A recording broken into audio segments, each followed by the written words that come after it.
That's 10:20 a.m. when that email was sent. 1 minute later, at 10:21 a.m., that boy exits the bathroom he's been hiding in. He's now wearing yellow work gloves. He's carrying that Sig Sauer M400 AR style rifle concealed with a poster board. And he walks back down J Hall towards his second period class. Now, when the vice principal had left that class to go look for him in the counselor's office, she shut the door behind her, and the door automatically locked. This boy is not going to be able to get into his second period class. But next door was another classroom, right here. It was taught by Cassandra Ryan and Stephen Edwards. And inside that class were the following students: Landon Adams, Christian Angulo, Jackson Beaver, Hayden Bowen, Jalene Brady, Michaela Brown, William Carricker, Marquez Coleman, Melanie Delira Castaneda, Natalie Griffith, Taylor Jones, Kendez Lawrence, Martin Moreno Galdamez, Tyler Moon, Ariana Norman, Brittany Rubio, Mason Skirmerhorn, Ronaldo Vega, and Nautica Walton. At 10:20, Mason Skirmerhorn, who's in that room, leaves to go to the bathroom. And the door does not shut behind him. Mason goes down this hallway. He actually passes the shooter in the hallway, and Mason goes into the bathroom. The shooter goes to his second period class. The door's locked. He knocks on the door. A student in that class gets up, goes to the door to open it for him, but sees through the glass at the last second him standing there with that rifle. She steps back from the door. At that exact moment, the teachers also reach the door because they've been looking for this boy, remember? And she sees through the glass him standing there outside their door with that Sig Sauer M400. She immediately presses a button on a lanyard that's around her neck that locks down the school. The boy then steps next door to the Ryan Edwards classroom, and he opens fire. He fires discriminately through the classroom. He hits the following victims: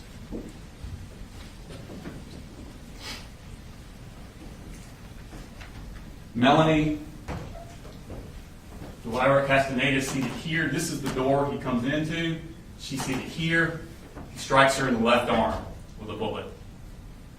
Natalie Griffith is seated here. Strikes her in the shoulder, the upper arm, and the forearm. Taylor Jones, seated here, struck through the leg. Christian Angulo, seated here by the door. He shoots him through the wrist, into the chest. He would not survive.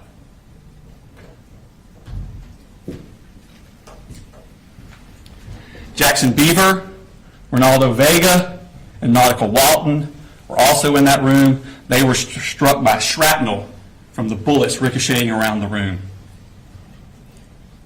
When he finishes shooting, the shooter then leaves. He runs down J Hall. He's looking for more victims. Christina Iermy is a teacher in this classroom. She hears the commotion. She steps out, looks down the hall. The shooter's about here. He shoots her through the neck before she can get back in the room. She would not survive. Richard Aspinwall is coming out of this room on I Hall. He hears the commotion. Joining him is David Phoenix coming out of this room. The two of them start coming down the hall here. They don't get very far because the shooter has now reached this point. He turns his gun down this hallway and sends a hail of bullets towards them. As they dive towards their room, David Phoenix is shot in the hip and in the foot. Richard Aspinwall is shot in the side and the upper chest. He would not survive. The shooter continues down the hallway. He gets to here, tries to get in this door, it won't open. He turns back and heads this way. At this point, Mason Schermerhorn is still in that bathroom. He doesn't know what's happening. He comes out of the bathroom, and he turns away from the shooter, doesn't even see him, heading back toward his second period class. The shooter takes aim from behind, shoots at him, but misses, hits the wall above and in front of Mason. This startles Mason, and he turns and runs the other way, directly at the shooter. He's shot point blank range. He would not survive. Shooter's here. He then aims his gun down K Hall. And Zane Zinni is locked out of his classroom here. He's in the shooter's sights. Now, before the shooting started, two school resource officers, Donovan Boyd and Brandon King, were in the vestibule area, the atrium, I think they call it, in this area, right outside the vice principal's office. They're waiting for the vice principal to find this boy and go get him. They're waiting out there in the atrium, and they hear the gunshots coming from this side. And those two deputies ran towards the gunshots. They come down this hallway here, and they turn the corner, and they see the shooter here with his rifle aimed towards Zane Zinni. And they yell for him to drop the gun and get on the ground. And he complies before he gets a shot off at Zane Zinni. The officers rush down here, they secure him, and they secure that 6-hour M400 AR-style rifle. And out of his pockets, they find 3 more magazines loaded.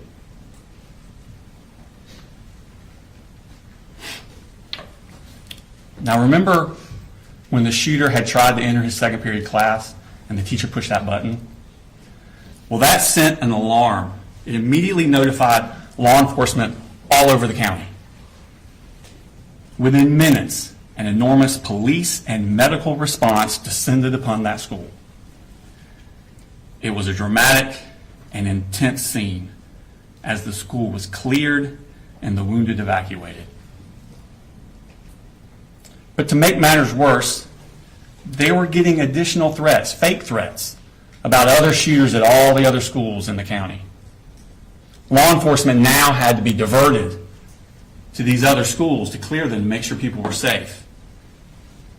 Barrow County deputies Anthony Townsend and Brandon Bazinet were sent to clear Winder Barrow High School here in Winder. Once they cleared it, then they went next door to Russell Middle School. They cleared it. And just as they were finishing that up, they got a call from their superiors. I was trying to say superior and supervisor at the same time. Their superiors to go to a residence in Barrow County and secure it.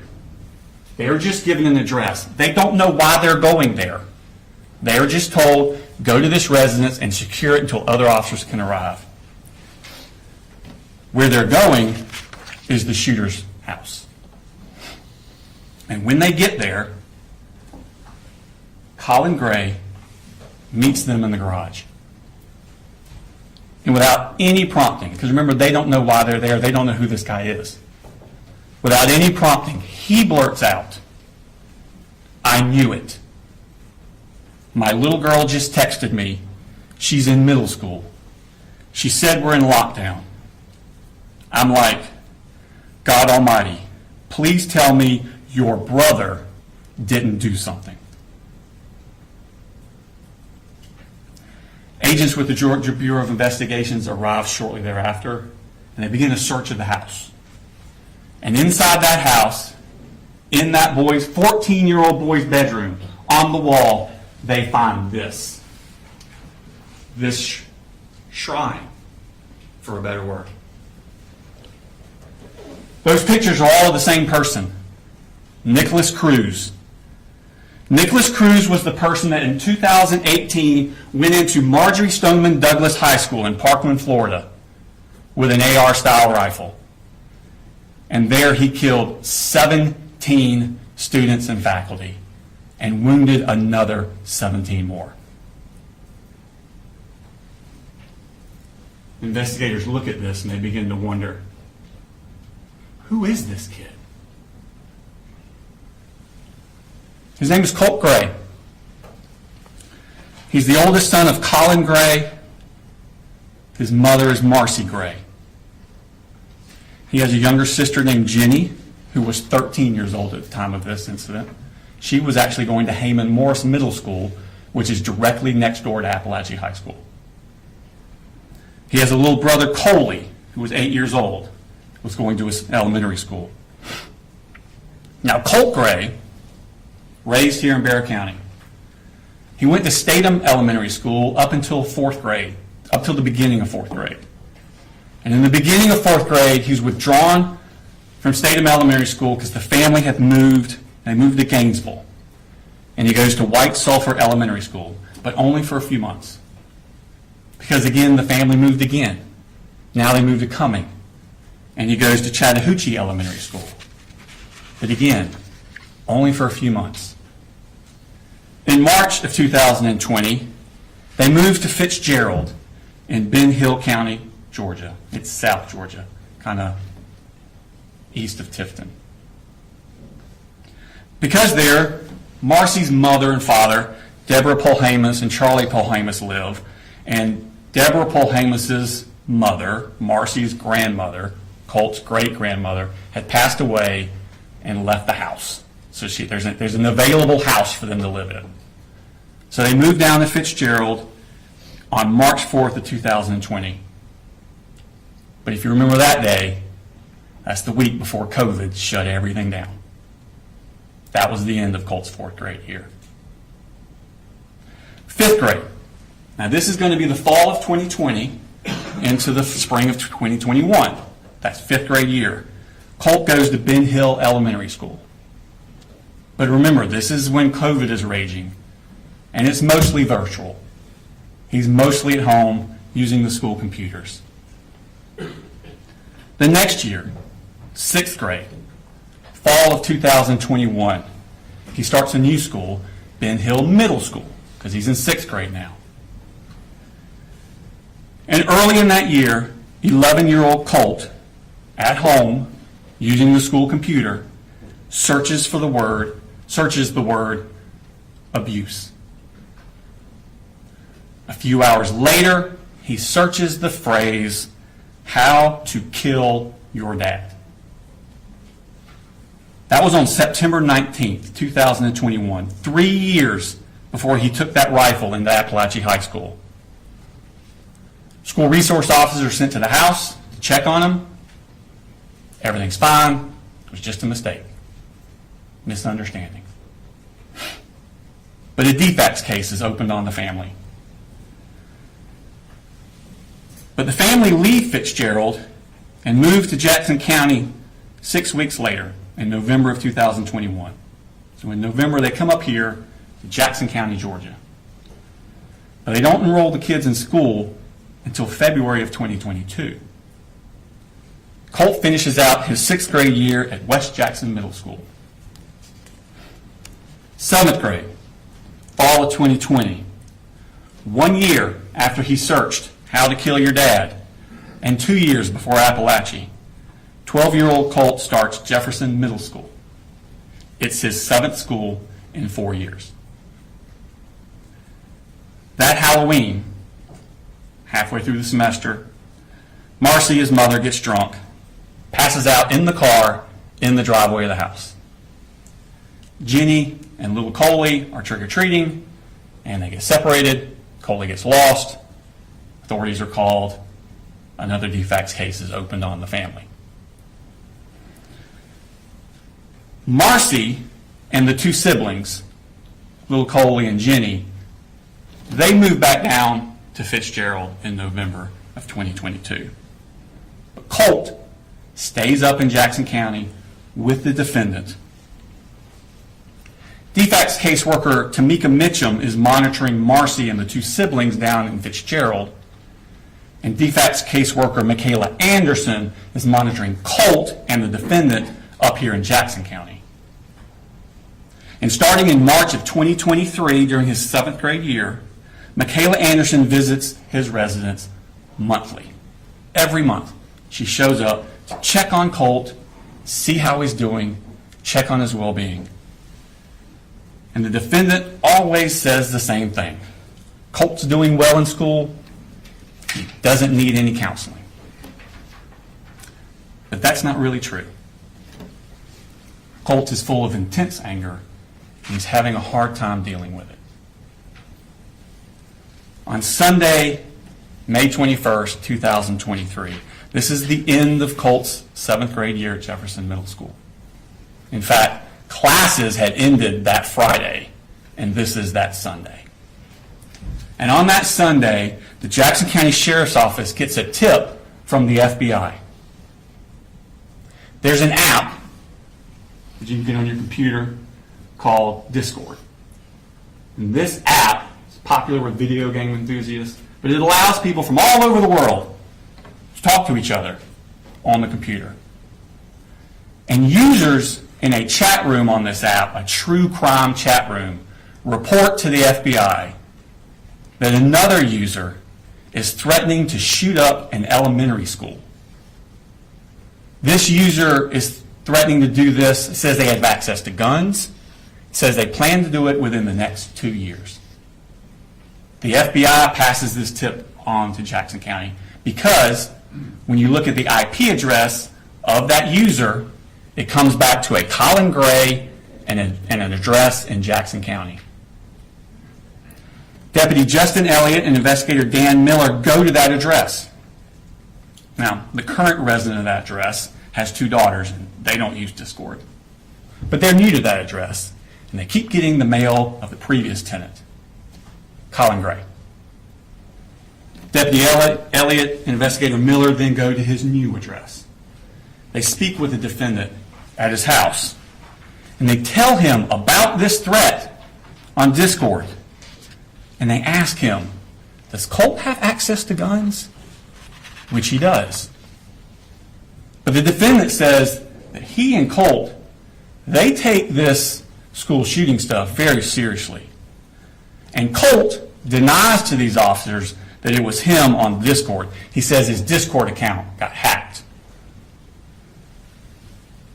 The defendant makes no mention to these officers that less than 2 years before, Ben Hill officers had also been to his house when Colt searched How to Kill Your Dad, also on a computer. But before they left, investigator Miller asked the defendant to please restrict Colt's access to guns. Less than 3 weeks later, when DFAC's agent Michaela Anderson goes back out to the house like she's been doing monthly to meet with the defendant, and again, she asks, how's Colt doing? He makes no mention to her of this visit from the sheriff's office. 2 weeks after that, on June 23rd, the defendant signs a lease to move out of Jackson County into Winder. But he doesn't tell Michaela Anderson he was planning on doing that, and he never tells DFACS that he did do that. She just keeps going to an empty house. 2 months later, in August, it's time for another school year. Colt's not at Jefferson Middle School anymore. 13-year-old Colt is enrolled at Heyman Morris Middle School. This is the middle school in Winder that's directly next door to Appalachian High School. This is supposed to be his 8th grade year. But he's withdrawn from that school 3 days later. He never attends it. Instead, Colt goes back down to Fitzgerald to live with his mother, Marcy. And while he's in Fitzgerald, Colt is still filled with anger. He's still having trouble dealing with it. He's becoming violent. He breaks windows. He cuts up things with a knife. He even starts cutting on himself with that knife. These are the scars from after he was arrested after the shooting a year later. Colt's grandfather, Charlie Polhamus, is at his wit's end. He actually calls the police on Colt. And at the beginning of October 2023, just a few weeks after being in Fitzgerald, Colt comes back up here to Winder to live with the defendant. But he does not attend school. 2 weeks facts, test positive for drugs. Marcy calls the defendant custody of the 3 kids, says to the defendant to get the kids in school and counseling as soon as possible. He does neither of these things.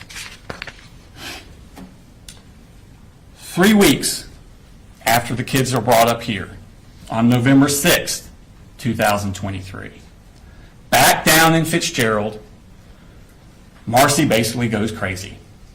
She wants to come up to Winder. She wants her mother, Deborah Polhamus, to bring her to Winder.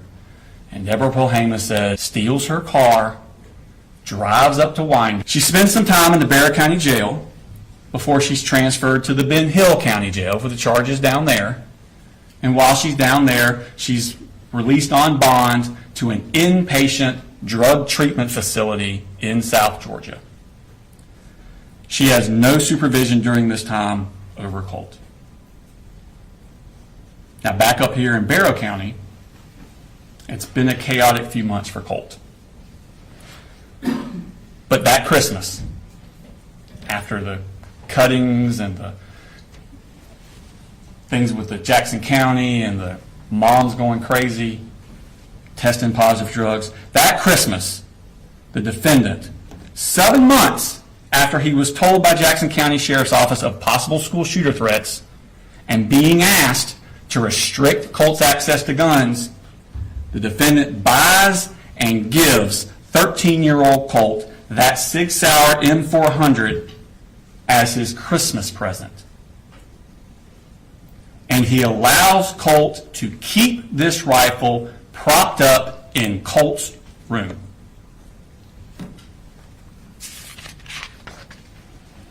Now in February of 2024, 2 months after this Christmas, in February, Colt's siblings, Jenny and Coley, are finally enrolled in school. They've already missed 4 months of school, but they're finally enrolled. Colt does not attend. He misses the entirety of his 8th grade year. But during that spring, when Colt's not in school, the defendant continues to buy accessories for his Christmas present rifle. He buys a Sightmark Ultra Shot sight to go on the rifle.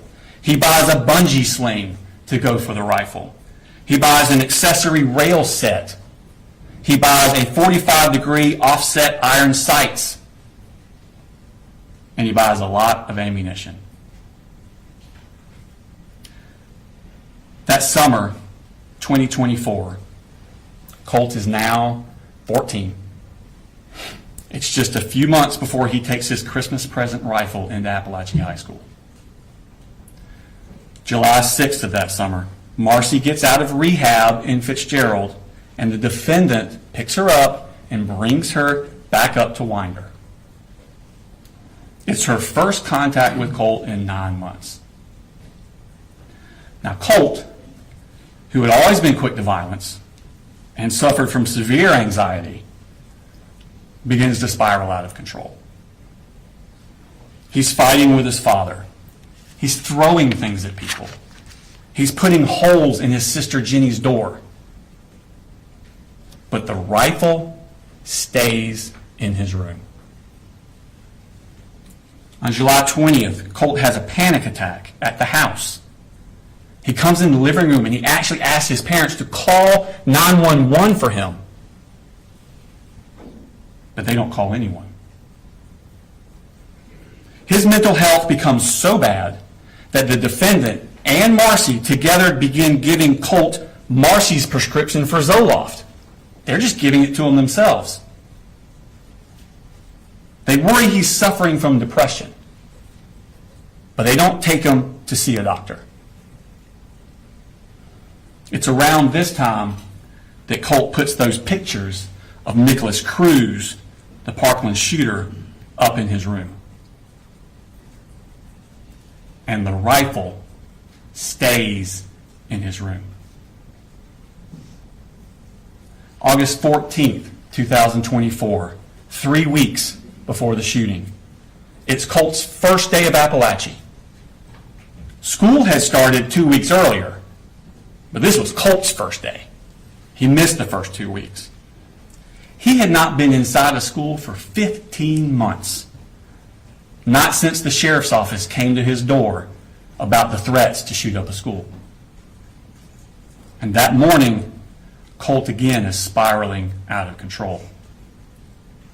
He sends a text message to the defendant at 6:49 a.m. He writes, "I'm sick of your shit. This is the fucking end for you. You fucking caused this." 2 minutes later, at 6:51 a.m., he sends this text message to the defendant. "Whenever something happens, just know the blood is on your hands." His first day of school. And the rifle stays in his room. The very next day, August 15th, Colt skips school. He gets into a fight with his mother, Marcy, when she goes into his room to try and get the rifle away from him.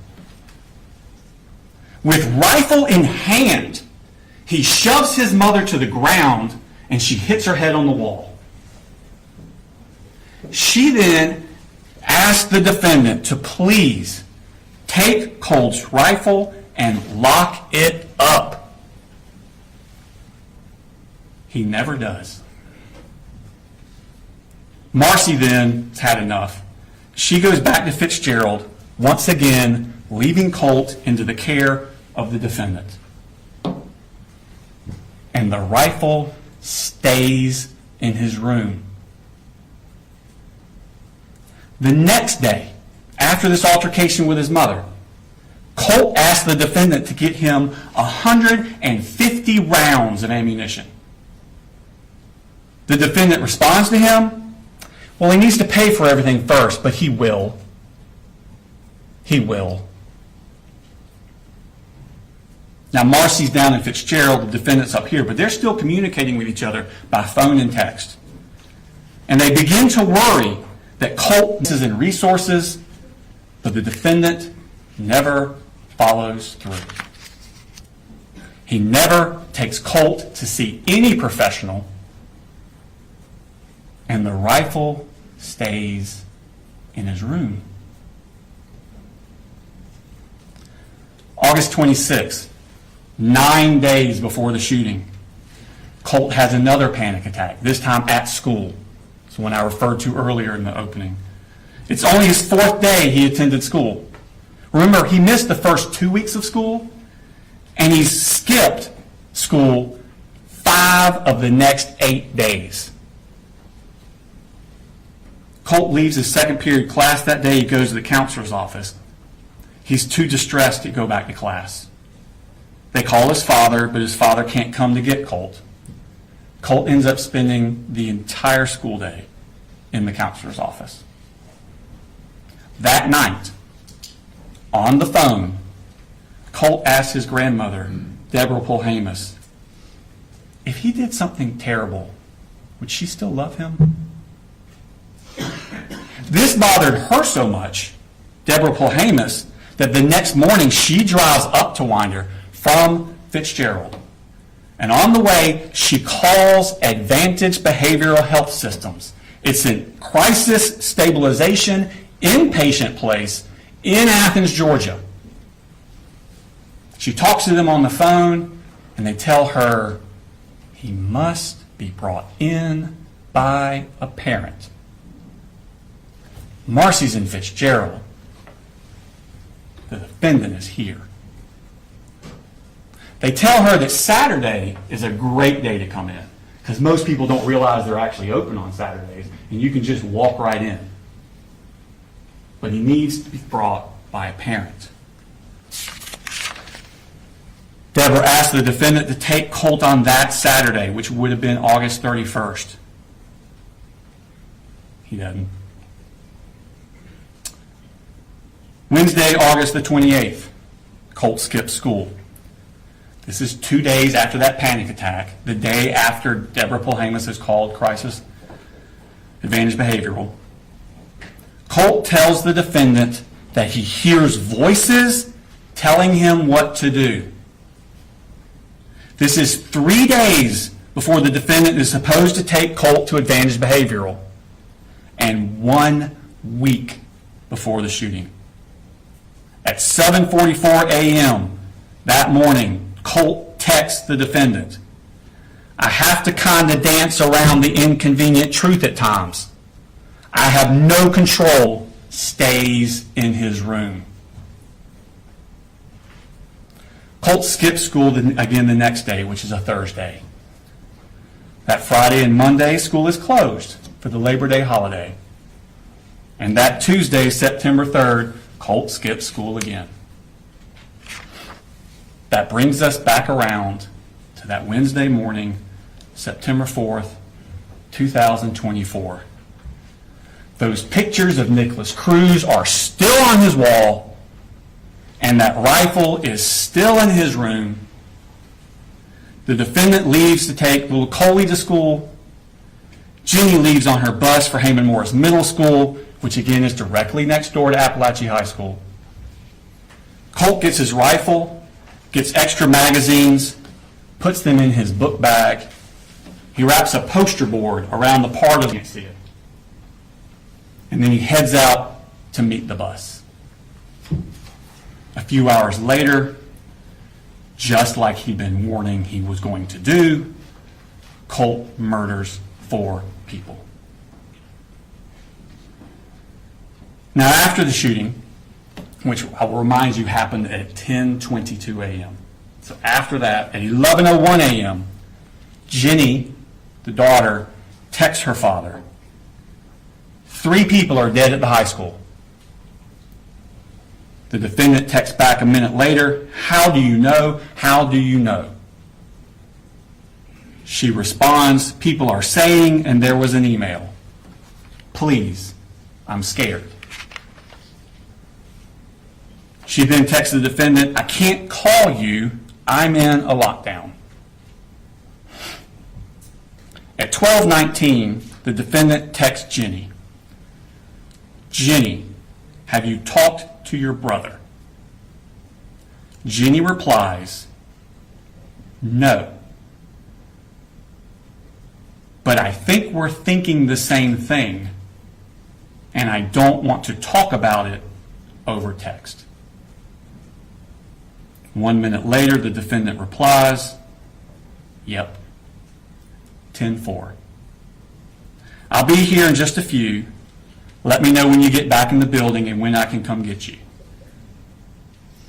A few minutes later, the defendant arrives at his home, not Jenny's school, not Appalachia. He goes home, and he runs straight to Colt's room. He has to confirm what he already knows.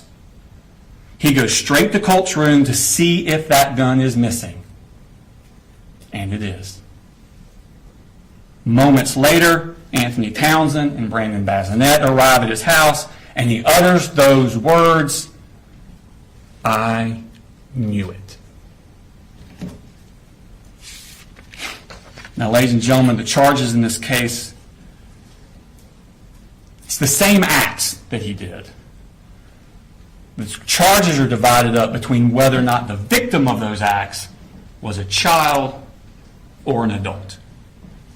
If they're a child, the charges that stem from their victimization would be cruelty to children, because you have to be under 18 for cruelty to children to apply.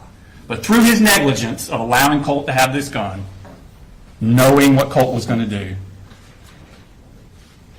he caused cruel and excessive physical pain to the children.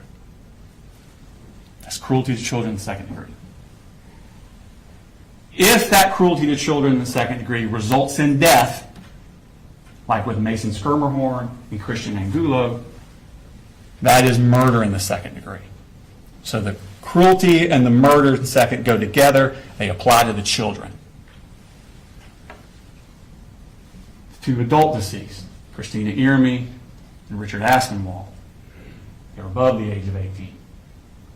The defendant is charged with reckless conduct, same act, recklessly allowing his child, that he knew this was going to happen, to harm someone else.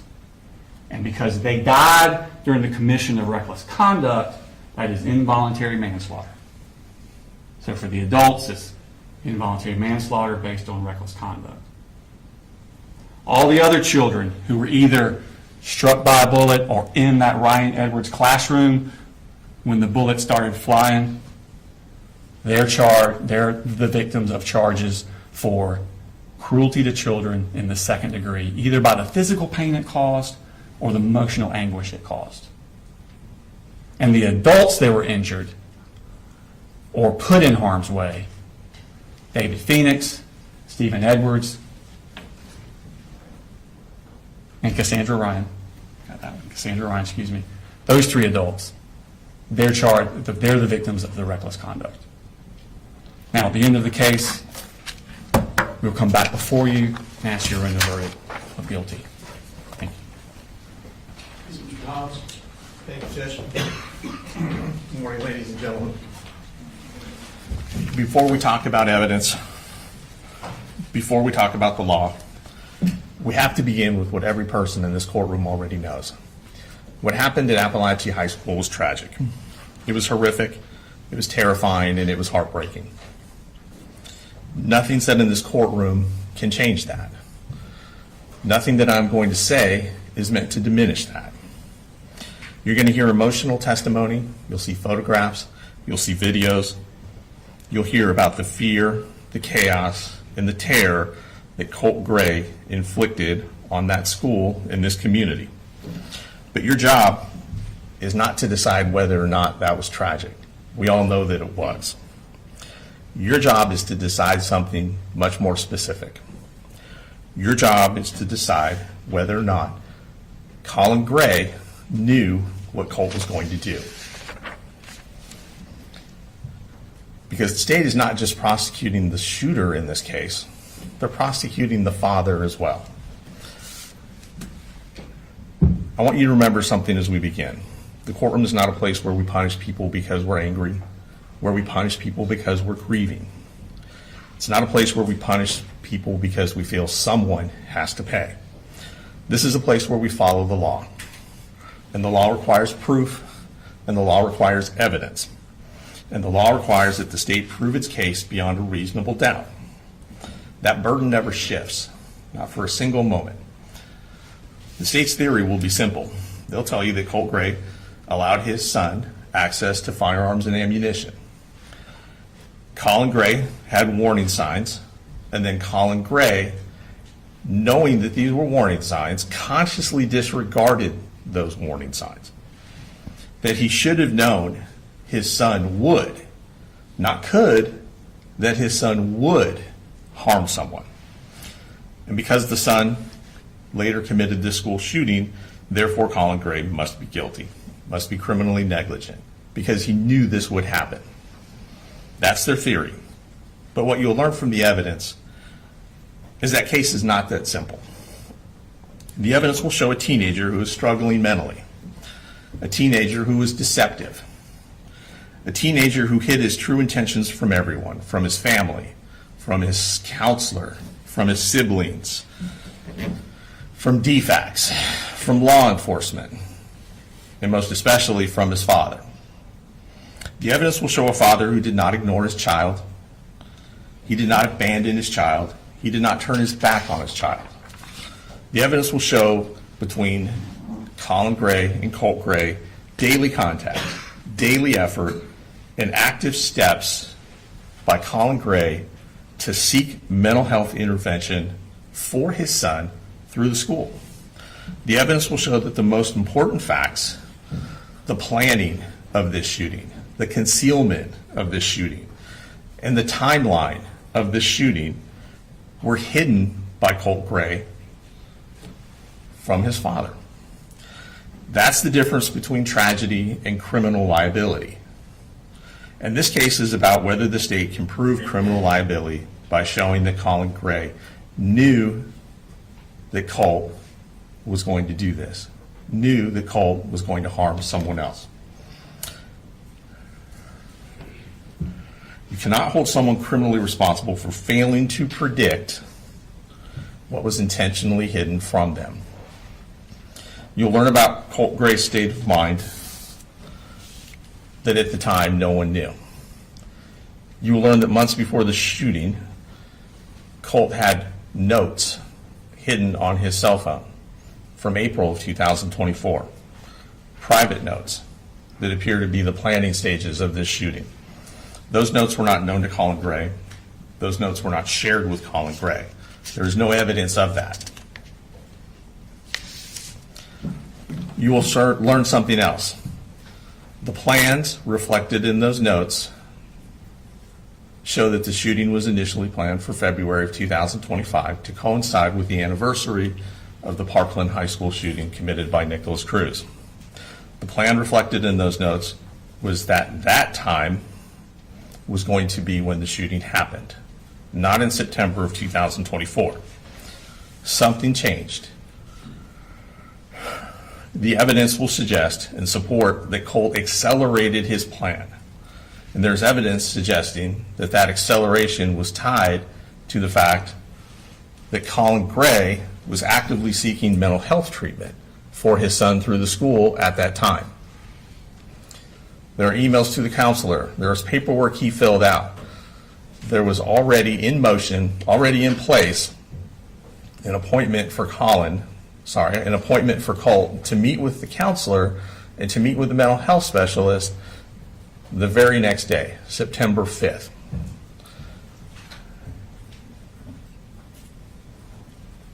Colin Gray did not know about the plans. Colin Gray did not know that Colt was planning to do this and that he would in fact go harm someone else.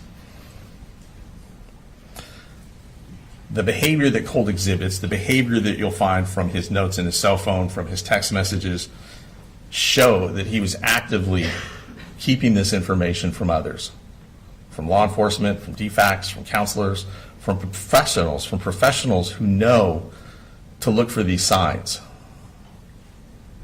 and most especially from his dad.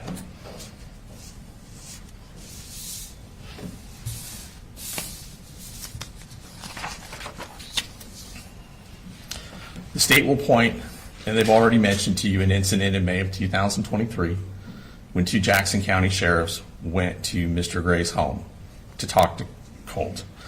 Fortunately, this interaction is on body-worn camera video, so you'll get to see the whole episode. You will see that Colin Gray is cooperative. You'll see that he brings his son out. He tells the officers that he takes this kind of thing seriously. He tells the officers, you tell me that he did it and those guns are gone today. That is on video. That is undeniable. But the officers don't tell him that. The officers say that they're not sure that it was him that made the threat. He tells the officers that he has a gun in the home. He says that he has a son who is somewhat isolated, who's on the computer a lot. He says that when he was young, he used to enjoy hunting with his father, that they would go deer hunting. And so he was introducing Colt to deer hunting, that they had gone out a year before. Colt had killed his first deer, that the gun that they had was for deer hunting. The gun was to get him outside, which the officer in the video approves of. Get him away from the computers, that's good. But Colin tells the officers, if you think this is him, tell me, because those guns are gone today. And that is not what he's told.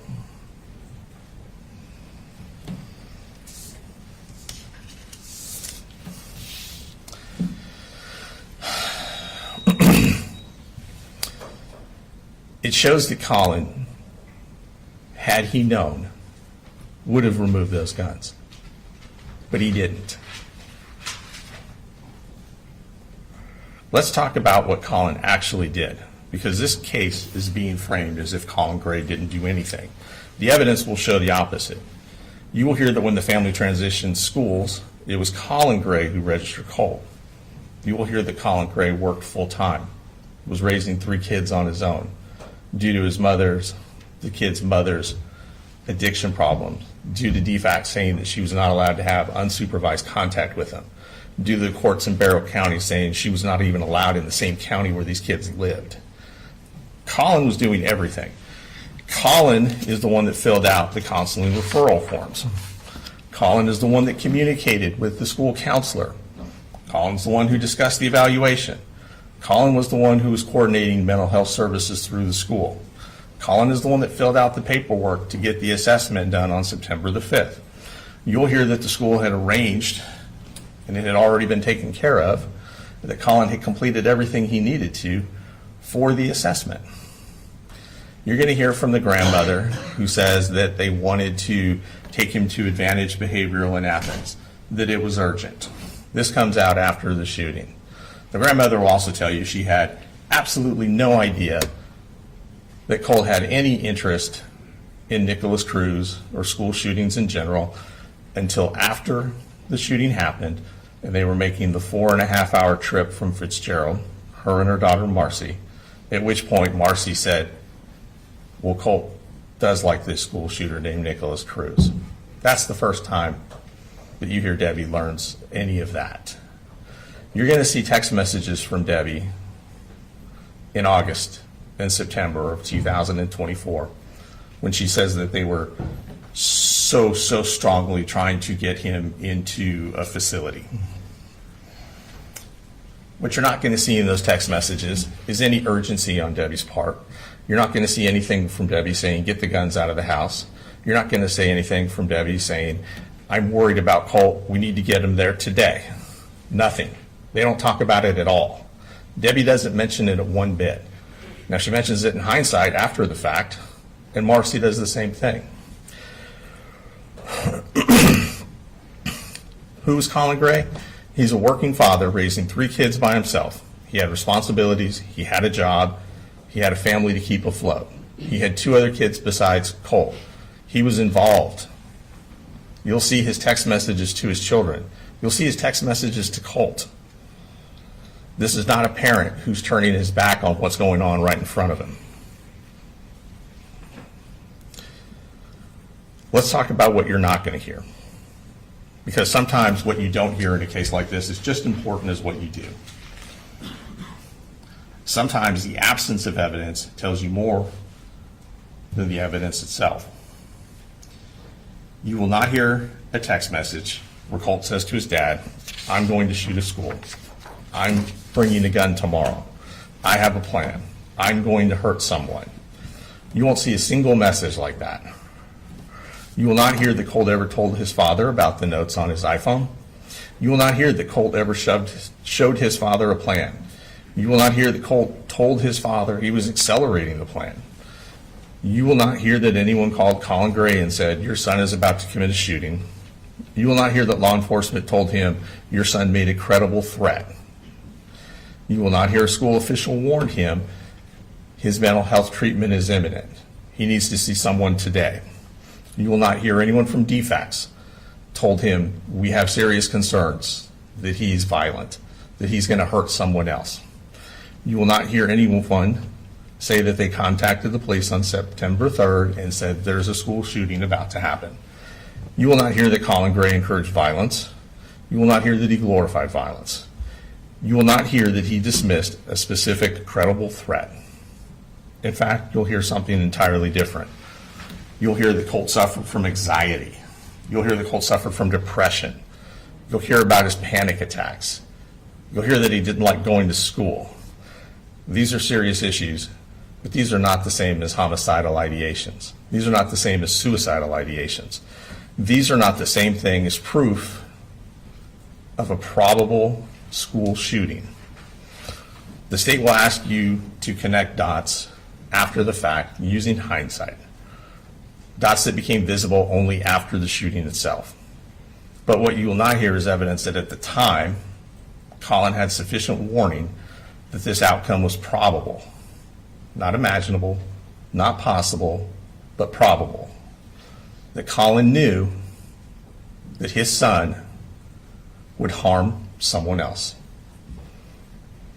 You'll hear testimony from Colt Gray's counselor. And that's important because it gives you a professional's perspective on what was going on with Colt in the weeks leading up to the shooting. You will hear that Colt presented as a student suffering from anxiety and emotional instability, panic symptoms, an inability to function in class. And you'll hear something very important. You will hear that even the school counselor, a professional trained, did not perceive Colt as a threat.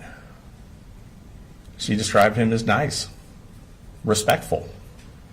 That matters, because if a trained counselor did not perceive the imminent violence, then it's unreasonable to claim that the father should have seen it himself.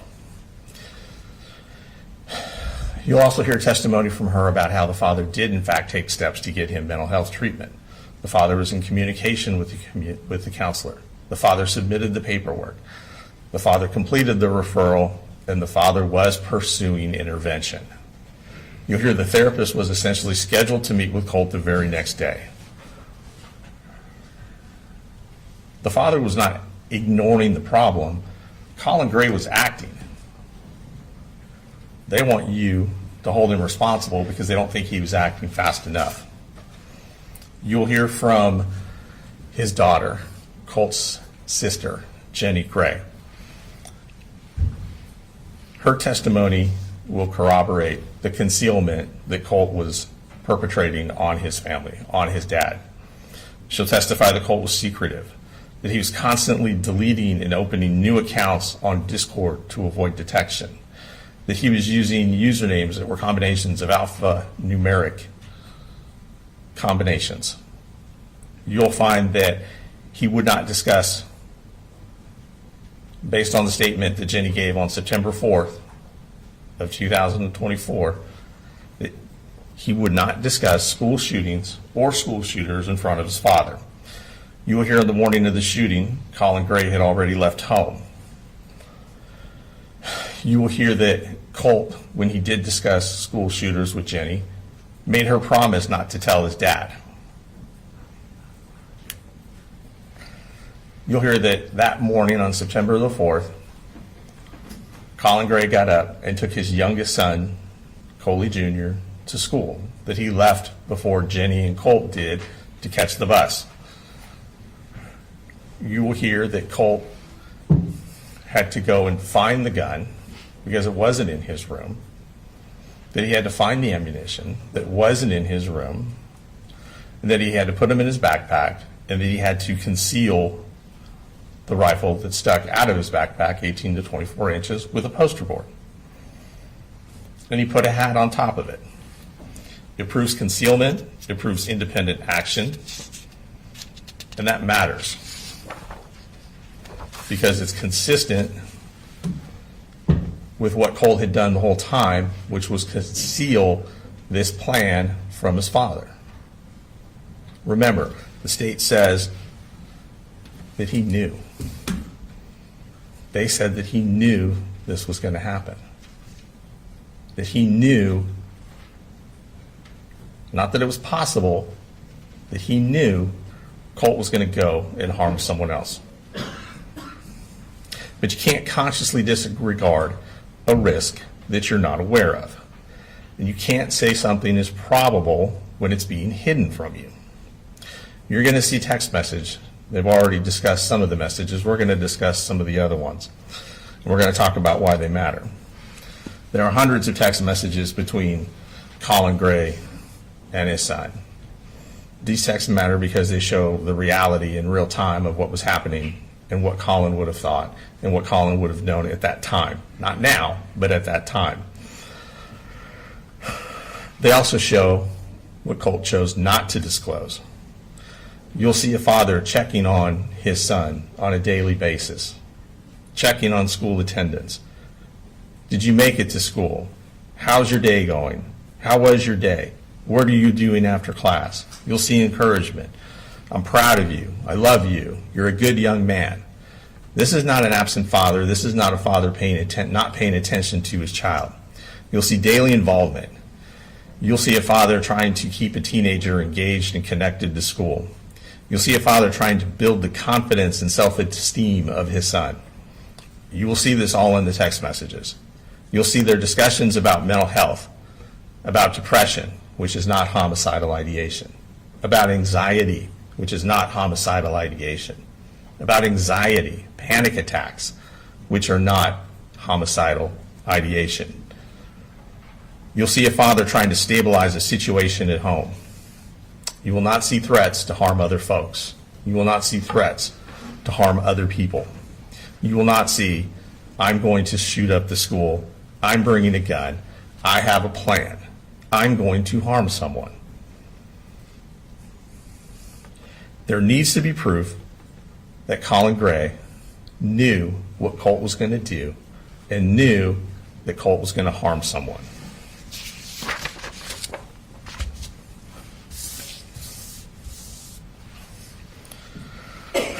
The text messages show something else as well.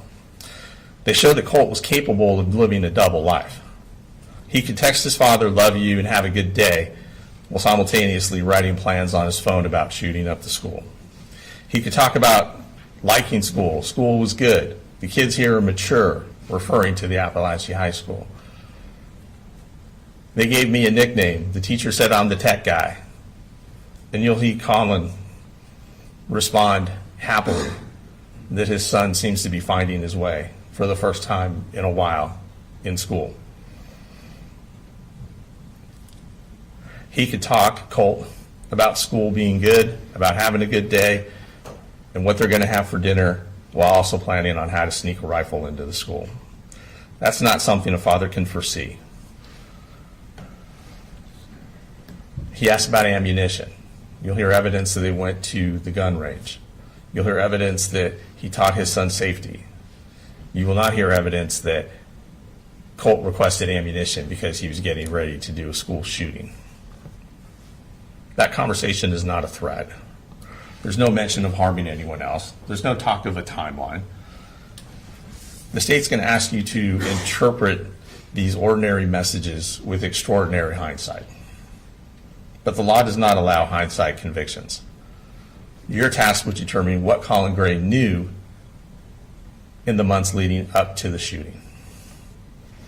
It requires proof of what he specifically knew at that time. You'll hear from the mother, Marcy Gray. She'll try to convince you that she warned everyone and no one listened. The evidence will show that she did not share the most important information she knew about Colt with Colin. You've already heard the relationship was not smooth. You heard that DFACS took the kids from her. You'll hear that they were separated. You'll hear that the kids had to come up here per the DFACS order. You'll hear that she drove up here after telling her mother she was going to murder Colin. Came up here, keyed his cars, got arrested, and then was told by the judge, you can't come back to Barrow County. You'll see evidence in text messages between Colt and his mom. You will see in these text messages Colt telling his mom prior to the shooting that he had created a Securus online profile that he was using by making up a fake age to try and get in contact with Nikolas Cruz in prison down in Florida.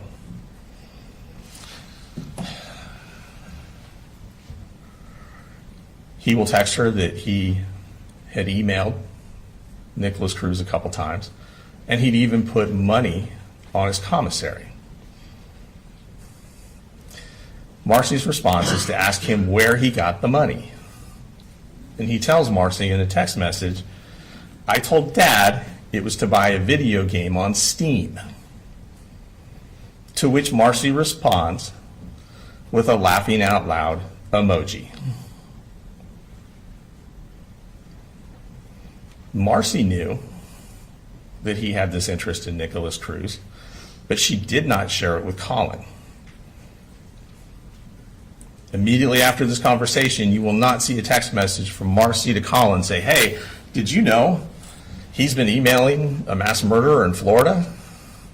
Did you know that he put money on this mass murderer's commissary account that he told you was for a video game? She doesn't share any of that with Colin. She keeps that to herself.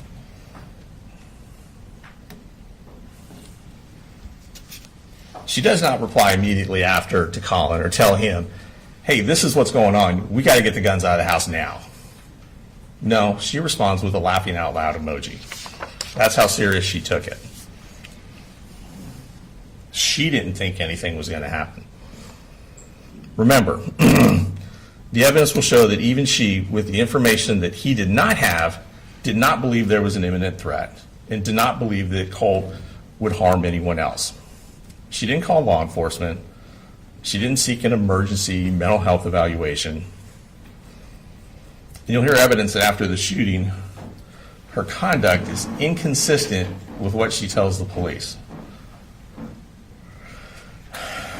You'll hear evidence that even after the fact, she's still trying to assist him in contacting school shooters and amplifying his profile across true crime community websites. And that matters because credibility matters and bias matters.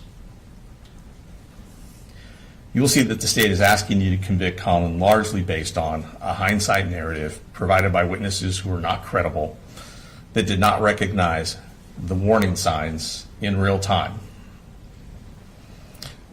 You will hear from the victims in this case. Their testimony will be emotional. And it's important to understand what happened inside that school. But respectfully, their testimony will not establish what Colin Gray knew and didn't know. They can't tell you what was said in the home. They can't tell you what was concealed. They can't tell you what was sent in text messages. And they can't tell you what warnings were communicated to Colin Gray. We're not going to dispute the horror of what happened. We're not going to dispute that they were harmed, that they were physically harmed and mentally harmed. But that's not proof that he was negligent. That is not proof that he knew what was in Colt's heart, that he knew what Colt was planning, and that he knew that Colt was going to harm someone else.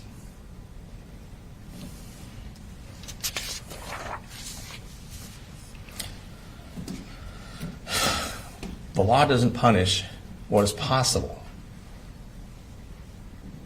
The law does not punish what is conceivable. He is charged with knowing what would happen. He is charged with knowing his son would harm someone else. In life, almost anything is possible. It's possible that a teenager who's angry might get into a fight. It's possible that a teenager who's depressed might run away or make up excuses not to go to school. It's possible that a teenager who's anxious might break something or act out. But this is not a case about whether something bad is possible. This is a case about whether or not Colin Gray knew Colt was going to take a gun to that school and harm other people.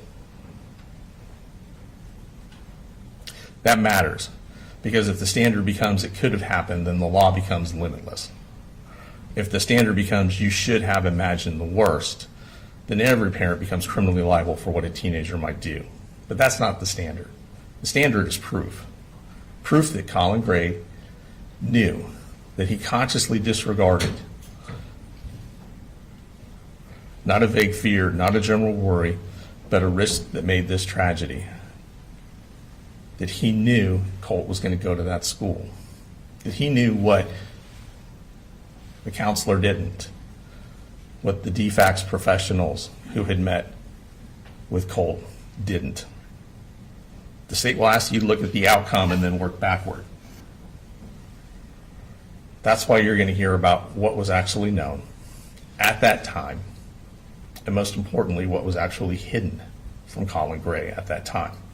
Because when someone conceals a plan, deceives the people around them, acts independently, the law does not allow us to pretend that the people left behind should have seen through all of it.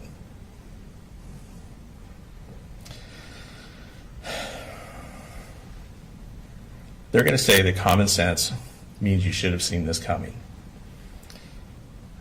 And guns are serious, and this tragedy is serious. But the law is serious too. This case is not about whether or not firearms are dangerous in the abstract. It's about whether Colin Gray, based upon what he actually knew, failed to act because he knew that his son was going to go to that school and commit these acts.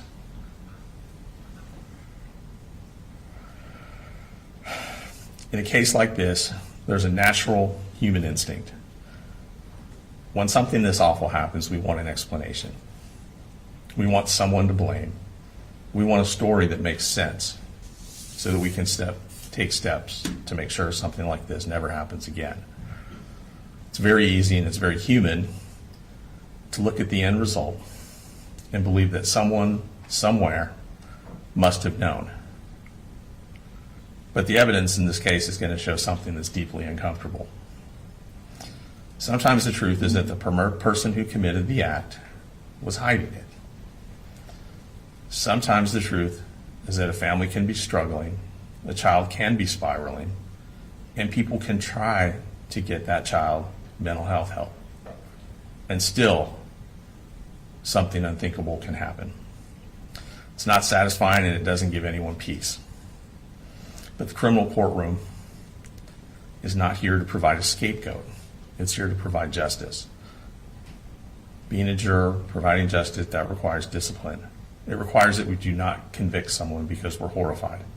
It requires that we do not convict someone because we wish they would have seen it coming. It requires that we do not convict someone because we feel like there must be some accountability somewhere. The state has chosen to put the father on trial for what the son did. And at the end of this case, you'll be asked to decide whether the state has proven, beyond a reasonable doubt, that Colin Gray knew his son would go to that school and commit these violent acts. And at the end of this trial, you will find the state cannot prove that beyond a reasonable doubt, and we will ask you to return the only verdict that the evidence can support, which is not guilty on all counts for Colin Gray. Thank you.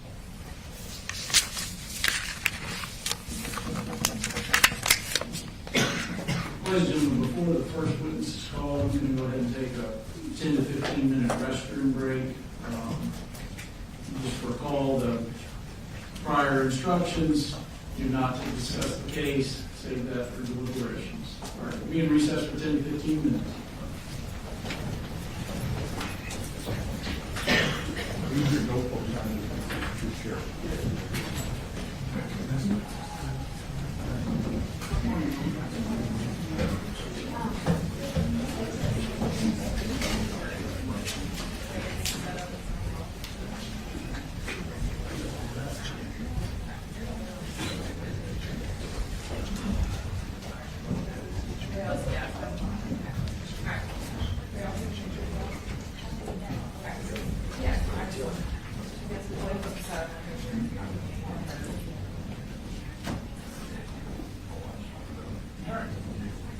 We'll be in recess.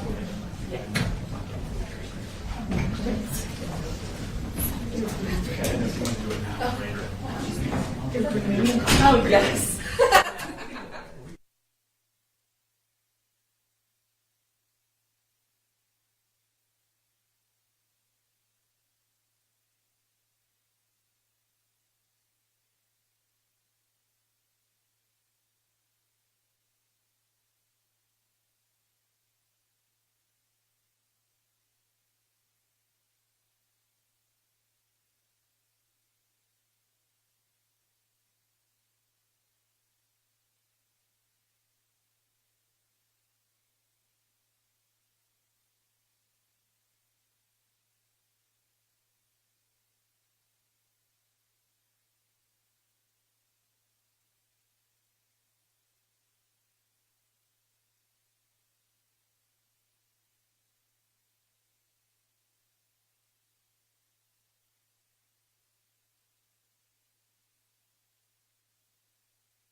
settle down very quickly.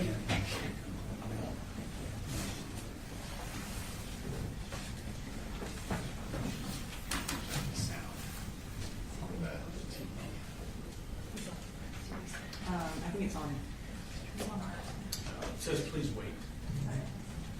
Oh, it's on your team.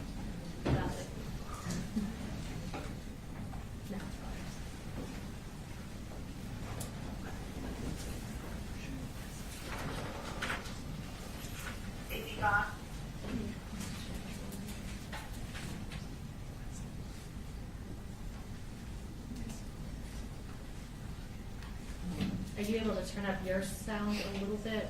Not drastically.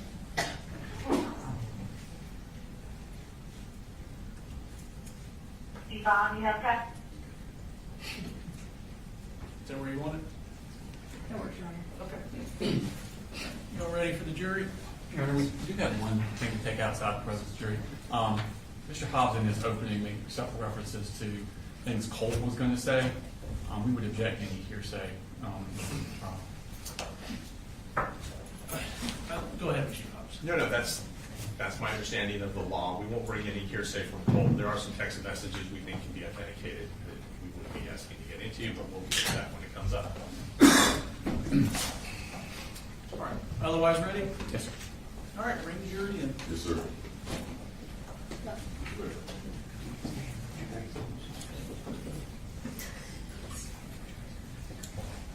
All right, I'm gonna black out the TV until you tell me.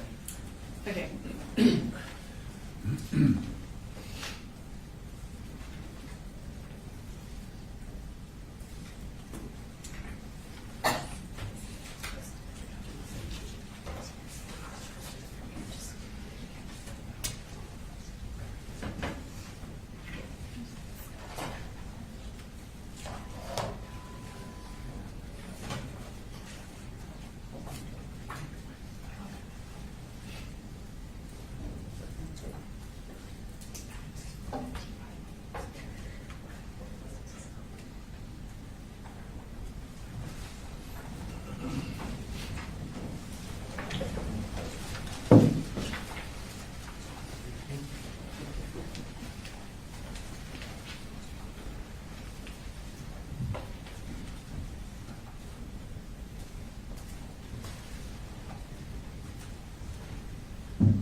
All right, now was my back problem guy gonna, okay, there you go. I'm good on you. You don't wanna sit down there?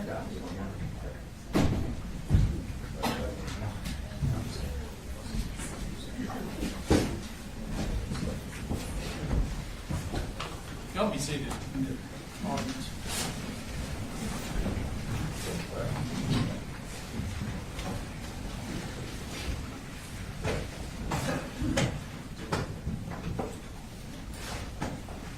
All right, state calls first witness.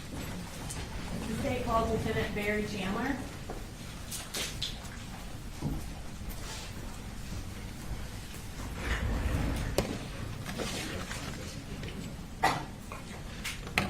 Please raise your right hand. Do you swear to tell the truth, the whole truth, and nothing but the truth, so help you God? I do. Okay, you can have a seat. Will you go ahead and introduce yourself to the jury? My name is Barry Chandler. Okay, and what do you do? I'm a lieutenant with the Barrow County Sheriff's Office. And what role do you currently have with the Barrow County Sheriff's Office? Currently, I'm assigned as the supervisor over the training unit. Were you in that same role in September of 2024? Yes, ma'am. Prior to becoming lieutenant over training, can you just briefly describe what roles you've had at the Sheriff's Office? Yes, ma'am. So I started my career in the jail in 2003. I was a court services deputy, patrol deputy, answering calls for service and things like that.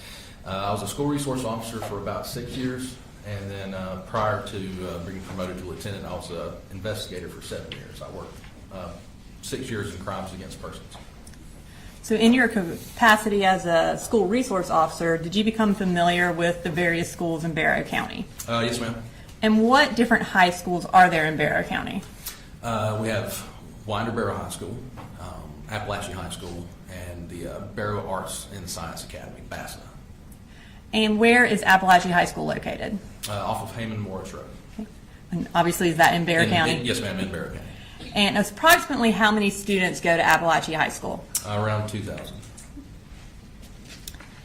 In your capacity as the lieutenant over training, did you coordinate any trainings related to active shooters in 2024? Yes, ma'am. And when and where did you do that?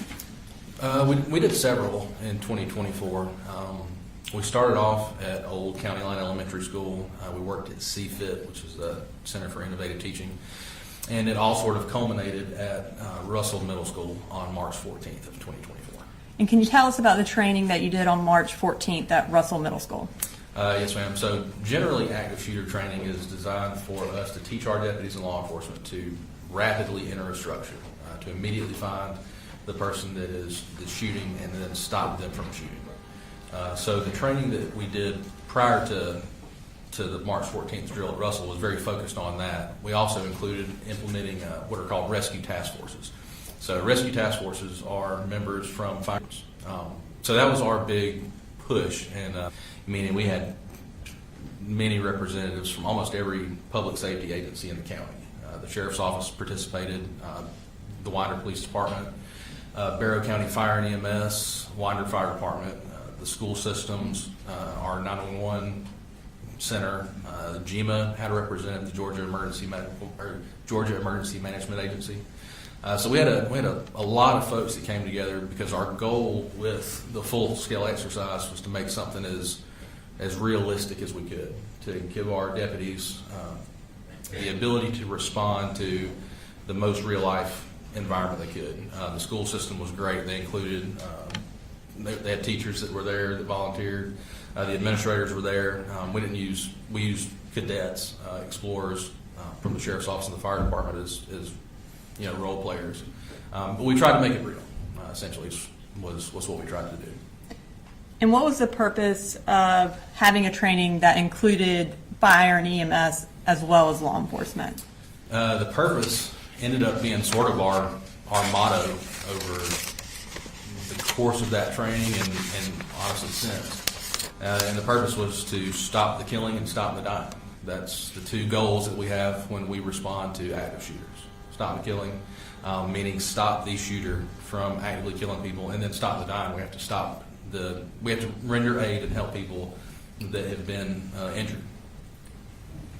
Now I'm going to draw your attention to September 4th of 2024. What were you doing that day? That morning, I was at our gun range. I was helping an independent film crew set up some things out there. As part of your role as lieutenant over training, are you also in charge of the gun range? Yes, ma'am. Okay. While you were at the gun range, did you receive any notification that there was an emergency at Appalachia High School? Yes, ma'am, I did. And how did you receive that notification? Through the Centegix alert system. It's an app that's on our cell phones. When was Centegix implemented? So it was implemented in early 2024. The school system had it implemented in the schools, in the buildings, because it's software, but it also, there are connections that had to be made inside the building to give like alerts, red flashing lights, connections to the intercoms, things like that. So the school system had Centegix in April. Centegix was connected to our 911 center over the summer, and then by August, we at the sheriff's office all had access to the app. Can you just kind of describe for the jury how that system works? Sure. So Centegix, again, it's a system that essentially initiates and alerts law enforcement and fire and EMS as well of any emergency at a school. So, for example, when the Centegix button is pressed, it puts the school into hard lockdown. So exterior doors are locked. That lets the teachers know that they need to get into their classrooms, make sure the doors are locked, and that their lights are turned off and the kids are hidden out of sight. So that's essentially what it does. It does that, and then it lets the teachers know, hey, you need to go into hard lockdown. All of the smart screens that are in the classrooms whatever they're doing on those, they're taking over, and then the warning flashes on the screen that they're in hard lockdown, and there's an audible tone that goes throughout the school, and like I said, red flashing lights. As far as Centegix, how many times does someone have to push the button for it to go into hard lockdown? 8 presses, 8 rapid presses in order for Centegix to go into hard lockdown. So does that ensure there aren't any accidental presses that ultimately end in? Generally, yeah. It is a heavier number. We still have the occasional, accidental activation, but having a number like 8 presses makes it a little less common, I guess. And Your Honor, may I approach the witness? Yes, ma'am. I'm going to show you. Seen it, I assume. Yes, sir. I'm going to show you what State's Exhibit 1. Do you recognize that? Yes, ma'am. What do you recognize that as? This is it's basically a screenshot of Appalachian High School. It's an overview, but it's from the Centegix app. Okay. And is it a fair and accurate copy of the overview of Appalachia from the Centegix app? Yes, ma'am. You're right. This time I'd like to introduce an evidence State's Exhibit 1. Mr. Hops or Mr. Berry? No objection, I assume they're demonstrative, Your Honor, and won't go back to the jury. I think that's something we can discuss later. All right. I'll admit it into evidence as one, and we'll decide later whether it goes out. Okay. We can display that. Can we have access, Your Honor? Sorry. It's okay.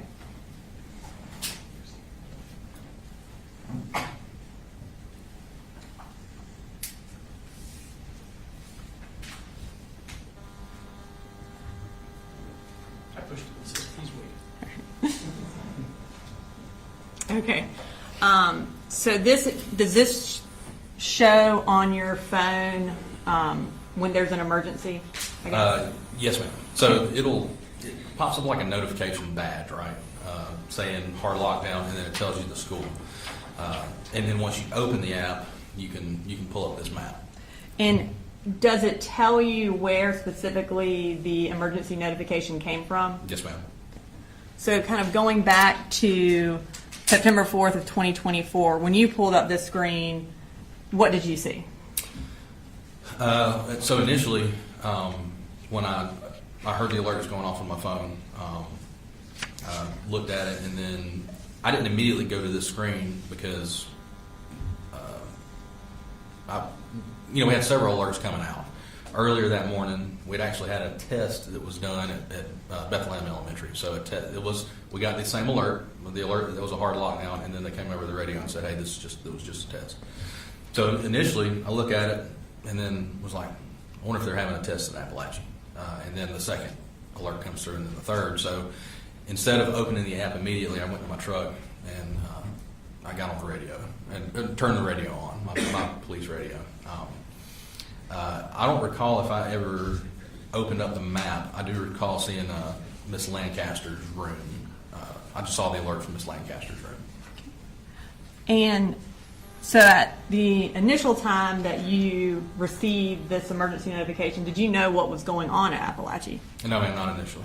So you indicated that you got in your truck and turned on the radio. And what Correct. happened when you turned on your radio? Just seconds after I turned my radio on, I heard Deputy Sergeant Chase Boyd say "active shooter" across the radio.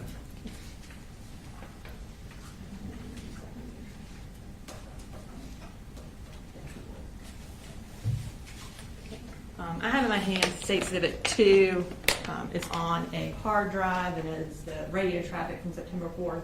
Have you had an opportunity to review that radio traffic? Yes, ma'am. Is it a fair and accurate recording of what you heard on September 4th? It is. Okay. At this time, I'm going to introduce into evidence State Exhibit 2 and publish for the jury, Your Honor. Defense? No objection. All right, 2 is admitted, and you can publish it.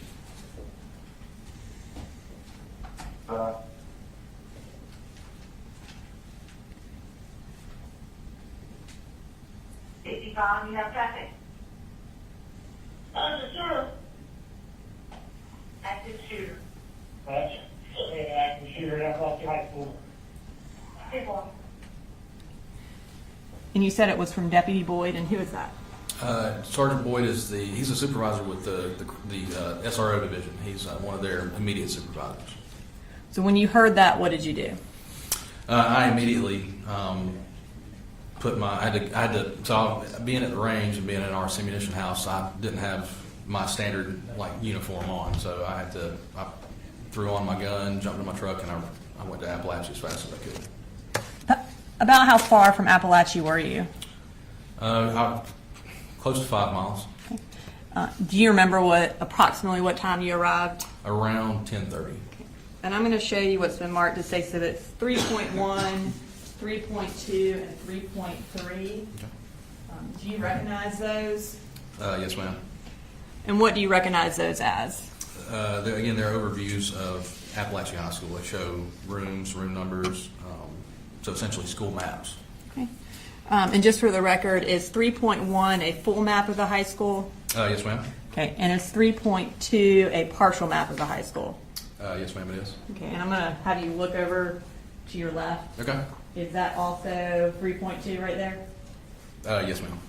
And then is 3.3 an overview, like a street view from Google Maps? Yes, ma'am, it is. Your Honor, this time I'd like to introduce into evidence State Exhibits 3.1, 3.2, and 3.3.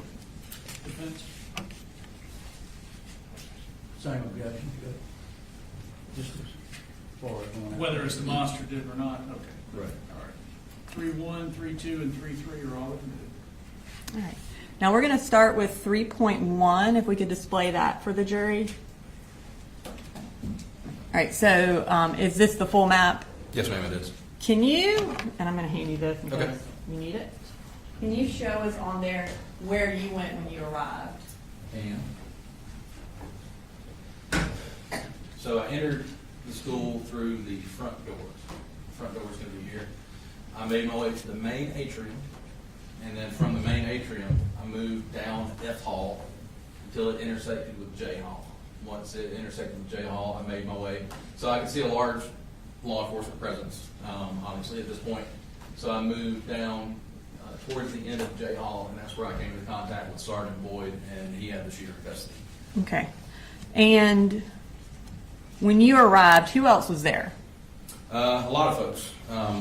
When I initially went through the front door, I saw Sergeant Maxwell. I remember seeing one of our investigators, and so. But when I made my initial approach, until I got to the atrium, I think I was by myself.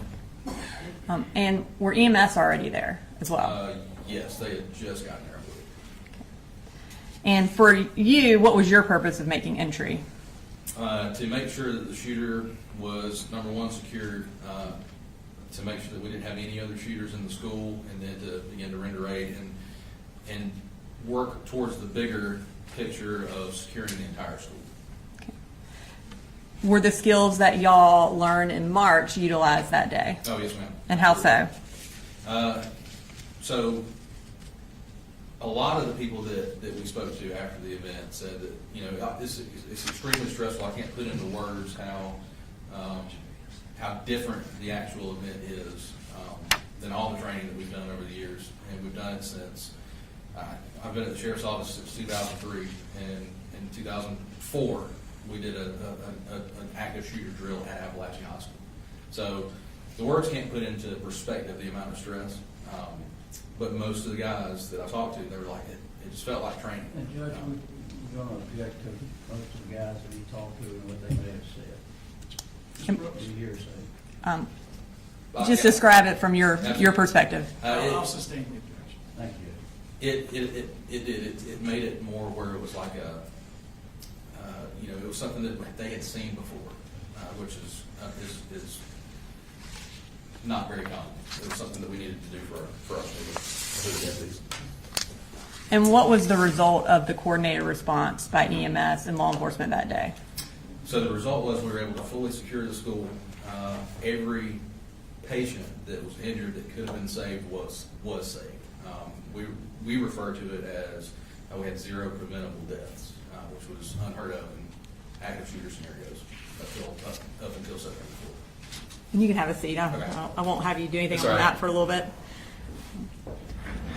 After you made entry and went to the end of J Hall and observed that the shooter was in custody, what did you do after that? After making sure that the shooter was in custody, I got a team of deputies and we began moving down. So, sort of, again, looking at the big picture, seeing where people were at, realizing where we needed resources. It didn't seem like anybody was fully down F Hall.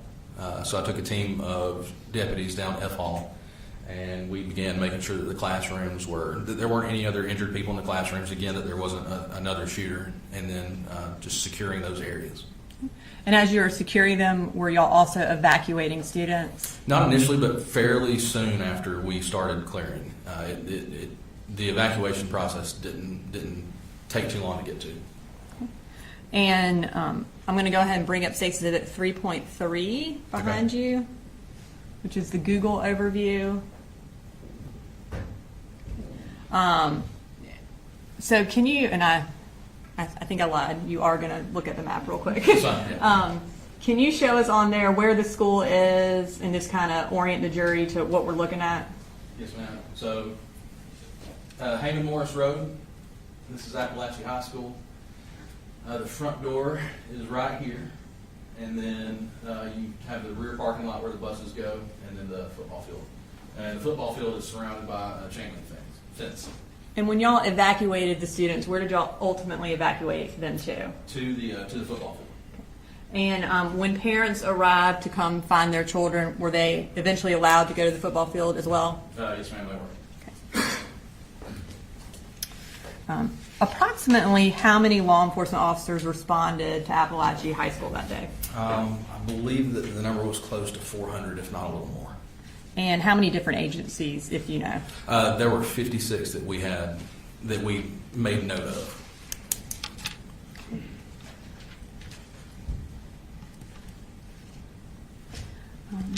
I'm going to go back to when you were in the school.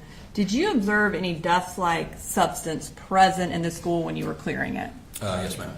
And where was it located? So I noticed it the closer I got to J Hall. As I was going down F Hall, I noticed it as I was getting towards J Hall. And had you had experience with that kind of dust before? Yes, ma'am, years ago. Okay. And based on that, your training and experience, where did that dust originate from? I almost immediately recognized that it was from the ceiling tiles. The concussion from the gunshot caused the dust from the ceiling tiles to start to fall and settle. In 2008, we had done an active shooter drill at Old County Line Elementary School, and I was picked to be the suspect, the shooter.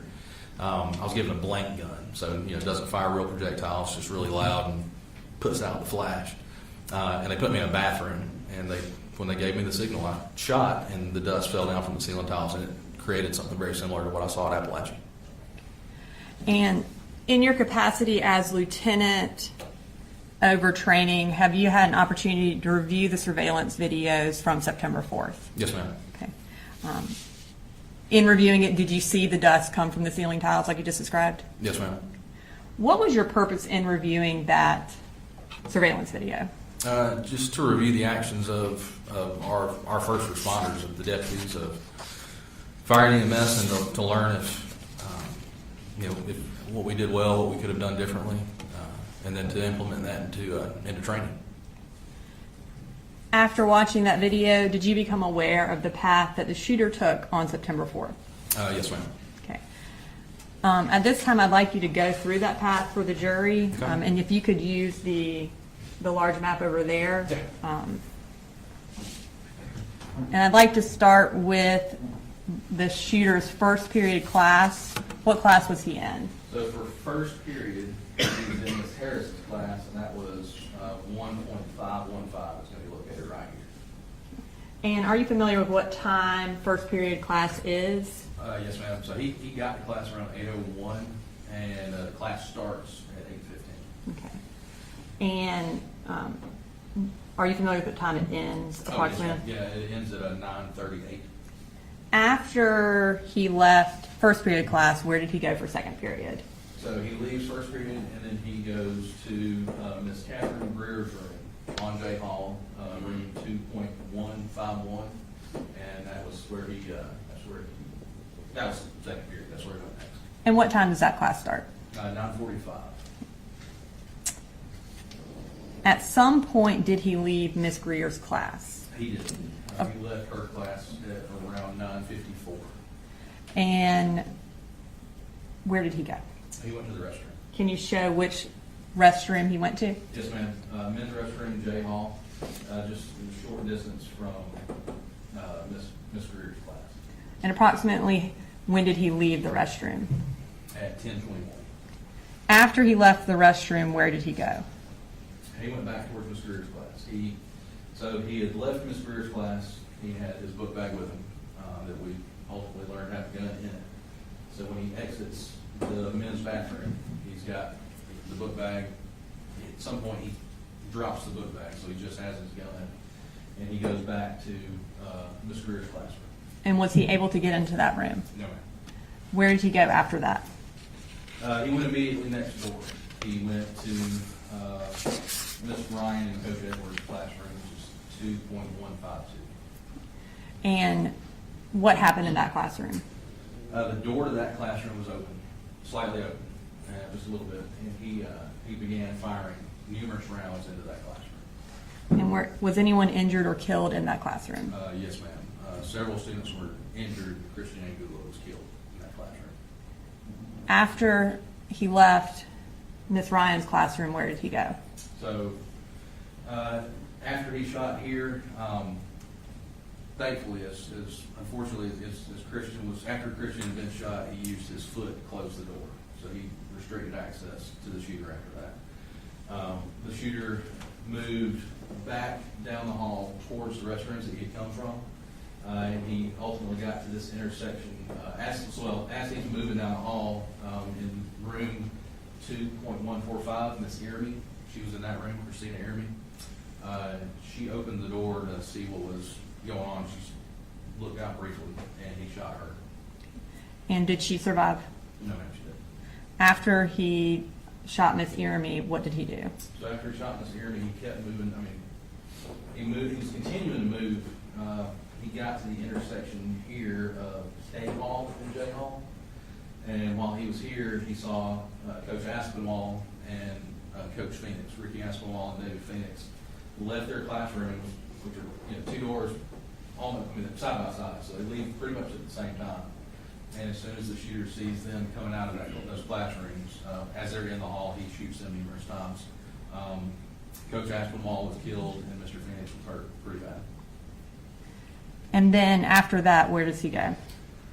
Continues moving down J Hall. The shooter gets to this area here, Jay and I, about the time that Mason Shermerhorn comes out of the bathroom. He sees Mason, he aims his rifle, he shoots several times, and he ultimately kills Mason. And then what happened? After he shoots Mason, he turns and aims down J Hall at a student that was quickly trying to run away from him. He was trying to run so fast that he was falling over himself. As soon as he aims this way, Deputy Brandon King and Sergeant Boyd made their way down F Hall. They actually came out at the intersection on J Hall, so they could tell that there was, through the haze of the dust that had fallen, they could tell that somebody was down there. They heard the shots when he shot Mason, and then they immediately started giving loud verbal commands for him to drop his gun, and he immediately surrendered.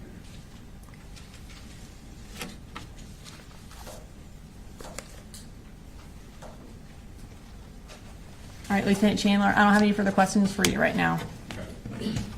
Cross? Thank you. Good morning, Lieutenant. Morning, sir. I only have a few questions for you. How many entrances are to the high school? Specifically, I'm not 100% sure exactly how many entrances. I can count them for you, though, using the map that we have, if you'd like me to. If you know, that would be great. Okay, give me 1 second. So I'm going to go based off of mostly just the exterior doors. There are going to be some other doors that I might not be able to count.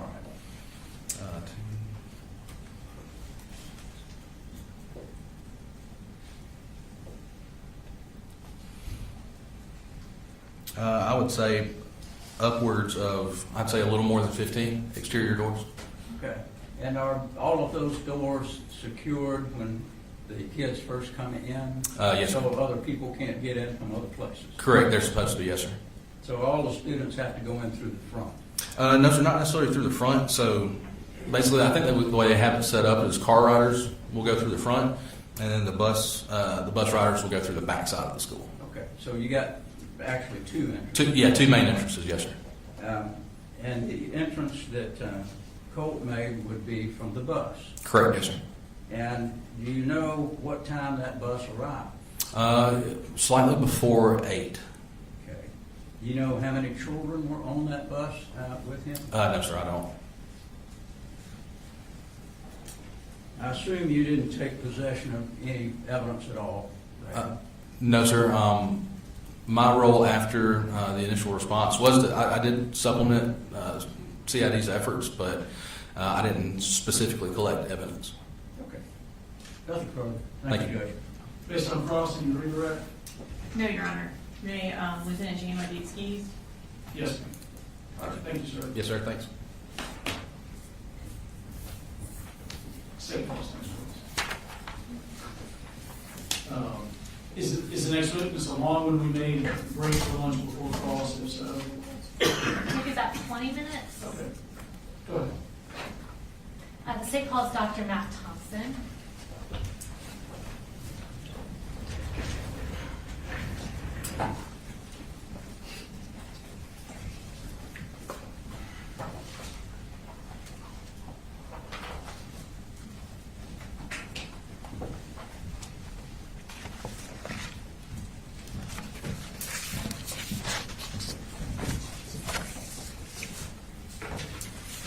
Well, if you want to go ahead and raise your right hand, do you swear or affirm any testimony you're about to give in the matter now pending before the court is the truth, the whole truth, and nothing but the truth, so help you God? I do. All right, you can have a seat. And if you will start by just introducing yourself to the jury, and you can go ahead and tell us where you're employed. My name is Matt Thompson. I'm the Deputy Superintendent for the Barrow County School System. All right, and tell us a little bit about what that role entails. It's a pretty broad job that entails a lot of different things. I have either direct or indirect supervision over, including technology, assessment, data, student records, student safety, support services, strategic planning, and a lot of other areas. All right, and how long have you been in that role? For this particular role, 4 years. Okay. As part of that role, do you have access to the surveillance system for the Barrow County school system? I do. And does that specifically include surveillance video for Appalachia High School? Yes, ma'am, it does. Tell us a little bit about the surveillance system that Appalachia High School has. System-wide, we have about 2,800 school and classroom cameras and about 800 bus cameras, about 4 per bus. For Appalachia specifically, we have 241 cameras spread out through the external parts of the school into the corridors, hallways, and including classroom cameras, and then they have however many buses delivered there on a given day. We have 4 cameras per bus. Okay, and approximately how long has this surveillance system been in place? We went with the particular server model that we're using around 2015, so a little more than 10 years. And does that record 24/7? It depends on the camera. The classroom and hallway cameras record continuously 6 a.m. through 6 p.m., and then they have a mechanism that if there's a sensor that detects motion, it will start recording it at a given point. The external security cameras and some of the key entrances record 24/7, and then the bus video records as long as the bus is actually cranked and engaged. It records continuously. Gotcha. And do any of these videos have sound? The bus videos do record sound. Teacher classroom videos do if the teacher chooses to engage it, if they're recording a lesson for their instructional purposes. But unless the teacher turns on the classroom cameras, they do not record sound, and the hallway security videos and the external do not record sound. All right, so are you aware if any of the videos relevant to this case have sound recorded on them? I'm not aware of any that do, Okay. except possibly the bus video. I'm not 100% sure on that. Okay. So the bus could go either way? Bus could, yes. Okay. And we'll start with the school proper, how is the surveillance video stored? So the videos, when they're recording, are feeding data into a server. That server is organizing those. You can use our software to kind of query the server We use a software called Video Insight. You can watch live streams, or you can also watch archived data, but that data feeds into the server room where it's stored for 30 days unless we choose to mark it for non-deletion, at which point it will be retained. Otherwise, it cycles over after 30 days. Okay, and who has access to these videos, to this server? The server room? Yes. That'd be anybody with a master key at the school, which would include school administrators. That would also include maintenance staff, a handful of IT staff, and then also a very small number of district staff, including myself. Okay. And how can you yourself access these recordings? We would never really have a reason to go to the server room. We just access those videos through the Video Insight platform, which is an installed app that's on our computers that we use to, we can watch again the live stream, or we can pull video clips out of that, or we can just review archival footage. All right, and so this app on your computers, is it fair to assume that you said a very limited amount of people have access to that? Is that true for that app? School administrators would have their own school. Beyond that, there's a small number of district staff that would have full district access, but it's very small, fewer than 10 in a fairly large district. And is this the same system that's used for the buses in addition to the school system? Buses are slightly different. They don't feed data live into a server. Theirs are recorded on a hard drive on the actual camera. So when we ask to review bus footage, we have to ask that the hard drive be actually pulled out of the camera and delivered. We can request that anytime we need to. Okay. So on this hard drive, we have what have been marked as States Exhibits 4 through 28, showing the bus that Colt Gray took to the school on September 4th of 2024 and relevant video from Appalachian High School. Have you had the opportunity to review all these videos? And are they accurate copies of what was captured from the surveillance video that day? Yes. Were all these videos obtained directly either from the server at the school or the local servers on the bus? That's correct. And have they been materially changed or altered in any way? They have not. Judge, at this time we would tender States Exhibits 4 through 28, and I would note that States 22 is in 2 parts, so we've just marked that as 22.1 and 22.2. All right, if that's any objection. No, go ahead. All right, 4 through 28, inclusive of 22.1 and 22.2 are all good. All right, so we're going to be playing relevant portions of these videos at a later point in the trial, but what we're going to do with you right now is go through some clips from the exhibits just to orient the jury to the different views that these different cameras provide. We'll start with a clip from States Exhibit 4, which is the exterior of the school bus.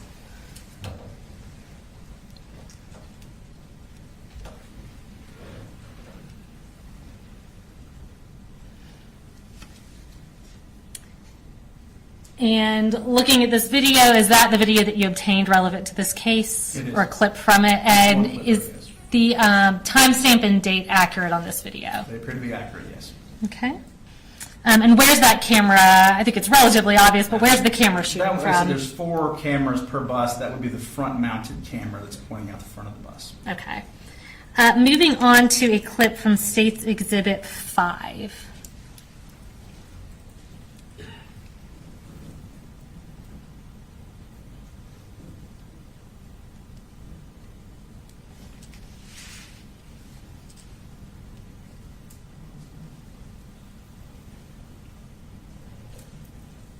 And is that the interior of the same school bus that we previously saw the exterior of? That would be the camera that's pretty standard mounted behind the drive.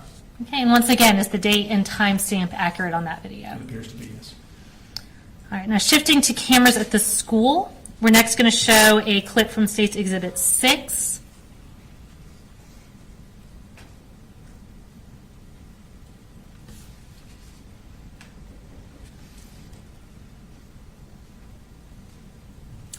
All right, and where is that camera showing from? That is the bus rider entrance at the back of Appalachian High School. All right, and I see we've got 2 date and timestamps, but they look to be exactly the same. Are those correct in Those these would be videos? correct, yes. Okay. Now, next we're going to jump over to a clip from States Exhibit 16.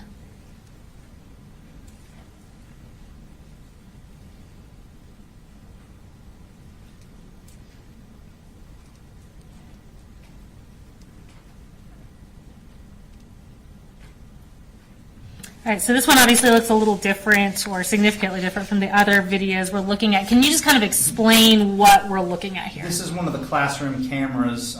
This is actually, I believe, in Miss Suzanne Harris's classroom. They're mounted at the center of the classroom, or not every classroom is perfectly square, so sometimes they're configured as close as we can get it, and they provide a fisheye view of the entire classroom. Some of the newer ones can be actually angled a little bit if a teacher wants to use them for instructional purposes. They typically are not done that much for that purpose, so this is typically the view you're going to get from a classroom camera, sort of the fishbowl view of the entire classroom. Okay, and so are all the cameras inside the classrooms this style of camera? They will, yes. There's not any that will look any different from this. As I said, you can sometimes angle them, but in this particular case, it's not angled, and I don't believe any of the footage that was relevant September 4th were angled. That was my next question, thank you. And are there any other cameras that show the interior of these classrooms as part of the school surveillance system? Is the date and time stamp on this video correct? It is, yes.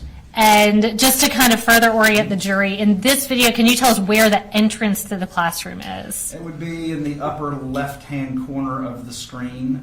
You can see a sort of brown door. That would be the entrance to the classroom. And this is, like I said, this is a computer classroom, so there's rows of desktop stacks. Okay, so that brown door with the little window on it, right? That would be Okay. it. And next, we're going to pull up State 17 and show a clip from that.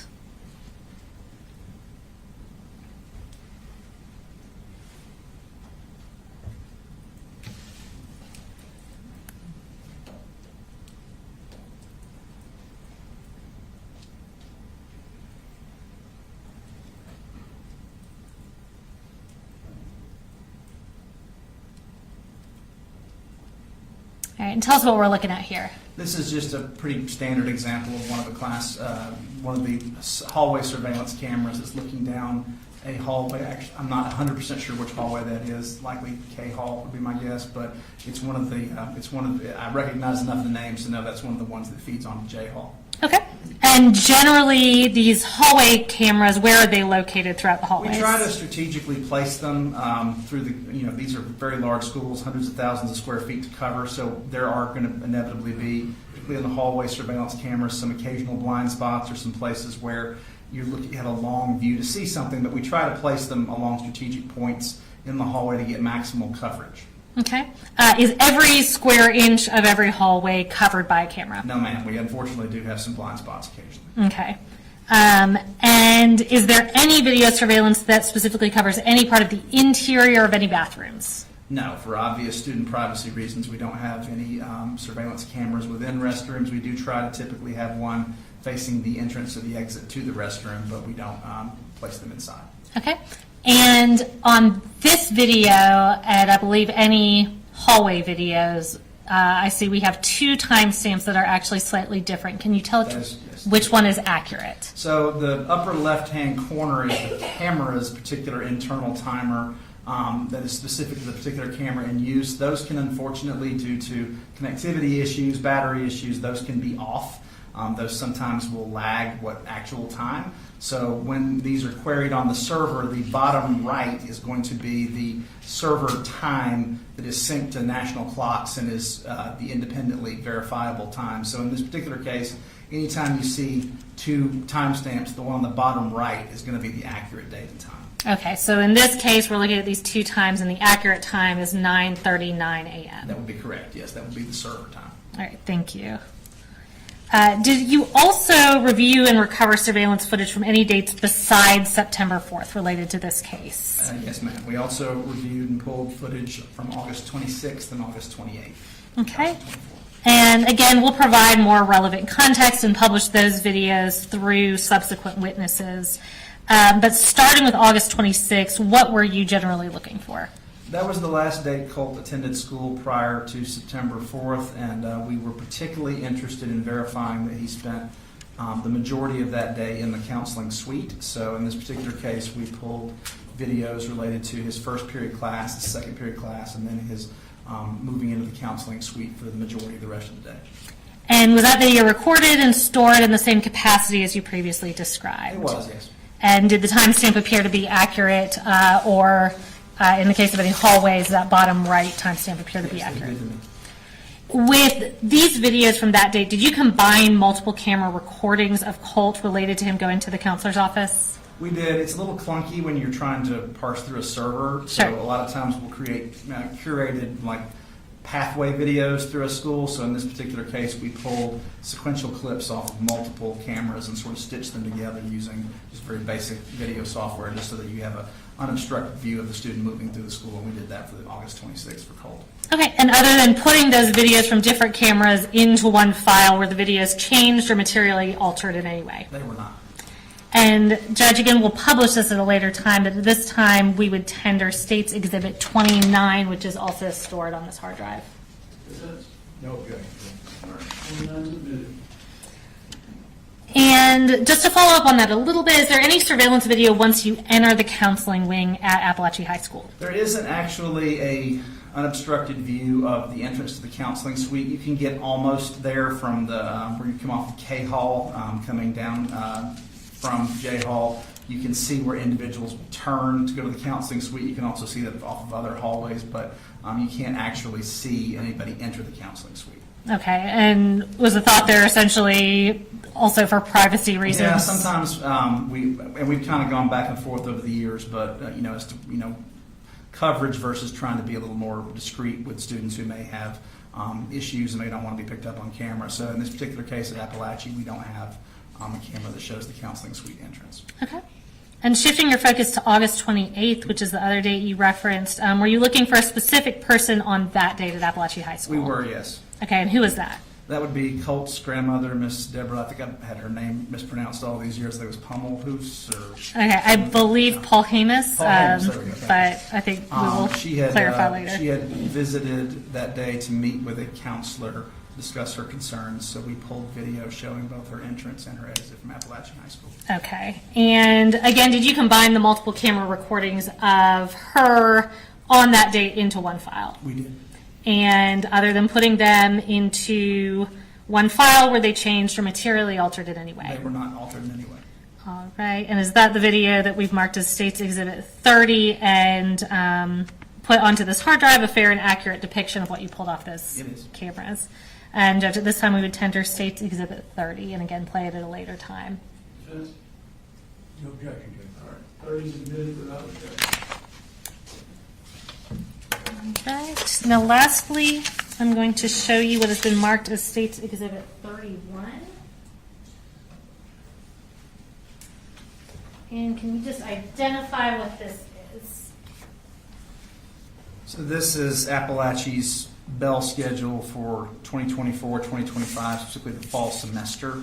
Appalachia's instructional day is tied into 4 main instructional periods with a shorter advisement period. Okay, and before I make you talk through it twice, what I've handed you fair and accurate? This is Okay. the accurate bell schedule from the fall of 2024. Okay, and Judge, we'd go ahead and tender those as State's Exhibit 31. Defense? No objection. 31 submitted. All right, and we'll go ahead and pull that up on the screen just so it's a little easier for people to follow. So yeah, if you'll just kind of talk us through what this shows. Sure. So what this is going to be doing is, as I said, there's 4 instructional segments, and there's also an advisement period that is built in on certain days. So in this case, what this is showing is the beginning and ending of each class segment, and then the time students have to traverse to their next class before they would be considered tardy. Okay. And nothing further from me. The defense may have a couple questions for you. All right, Cross? I just have one question. Sir. At that time, Appalachian High School did not have metal detectors, correct? That is correct, sir. All right, thank you. All right, need to be excused? Yes, sir. All right, thank you, sir.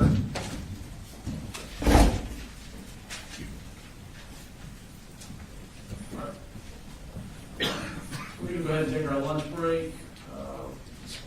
12:10, break until 1:10.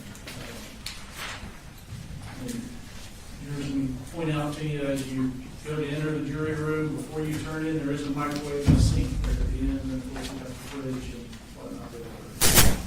All right.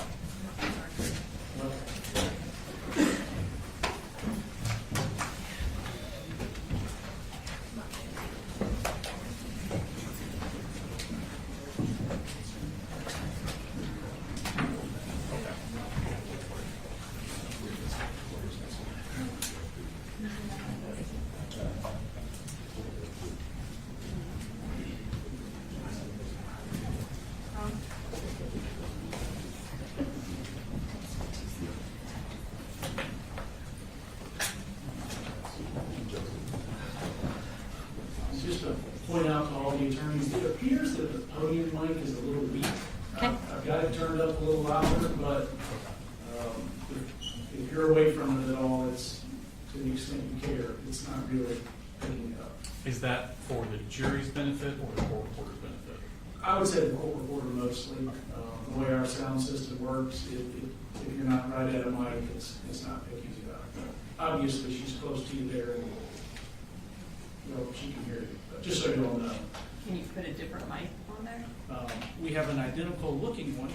I didn't know if this was. I think we tried it already. All right. All right. Mr. Mayor, Mr. Hobbs, you guys squared away? Yes, bailiff is going to give us instructions on where to go. You can recess till 1:10. Thank you. Thank you.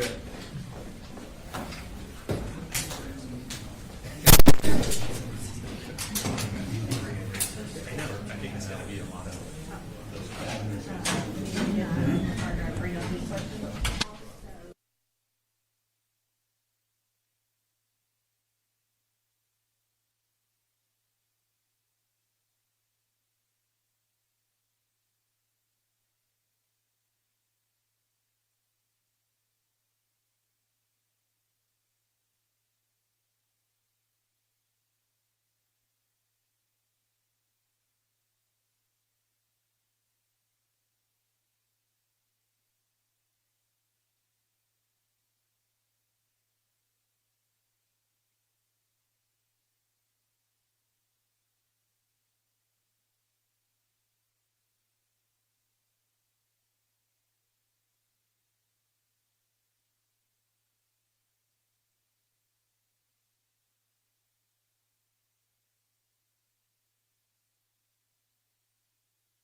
I got it, I'm sorry.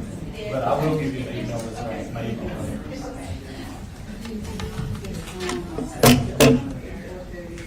Hello. Hi. I did not intentionally. Sorry.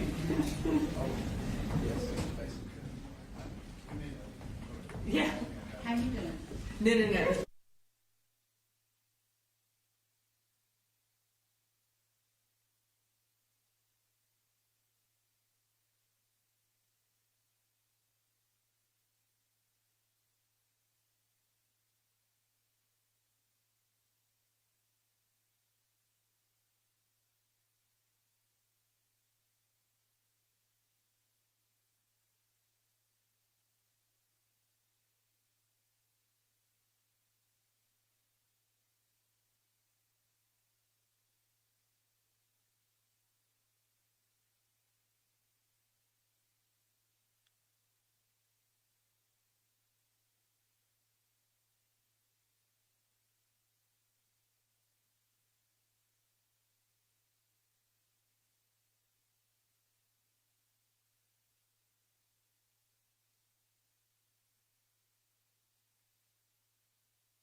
And then you wouldn't be on the third floor worried about anything. We want nothing to do with, Yeah. we figured they were over here, they're next door. Yeah.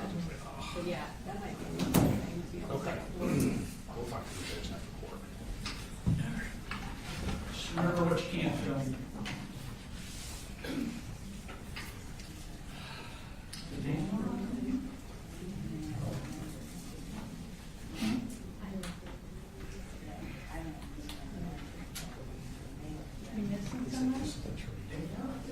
No, I hadn't seen her. She was back there with you. I thought she came out. You know she's gonna be upset that you left her.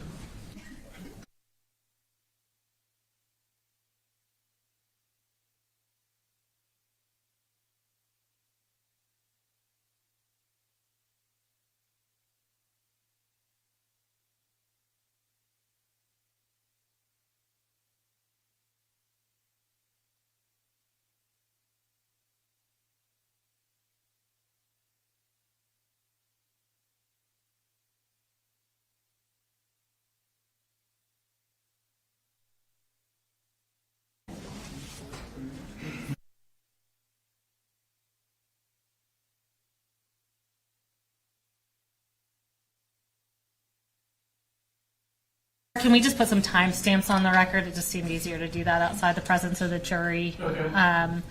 The clips we introduced through Dr. Thompson from State's Exhibit 4, we played from 41 minutes 16 seconds to 41 minutes 29 seconds. From Exhibit 5, 39 minutes and 29 seconds to 39 minutes and 51 seconds. From State's Exhibit 6, we played the first 10 seconds. State's Exhibit 16, we played 20 minutes and 3 seconds to 20 minutes and 13 seconds. And from State's Exhibit 17, we played the first 10 seconds. We'll also provide that in writing to the court reporter once we get through evidence. You all ready for the jury? Yes, sir. Okay. All right, bring them in.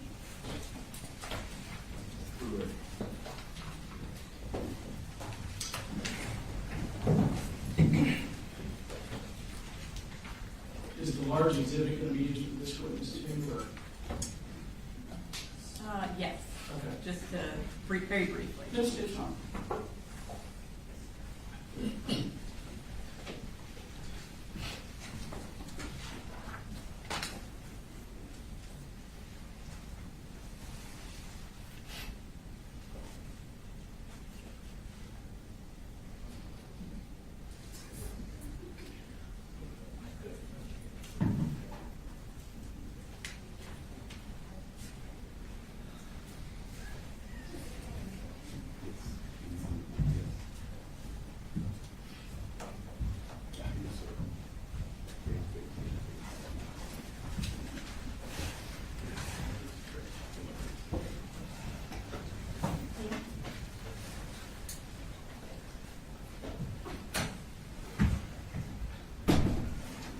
Everyone can be seated.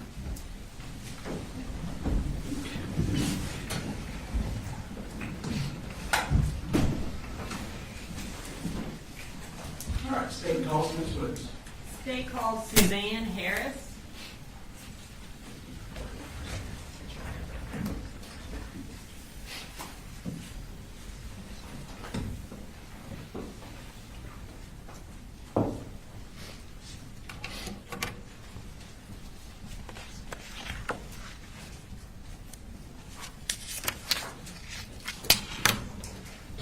Please raise your right hand.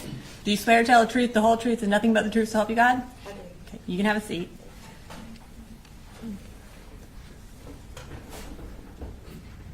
Will you go ahead and introduce yourself to the jury?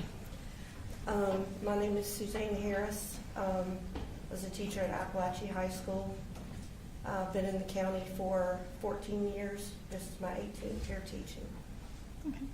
Well, you went ahead and answered my next question, which was, what do you do? So you indicated that you worked at Appalachia High School. When did you work at Appalachia High School? What years of service did you do there? I worked there until December of this past year. So I've been there for 4.5 years. And while you were at Appalachia High School, what subject did you teach? Computer science. In September of 2024, were you teaching computer science at that time? I was. And I'm going to ask you if you could show me on that map right next to you which was your classroom.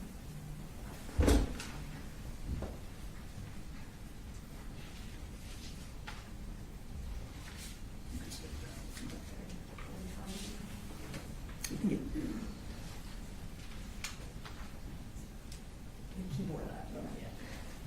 I'm right here on G Hall, and my classroom is right here, 1.515. Thank you, Ms. Harris. You can have a seat.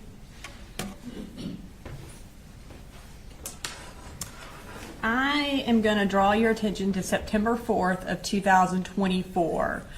Were you working at Appalachia that day? I was.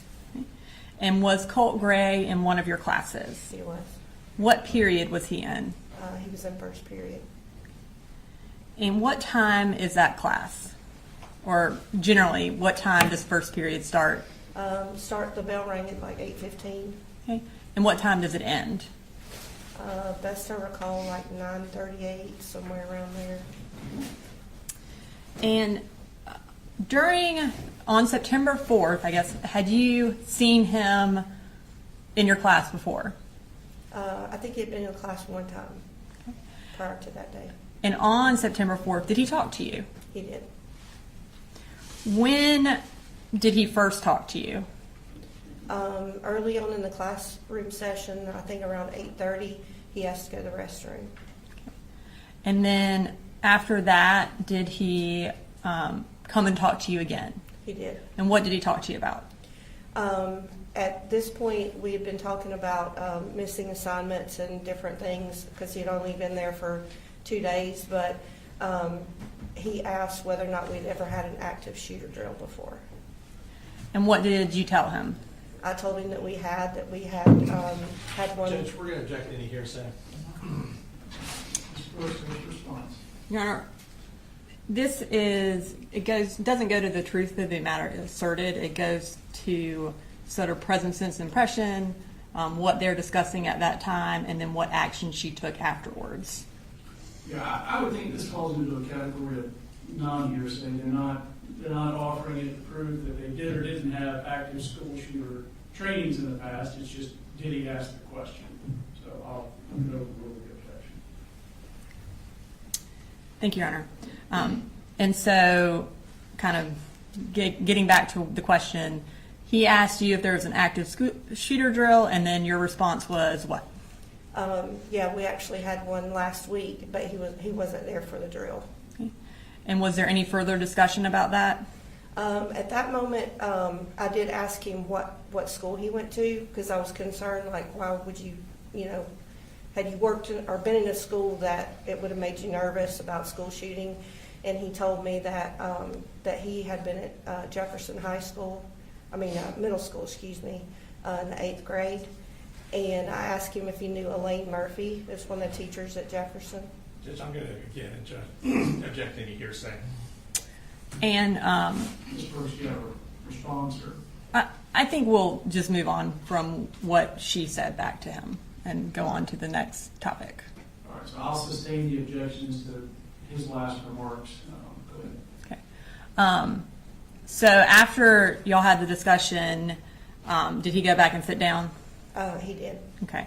And this time, I'm going to publish a clip from State's Exhibit 16. It's been previously introduced into evidence, and the clip is from 38 minutes and 23 seconds to 39 minutes and 12 seconds.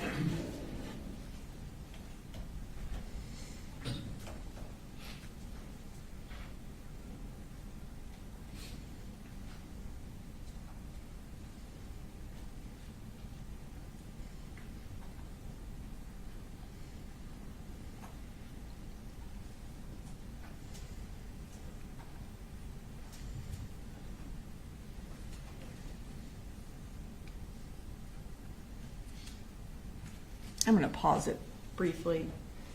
Can you kind of tell the jury, just so they can make sure they see where you are and then also where Colt Gray is? Sure. And So over to this side over here, where you see the gold and white striped bulletin board, that's where my desk is. And is that all the way on the left of the screen? yes, and then he is to the right of my desk. I don't know what pointer I can show you. So I'm here, and Colt is here, and this is where he was sitting. Okay. And this was Alex Johnson, and this was Tyler Graham. It may facilitate things for these fisheye views to kind of refer to like the face of a clock, 9 o'clock, or just That's a good idea, Your Honor. And as far as the exit or the entrance to the classroom, the door, is that around 11 o'clock? It is. All right, thank you. All right, we can finish playing the clip.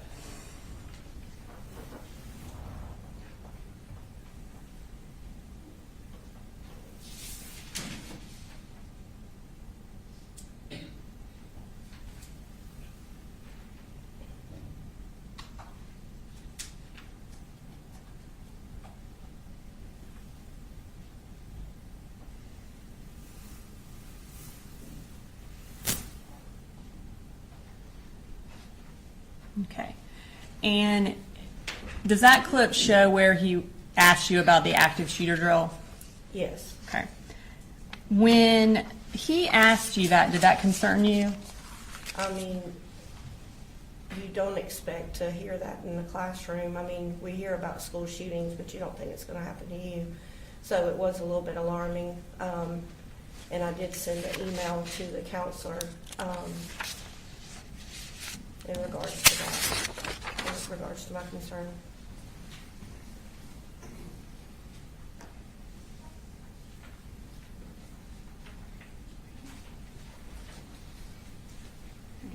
I'm going to show you what's been marked as State Exhibit 32.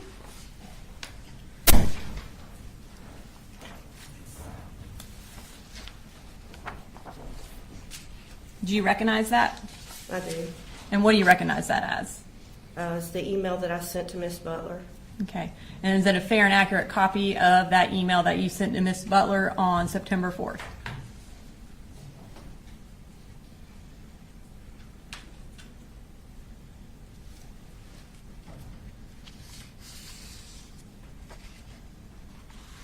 Yes. Okay. Your Honor, this time I'd like to introduce into evidence State Exhibit 32. No objection. all right, 32 is admitted. Okay, if we could display that for the jury. Okay, so you indicated that you sent this email to Miss Butler. Can you tell us who Miss Butler is? She's the counselor that is in charge of his last name.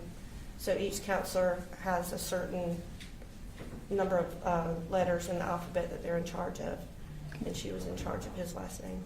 And then you also copied Dee Martin. Can you tell me who Dee Martin is?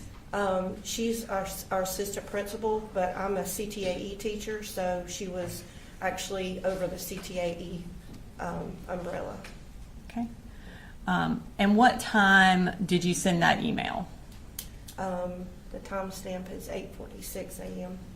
And can you read for the jury what your email said? The subject said inquiry from CG that might warrant a few questions. Miss Butler, I had a student who is new to the school. He has missed quite a bit already. He asked this morning if we ever do any active shooter drills. I thought this was an odd question. I told him we did, and we had one recently, but he was absent. I asked if he had a particular concern, and he said he didn't. The student is Colt Gray, and he is in the 9th grade, just FYI. Thank you. Now, after you sent that email, did Colt come and talk to you again? Yes. Okay. And what did he talk to you about this time? Several times he was asking about missing assignments. The two students that were sitting beside him, Alex Johnson and Tyler Graham, they were actually helping him with assignments. But at some point closer to the time that the bell rang, he asked what our policy was in between restroom transitions as far as going to the restroom. And what is Appalachia's policy about restroom transitions? You cannot go to the restroom during transitions. Okay. And by transition, do you mean between classes? Yes, ma'am. So when can you go to the restroom? You can go in class. And how do y'all prevent people from going to the restroom during between classes? We have chains, and so I actually had the restroom duty right outside my classroom. So there's chains, and you just walk out and clip the chain and stand there and make sure that the students don't go in and out of the restroom. Okay. So at this time, I'm going to show another clip from State's Exhibit 16, which is from 1 hour and 30 minutes and 54 seconds to 1 hour and 31 minutes and 18 seconds.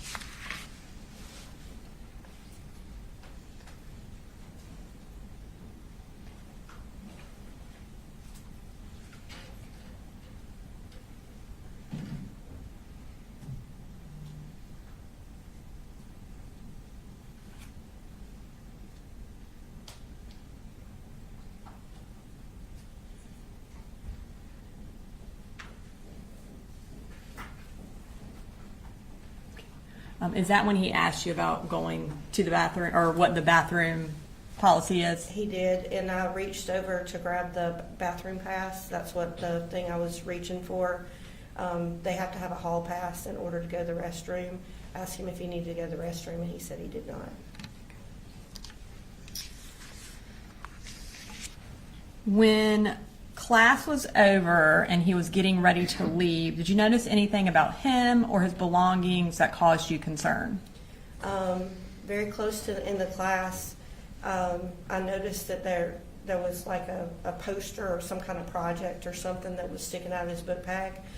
And I asked him what his project was about, and he didn't really have much to say about the project, but he did tell me that he would show it to me later if I wanted to see it. And I couldn't tell what the project was, but he had only been there for a couple of days, so I was looking at it kind of odd. It was taller than the book bag, and it had like clothing that was kind of wrapped around it.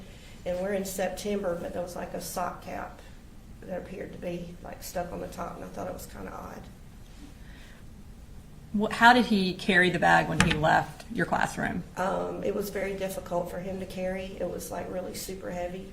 And so when he went to pick it up, you could tell, and I said, "Do you need help with that?" And he seemed a little agitated or a little nervous.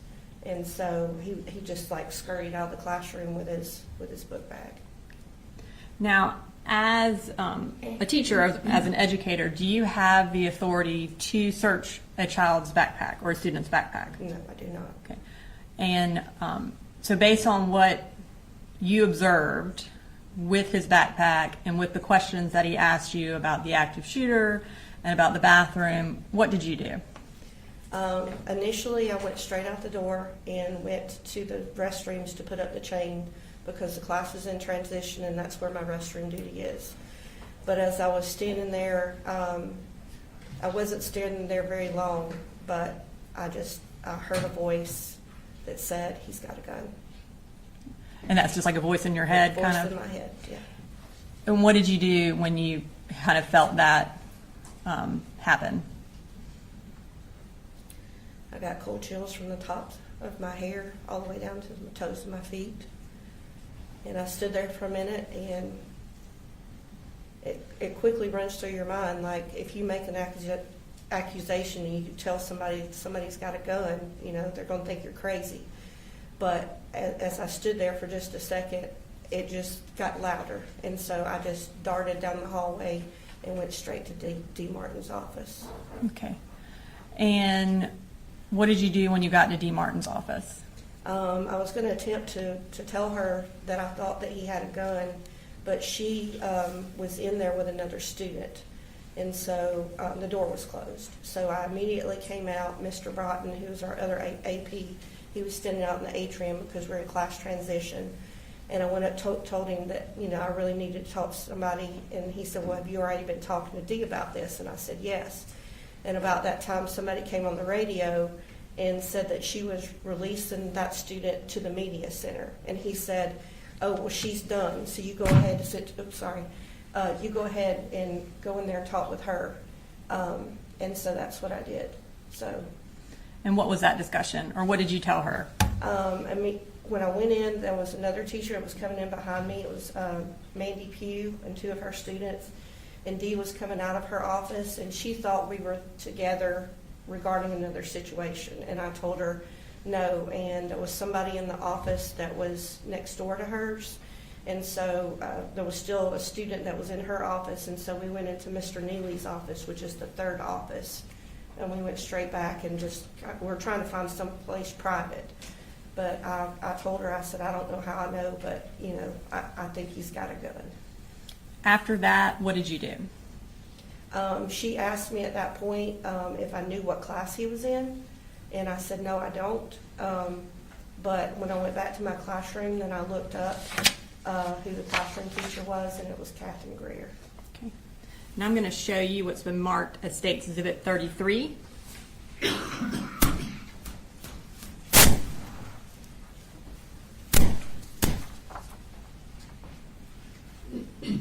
Do you recognize that? I do. And what do you recognize that as? It's the email that I sent letting Dee know what classroom he was in. And is that a fair and accurate copy of that email? Yes, ma'am. Your Honor, at this time I would like to introduce into evidence State's Exhibit 33. No objection. All right, 33 is moved. And we'll go ahead and publish that to the jury. Okay. And again, you indicated that this was to Dee Martin. Can you tell us the time that you sent that email? The time is at 9:52 a.m. And can you tell us what the email said? Colt Gray is with Miss Greer during the 2nd period, FYI, thanks.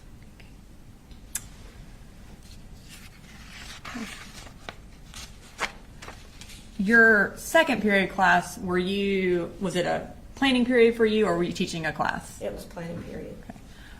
After that email, can you tell us what happened? So I have other students that share the classroom. They come in, we share the classroom together.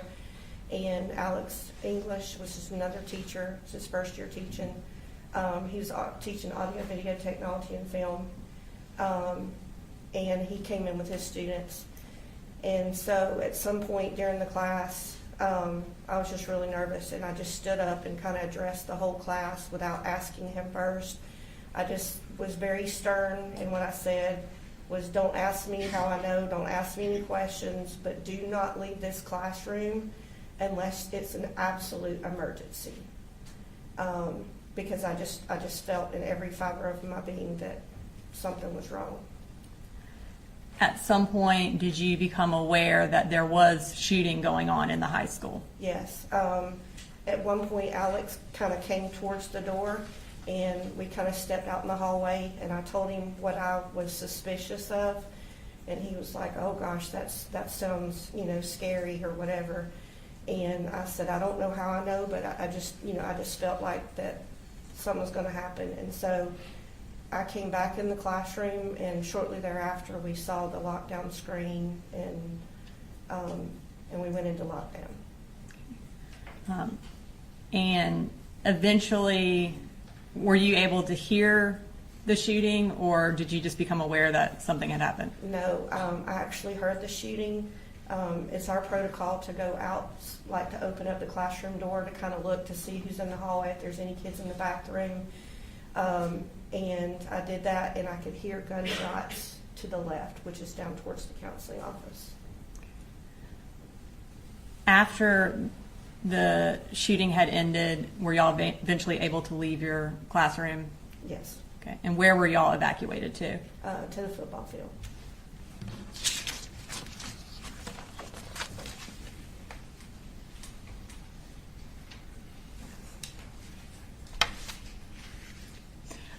And I'm going to play one more clip for you, which is the clip for when Colt was leaving your classroom. And it is from 1 hour and 39 minutes and 11 seconds to 1 hour and 40 minutes and 14 seconds. And that's, again, from State's Exhibit 16.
And just to be clear, did you ever actually see a gun? No, Okay.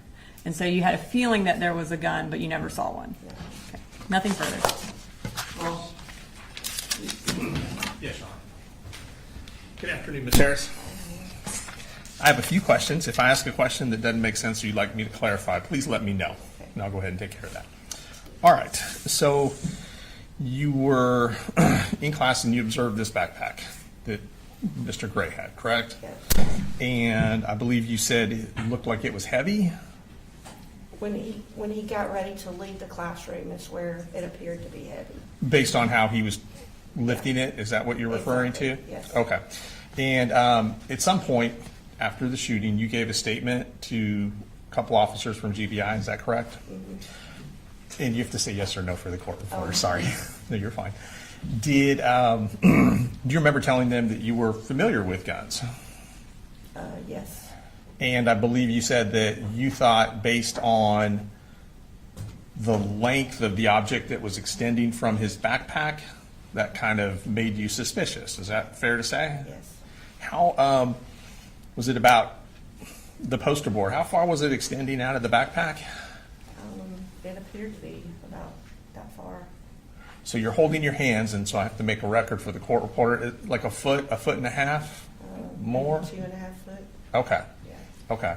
And you said there was a hat stuffed down the tube of the poster board. Is that correct? It appeared to be clothing, and best I recall, it looked like a sock cap. Like a toboggan?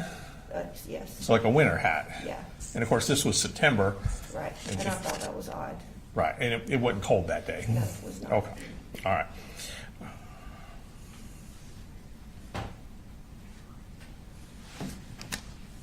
Okay, I think that's it. Let me check one other thing. And you said, we saw from where he was sitting in class on the video, he was sitting next to a couple other students. And without telling me what anybody said specifically, your memory is that they were engaging in conversations regarding missing assignments? Yes. Okay. Can I have 1 second, Judge? 1 second. I'll make a moment.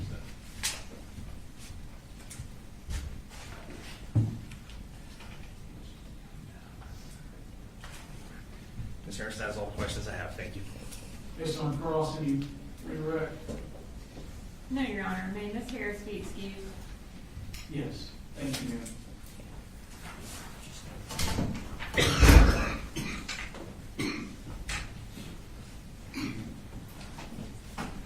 Right here. Yes, sir.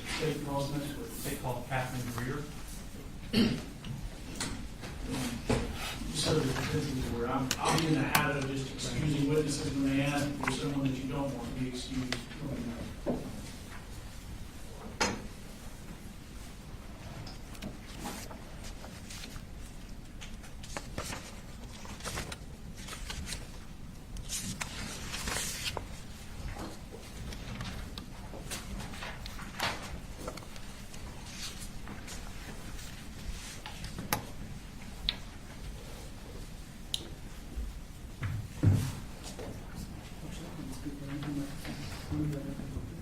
Could you raise your right hand, please? Swear the testimony given in the matter now pending before this court will be the truth, the whole truth, nothing but the truth, so help you God. I do. Okay. If you could introduce yourself for the jury. My name is Catherine Greer. Okay. And where do you work, ma'am? I work at Appalachia High School. And what do you do at Appalachia High School? I'm a math teacher. Okay. And how long have you worked there? This is my third year. Your third year? Okay. I want to take your attention back to 2024-2025 school year.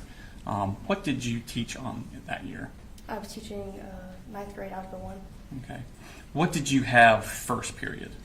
First period was my planning block. Okay. So you didn't teach a class that period? No, sir. Okay. And what did you teach second period? Ninth grade Algebra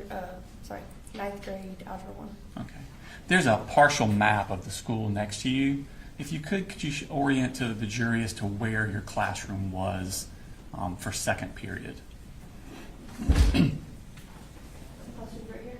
Okay. And was Colt Gray a member of that class? He was. Okay. And what do you remember about Colt Gray prior to September 2024? Not too much. He started school not on the first day, maybe a week or so after. And I think I had him in my room maybe 3-4 times. Okay.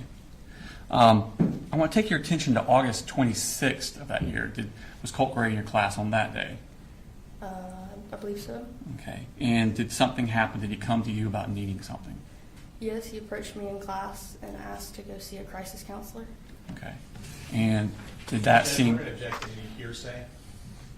Your Honor, hearsay is a statement made out of court. That wasn't a statement. He was asking for something. That would be more of a present sense impression. It's also not for the truth of the matter asserted. I don't think that would be hearsay. Go ahead, Mr. Hobbs. Judge, I think it is being admitted for the truth of the matter in regards to his mental health state at that time. Your Honor, it's not testimonial in nature. He's not asking, or he's not testifying anything. It's not an out-court statement. He's asking to go somewhere. That is not hearsay. You know, I believe him asking to see a counselor on that day is non-hearsay, so I'll overrule the objection. Okay.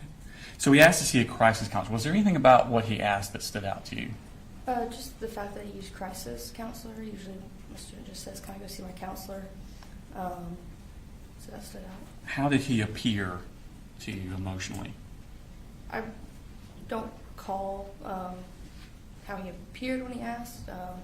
I just knew it was different from a typical ask to go to see a counselor, so I walked him there. Okay. So is it your normal practice to walk them to the counselor? If they just asked to go to a counselor, not typically, but since he said crisis counselor, I didn't know what was going on, so I did want to walk him. And so class next to me has 2 teachers in Okay. it, And who were they? Miss Ryan and Coach Edwards. Okay. So what did you do when you decided to walk him to the counselor's office? I peeked my head over next door and just asked if one of them could watch my class so I could walk him to the counseling office. Okay. And did they do that? They did. Okay. Could you show, and did you walk him to the counselor's office? I did. Could you show on the map, we were just talking about where the counselor's office, did you walk him to? The counselor's office is over here. Okay. I'll walk him down that hall. Okay, thank you. Did Colt come back to your second period class that day? He never came back to my classroom. That day or any other day? He didn't come back that day, and I believe the next time he was there was September 4th. Okay. Let's go to September 4th. Approximately how many times on that day had Colt Gray been present in your classroom? 2 or 3, maybe. Okay. Did you have any problems with him before then? I did not. Okay. Did he have any issues with other students that you seem to notice? No, I never saw him interact with any student specifically. Okay. Did you notice anything out of the ordinary about him? No, sir. Okay. Is there another student in your class with a similar name? Yes, And who was that? Colton Gray. Colton Gray? Now, Colt Gray was a freshman that year, correct? Correct. All right. What year was Colton Gray? A senior. Okay. And what was his personality like? Very sweet, very respectful. He tried hard, put his best effort forward. Great kid. Did he interact with you and other students? He did. Okay. I want to take your attention to the morning of September 4th. About what time do second period students begin arriving in your class? Around 9:45, or a little bit before the second period bells at 9:45, I believe. Okay. And what are you typically doing when students are arriving at your class? Typically, I'm standing at the door greeting them. Okay. Did you notice Colt when he came into your class? I do not remember him coming into the room. Okay. Do you remember seeing his book bag when he came into the room? No. Okay. Have you had an opportunity to see the security camera footage of your classroom from that morning? I have. Okay. And looking back on that security camera footage, do you realize why it was that you don't remember seeing Colt? I did. And why is that? I was pulling up a presentation on my screen, so my back was turned to the door. Okay. This security camera footage that you saw, does it accurately portray what happened on September 4th? It does. I'm going to show you a clip from what's already been tendered as State's Exhibit number 21. Your Honor, for the record, this is going to be from 1 minute 15 seconds to 6 minutes and 18 seconds. And it portrays Colt coming into the room.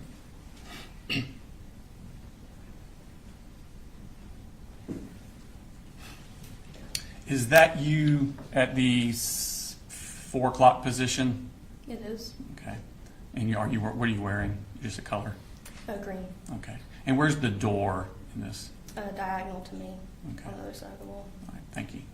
Play.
Kid that just entered the room, who was that? It's Colton Gray. The one with the black shirt and the tan pants? Yes, sir. Okay.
So at this point, class changes ended. Yes, sir. At some point during class, does Colt ask to leave the classroom? He does. Okay. And what purpose does he ask to leave the classroom? He has to go see his counselor. Okay. At this point, do you take him, did you walk him this day? I did not. Okay. And did he take his stuff with him, or did he leave it in the room? He took his book bag. Okay. And is this also shown in the security footage? It is. Okay. Your Honor, this time I'm going to show what's 13:22 to 14:22. It's close to 10 minutes. And this is another. It's also from the same, from States 21, Your Honor. And let me just clarify for a second my last ruling. So I overruled an objection previously about hearsay on he asked to see a crisis counselor. I think him asking the question is admissible for the fact that he asked it. It's not admitted for the purpose of establishing that he was in fact having a mental health crisis. All right.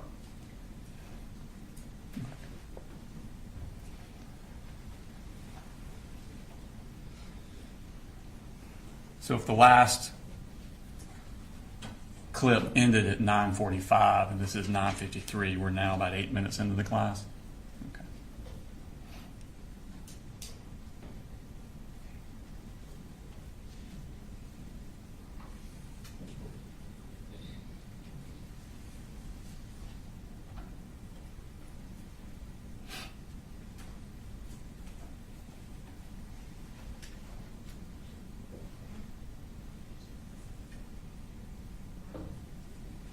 What's he doing there on the wall? He's grabbing the pass, the Okay. office pass. So different passes have different destinations on them? There's a restroom pass and office pass. Okay.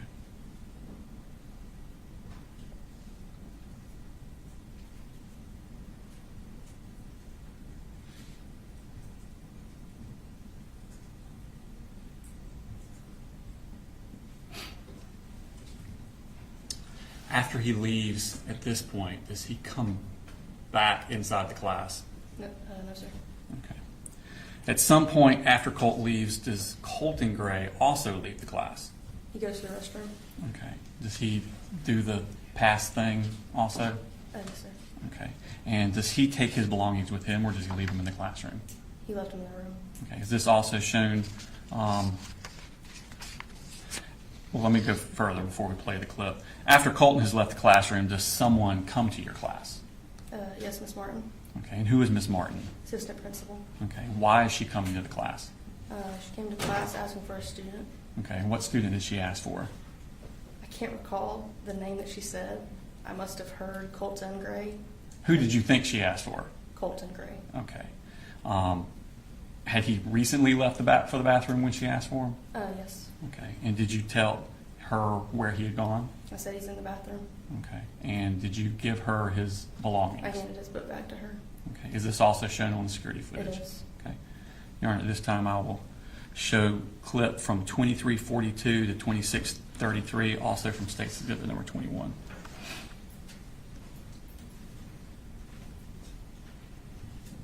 So now we're at 10:03, so this is about 9 minutes after Colt left.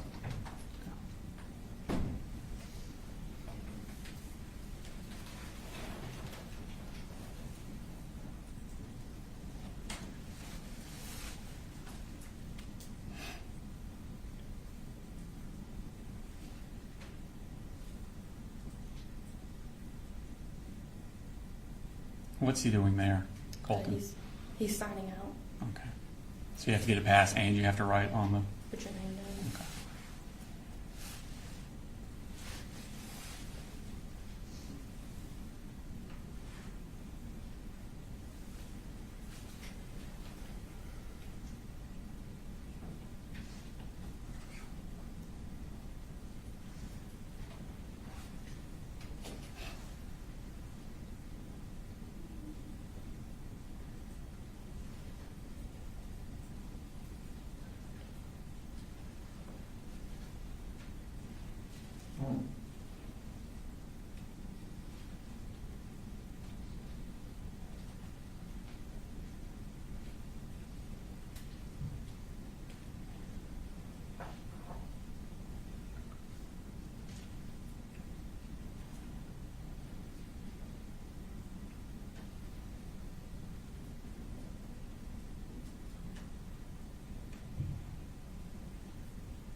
Is that Miss Martin coming in there? It is. Okay.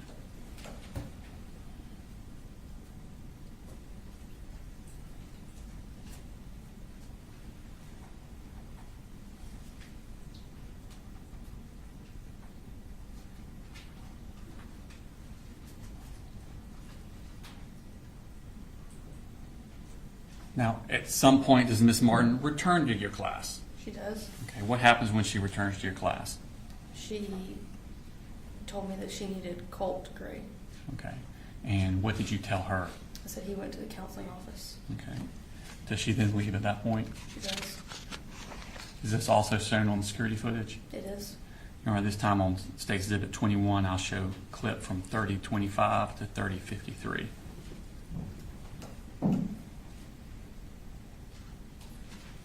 So now we're at 10:11. This is what, about 5 minutes after she left the first time?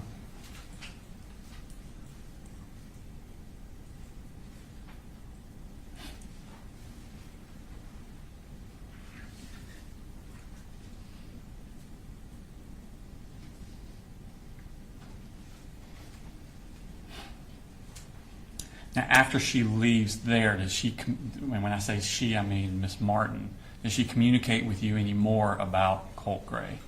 She does. What does she do? She intercommed into my room. I'm sorry, she what? Intercommed Okay. into my room. So she got on the intercom? Yes. Okay. And she asked me to check my email. All right. And did you check your email? I did. She was asking around what time he left the room. Colt left the room. Okay. I'm going to show you Smart State Exhibit number 34.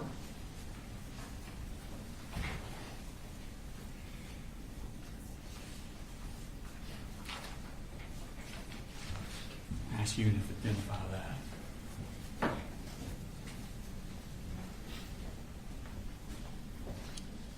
What is that? This is the email that she sent me asking what time he left, and the email that I responded with saying he left around 9:50. Okay. So you had the email to you and your reply on the same? Correct. Do they accurately reflect the email exchange you had with Miss Martin? They do. All right, this time I tender State Exhibit number 34 in the evidence. No objection. All right, very good. As we publish after the jury. All right, so you're at the bottom? I am. All right, I'm sorry, I'm Miss sorry, Martin's no. at the bottom. Miss Martin's at the bottom. Okay, and what time did that email come in? That came at 10:18. Okay, and your response is above that? Correct. Okay, and what time did you send that response? 10:20. And what did you say? I said he left towards the beginning of first, probably around 9:50.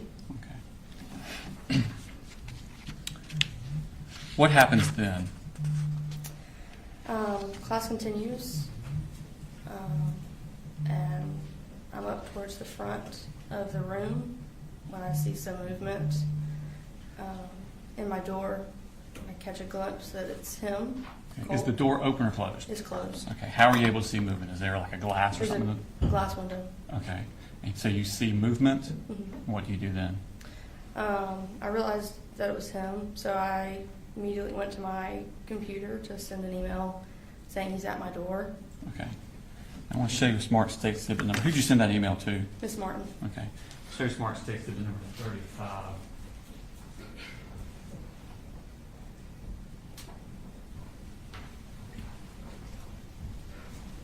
And see if you recognize that. Yes. And what is that? That's the email that I sent to Miss Martin saying he just came back to class. Okay. And is it an accurate reflection of the email that you sent to Ms. Martin? It is. All right, this time I tender State Exhibit number 35 in the evidence. No objection. All right, 35 to me. Post that. So what time did you send that email? I sent that at 10:22. Okay. When you send that email, what happens? I sent the email, and I guess immediately, Miss Martin came back on the intercom and said he's at your door. And at that point, I'm walking towards my door, and I said yes. I got to my door, and I saw that it was him, and that he had a gun. Describe how he was holding the gun. I I guess just across his body. Okay. And what type of gun was it? I mean, I don't know, you know what type, but just. It was a large gun, a rifle, I guess. Okay. What did you do at that point? I said he's got a gun. I told the kids to get in the corner. I started pressing my Centegix badge. All right. Tell me about this Centegix bag you're referring to. All the teachers have a badge that, sorry. That's fine. Take your time. If you press it 3 times, admin and an officer and the nurse are coming.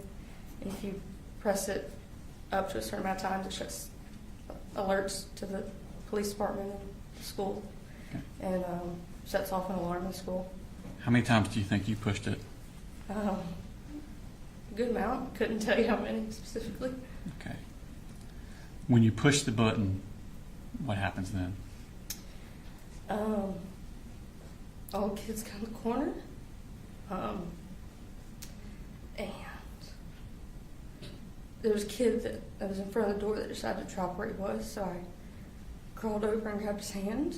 I reached up and flicked off the light, and I went back over to the kids in the corner.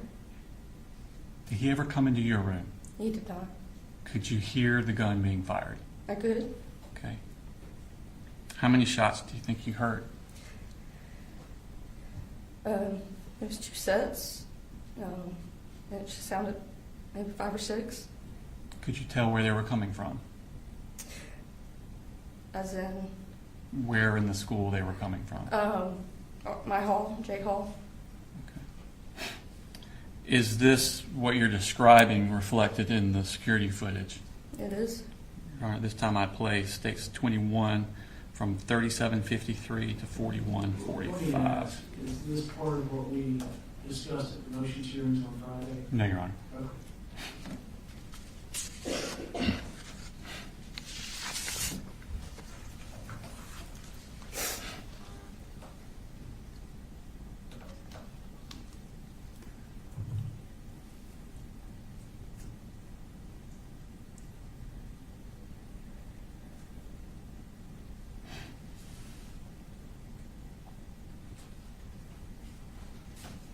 Is this when you're emailing with Miss Martin? Yes. Okay.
Is that him in the door there? It is. Is this you sending the email? Yes.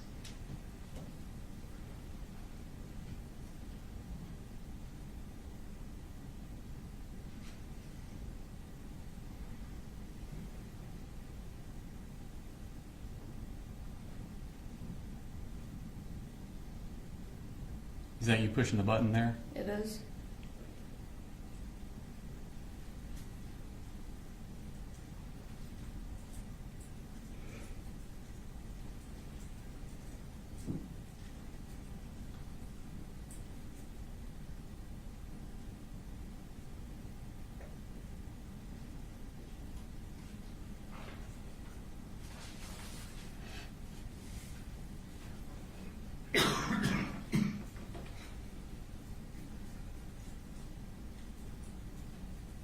Is this what y'all are trained to do during the shooter drill? Yes, sir.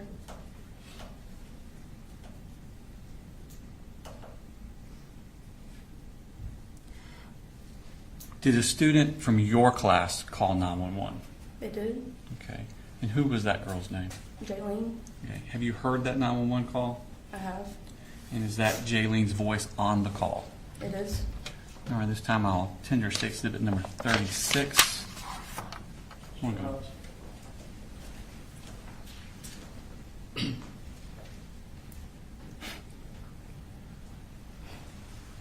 No objection, Judge.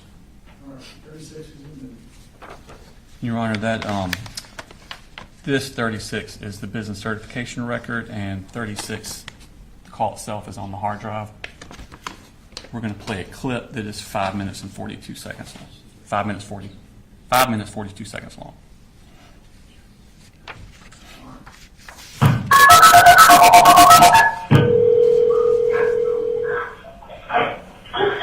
Mary County 911, what's the address to your emergency?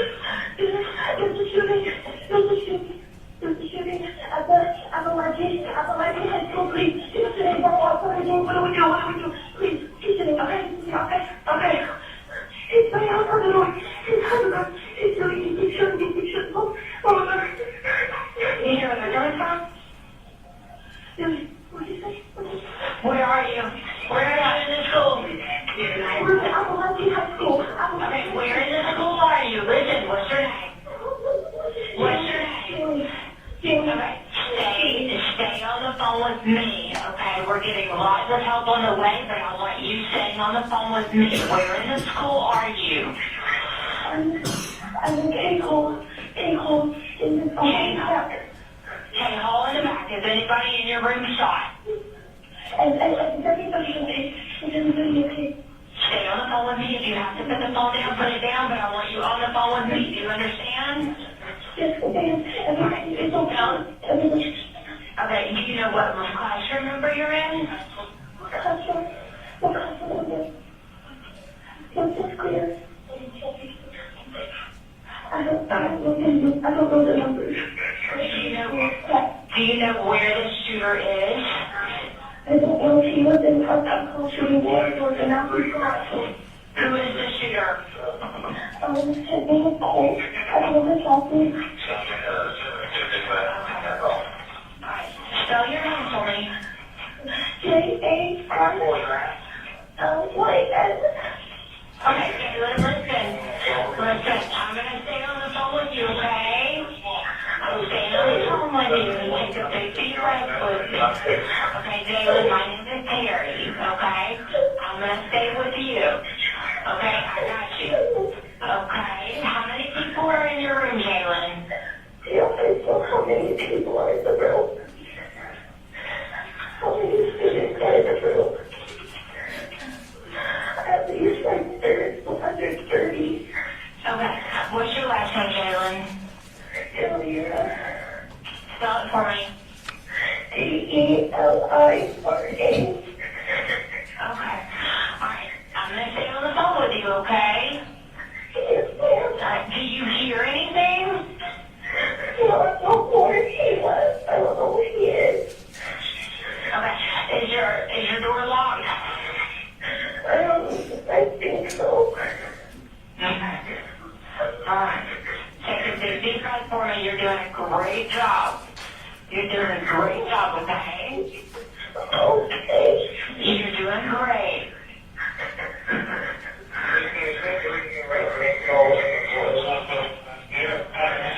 You're doing a great job. I want you to let me know if you hear anything. Okay? Alright. Is your door locked? Is there anything in front of your door? No, it's off the desk. No, there's nothing. Okay. Do you know what, you don't know what classroom you're in, like what classroom number?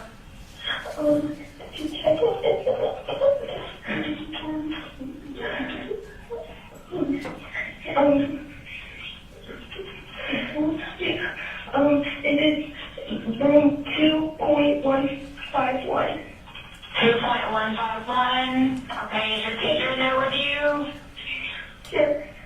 Okay. Alright, what's your teacher's name? Miss Greer.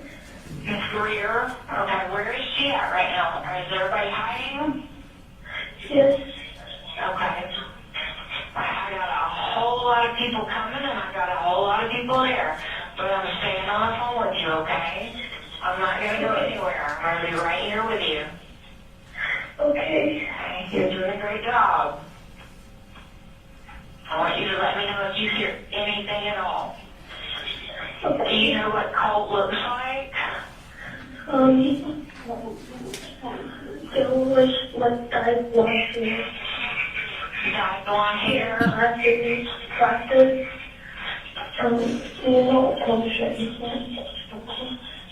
Did you see the gun or did you just hear the shots? I don't think very well, and I heard the shots. You heard the shots? Yes. How many shots did you hear? More than 10? Okay. Alright. Take a big deep breath. Big deep breath. I know you are very scared, but you're doing great.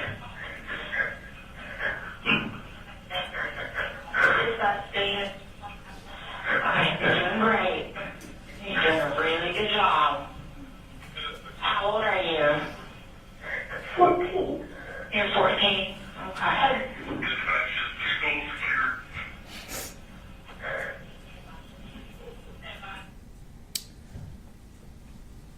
How long did y'all stay in the room before the police arrived? Maybe 10, 15 minutes, I'm not sure. What happened after the police arrived? Our door was unlocked by an SRO that came in. He asked us if there was anyone in the room that wasn't supposed to be there. I answered no. He closed the door, said he would be back. He came back to the room and told us to stand up and walk outside with our hands up. And did you do that? We did. And where did y'all go?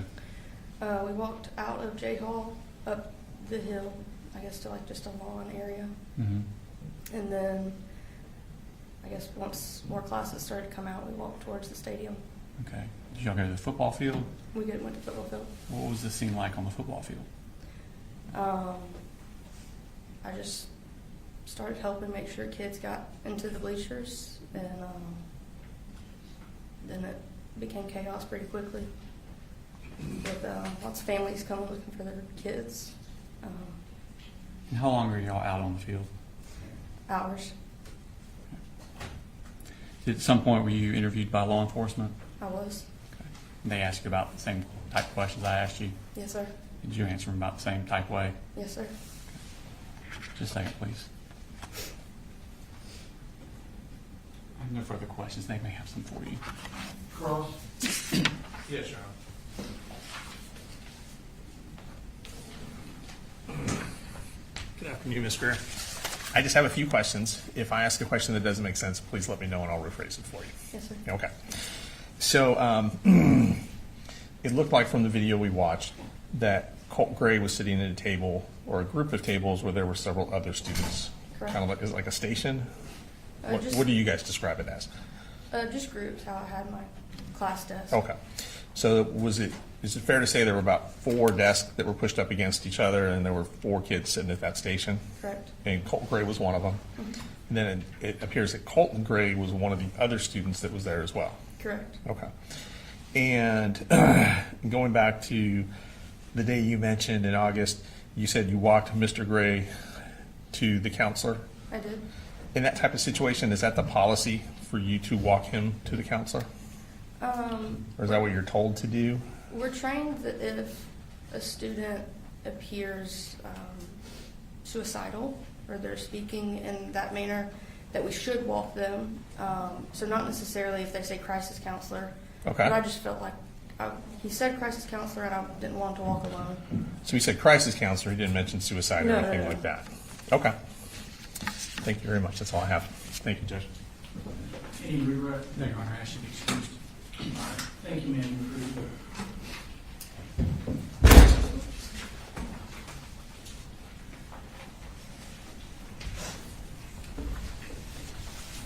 State Paulson's for State calls Jason Wilkerson.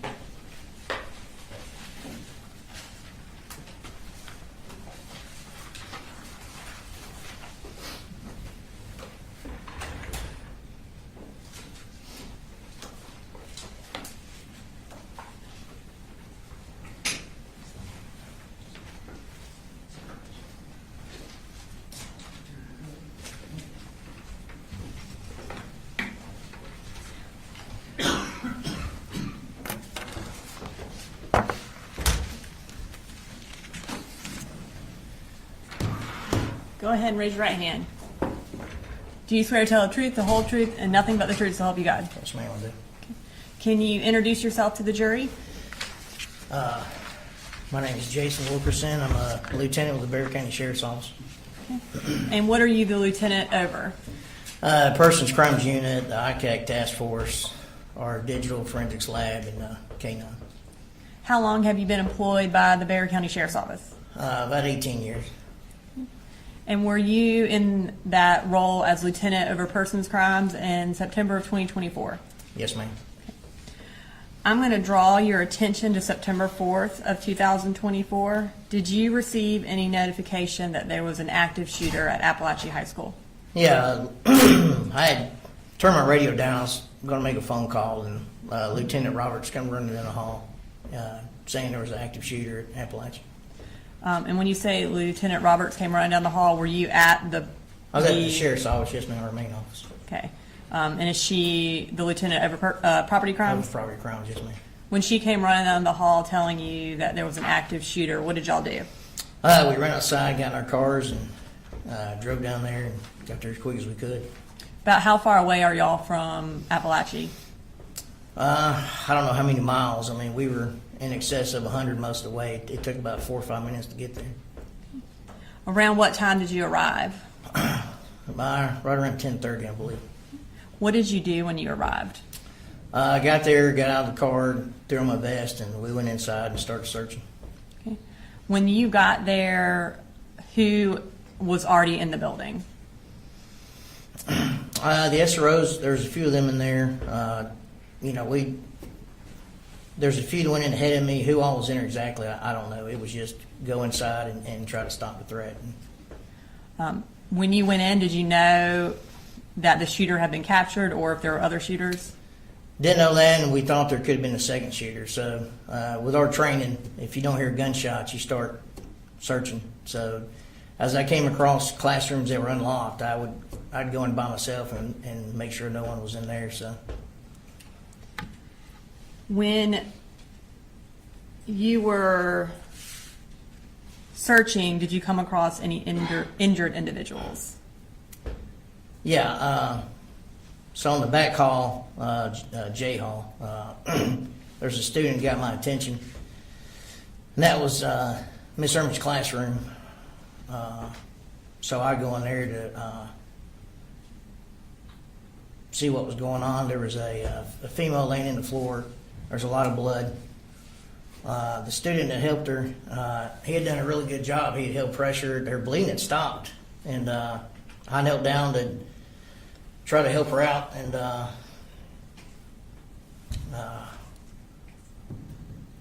Her skin was pretty pale. It just kept getting paler. Her lips kept getting bluer, and she just said, I can't breathe, I can't breathe. And, you know, I'm not, I mean, it's outside the scope of my medical training. You know, it just her symptoms to me didn't make sense for what I've been trained in. And all I could really do, I had the tourniquet on me, but where her injury was at, you can't put a tourniquet there. The bleeding stopped. I mean, it was, but you know, she said she couldn't breathe. That just didn't make any sense. I didn't know what to do, and I just kept yelling for medics. And a few minutes later, some medics came in, and I got out of their way and left the room and went back out in the hallway and tried to help out where I could.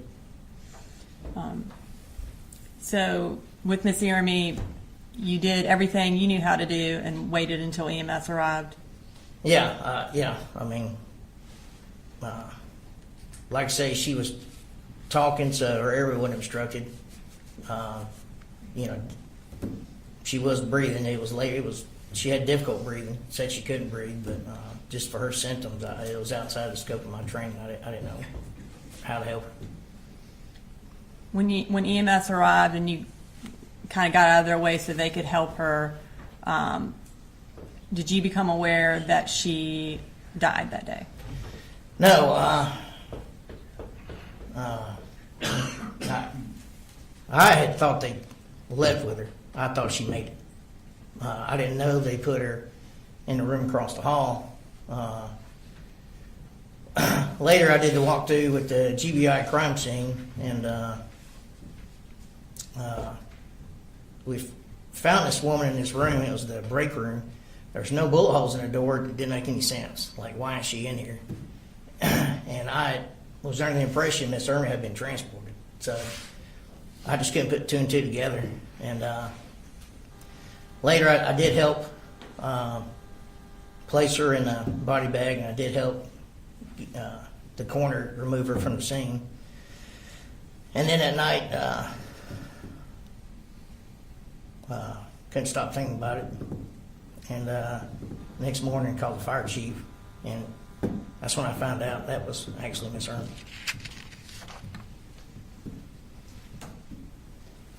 I'm going to show you what's marked as Exhibit 41. Do you recognize that? Yeah, that's Christine Ieremy. Your Honor, this time I'd like to introduce into evidence State Exhibit 41, which is a school picture of Anna Christina Ieremy. No objection. All right, 41's in the move. I'd like to display it for the jury. And you indicated that as Miss Ieremy? Yeah. And was she one of the deceased at Appalachia that day? Yes, ma'am. So you indicated that you then, I guess, started clearing the school more. Can you tell the jury what you did after you left Miss Ieremy's room?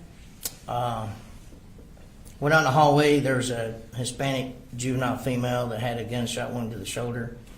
The injury was too high for a tourniquet, so another investigator held pressure and walked her out to the medics.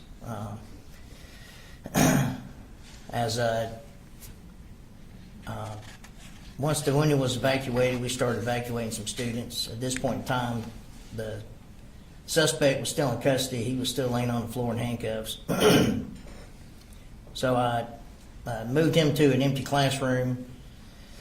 I told the deputy to keep an eye on him, and I needed him interviewed. So I ran to go find investigator Jason Smith, found him in the cafeteria. And I said, hey, we got one in custody. I need you to interview him. And we go running back, and I put those two in a room together, and that's where investigator Smith conducted his interview.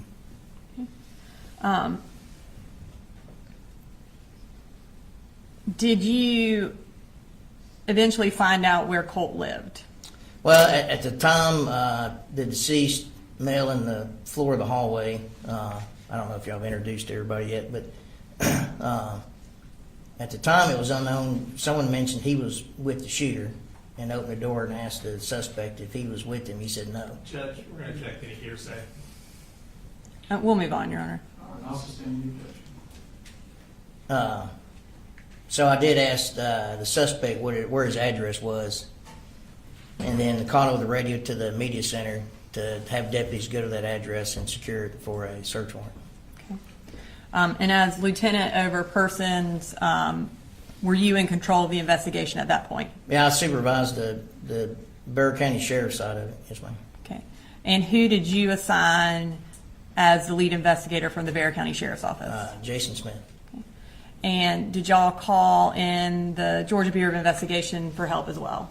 Yes, ma'am. Yeah, they were a big part of it.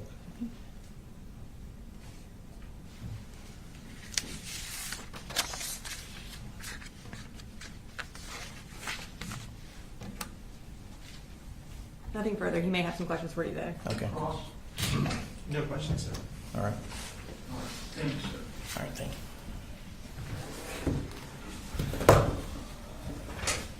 Jurors, I'm looking at you. Are you okay? You need a restroom break? Raise your hand if you do. All right, state false names, please. They call Jeff Smith.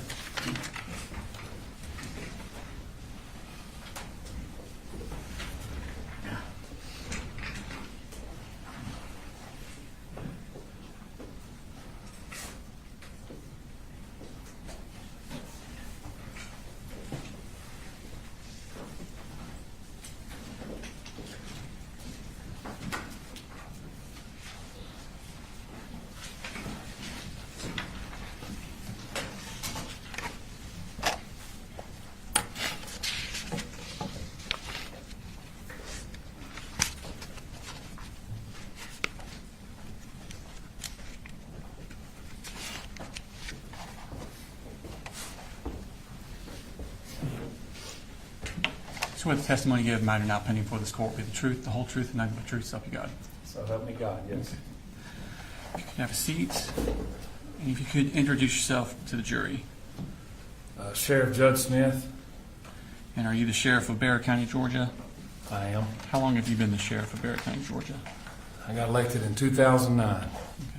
Okay. And before that, what did you do? I was a police officer at the Winder Police Department. And how long have you been post-certified police officer? 25 years now. I want to take your attention to the morning of September 4th, 2024. Where were you that morning? I was at my headquarters at 233 East Broad Street, where the sheriff's office and admin building's at. Yes. Had y'all had something that morning with the Centegix system? We did. So Centegix was implemented through the school system and through our public safety partners, the sheriff's office, the police department, and the fire department, a few months prior to that. And that morning at 7:30, we officially tested Centegix for its rollout, if you will, at 7:30 a.m. that morning. Okay. What school was it tested from? Bethlehem Elementary. Principal Mindy Reed is the one that tested it for Okay. us. Did it go off okay? It did. Okay. I want to take your attention to around 10 o'clock. What were you doing? I was in my office at East Broad Street. I was checking emails, normal stuff that I do in the morning times. At the time, there was a GBI agent, not in our region, that was there checking the files of a former employee of ours. And we were having a conversation, and they were trying to hire this former employee. And I jokingly told her, "You're wasting your time. I would clone this young lady if she would come back." We were talking and conversating back and forth, but just that was normal for me to be in and out of the office. Okay. And what happened at that point? I'm sitting at my desk. My cell phone is sitting beside me as where I have it plugged up at. And the first Centegix alert went off at around 10:15, around that time. Then a second one, then a third one, then a fourth one. My first instinct was that it was malfunctioning. Didn't know what was going on, didn't realize what the situation was, and I said to myself, something must be going off with it. Then I started realizing it was Appalachia High School. It does give us an alert and location. When y'all do the trainings, is it normally just one person pushes the button to start it? Normally. Y'all weren't ready for 20 people to push the button? That's correct. Okay. So you found out it's at Appalachia High School. What'd you do at that point? I kind of thought it was odd to have that many at one time, that early. One of my majors, Major Todd Drews, whose office is right beside me, come running to my office and says there's an active shooter at Appalachia. And I kind of,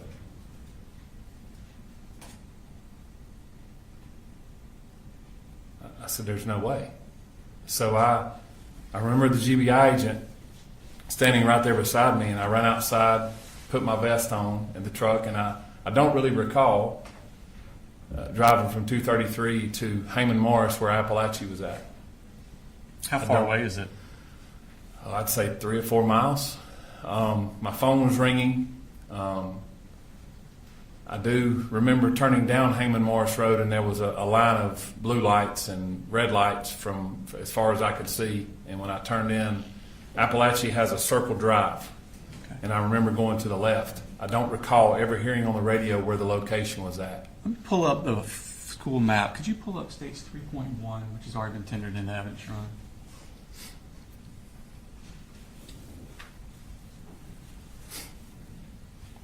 Is that a map of the school? Yes, it is. Now, where you were, just talk about what you're talking about. Okay, so where the Appalachia High School Bear County logo is, I pulled here. I think you can touch the screen and it makes that like that. Football Okay. Players and stuff. So Did it I work? don't know if you're able to see me right here. I pulled right here behind a fire truck, and as I pulled up, Actually, the touching's not working for some reason. Sorry. It's fine. There's a should be a someone stole it. Try it now. Oh, they will. Okay, you can use that. Thank you. as I turned into the school, I parked right here, and there was a fire truck here, and at that point there were several people pulling up. By the grace of God, when I pulled in there, I run across Tanner Good, who was the former SRO at that school, and I said, "Tanner, where are we going?" And he said, "Jayhawk."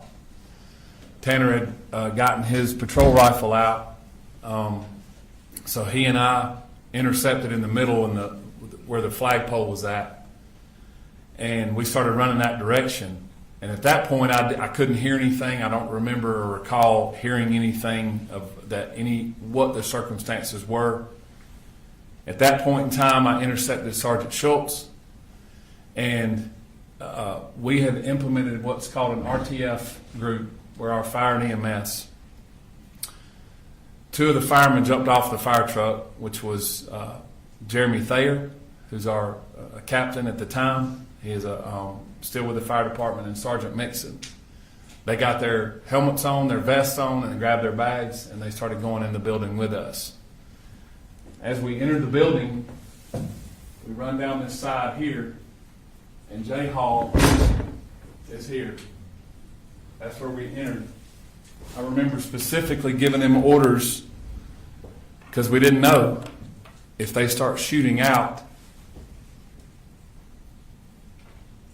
Who were you giving orders to? To the deputies and the EMTs who were unarmed. They were with you? They were with me on our hip. Okay. I said, if they begin shooting out from inside the building out, do not shoot back in. Okay. That's You how don't- we're trained. Do you know how many shooters are in the school? We did not know at the time. Okay. So what did you do at that point? We entered the door, and when I entered the door, I observed who was later to be Colt Gray, handcuffed on the floor, and beside him was a rifle with several magazines laying beside him. Okay. What else did you see?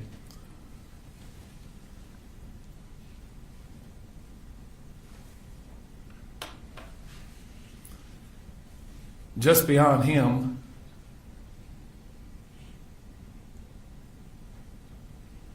was a person laying face down that I could tell was not moving. And obviously had injuries to that person. Battalion Chief Thayer and Sergeant Mixon went to them first. We were together. That person was later identified as Mason Skirmahorn. I'm going to show you Smart State Exhibit number 42.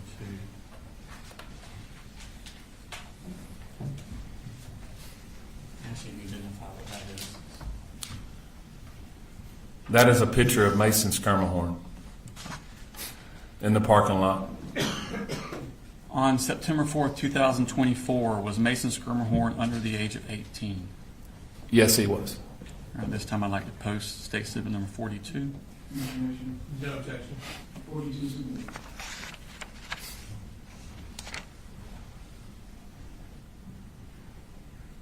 So Mason's, the medics tell you that Mason has passed away at that That's point? correct. Okay, what do you do at this point?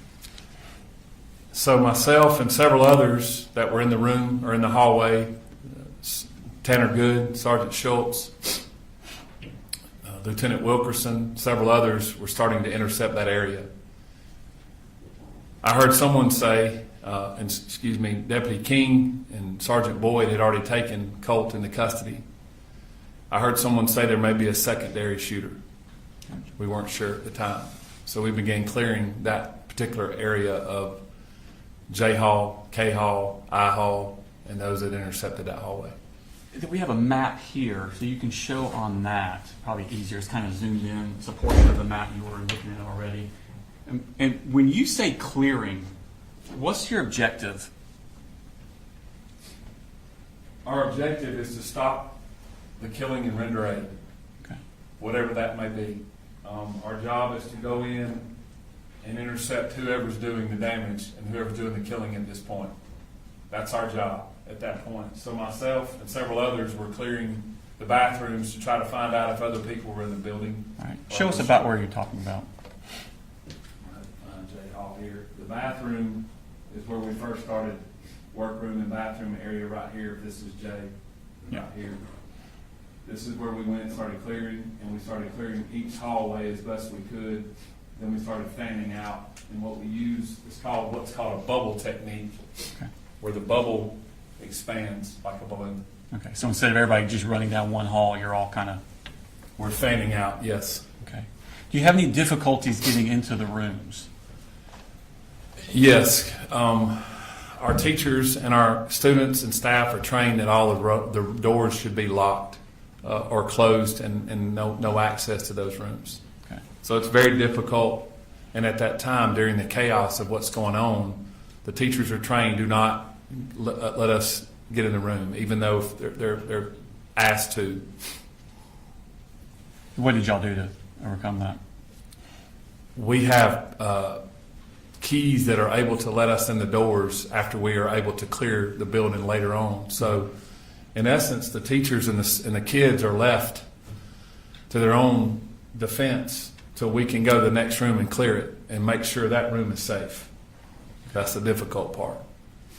Once you've cleared for safety purposes, what's your next objective? Our next objective is to secure what we have, secure the scene, and secure what we have at this point in time, and render aid in this case. And that's what we did. We started rendering aid with our RTFs. Okay. What specifically did you do in the rendering aid part? Obviously, there were numerous people there. I began checking the area, and I came across one of the victims in the hallway. She was laying on the floor. Myself and Captain Rob Curott with the Winder Police Department at the time began rendering aid to her. You know what her name was?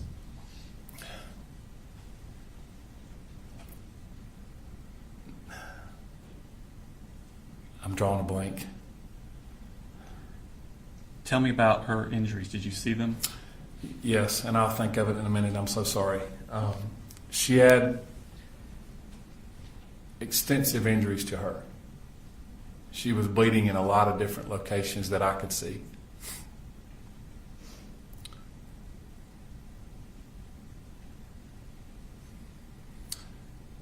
She began talking to us, and I said, let's calm down for just a little bit. And Captain Curott and I were talking to her. And what we have in our RTF bags are what's called a drag bag. And in that drag bag, it's able for us to put a patient on that and take them out a whole lot easier and pull them out of a situation that's like this. We rolled her over, and I noticed that she had extensive injuries to her forearm and wrist. Devastating injuries. I remember later on I had a lot of blood on me from her injuries.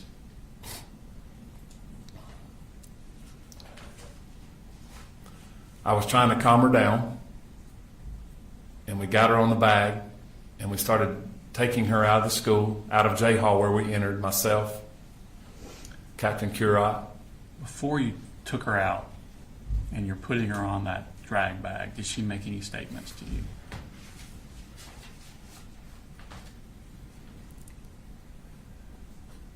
She said, "Do not cover me with that sheet. Don't cover my face."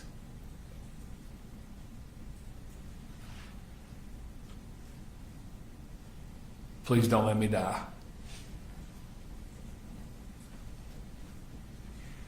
And I said, "We're not going to let that happen."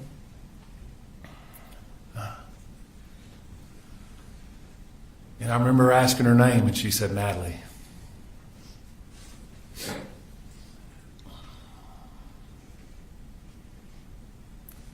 a beautiful girl. And she said, "Please, don't cover me." I said, "We're not." Did you do any sort of medical type procedure with her?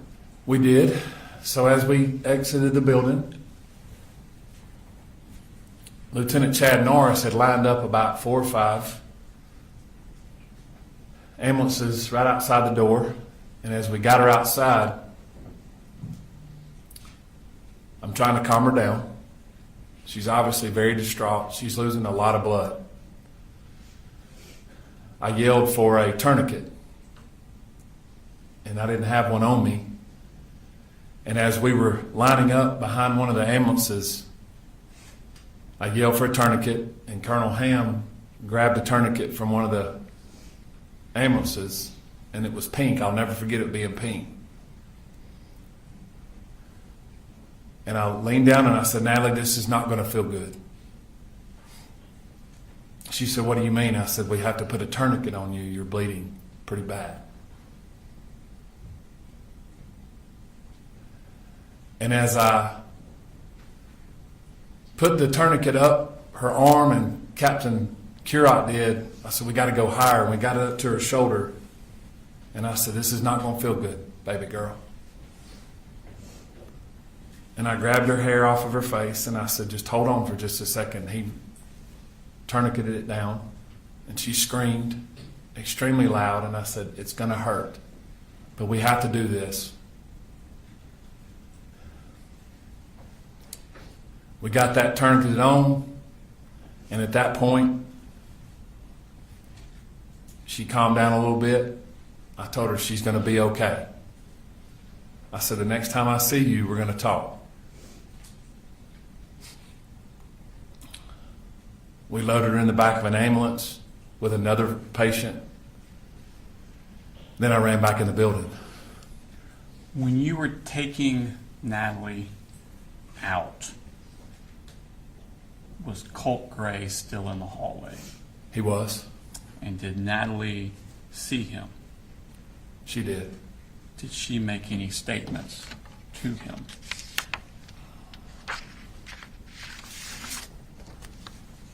She cursed him and called him some curse words pretty loudly.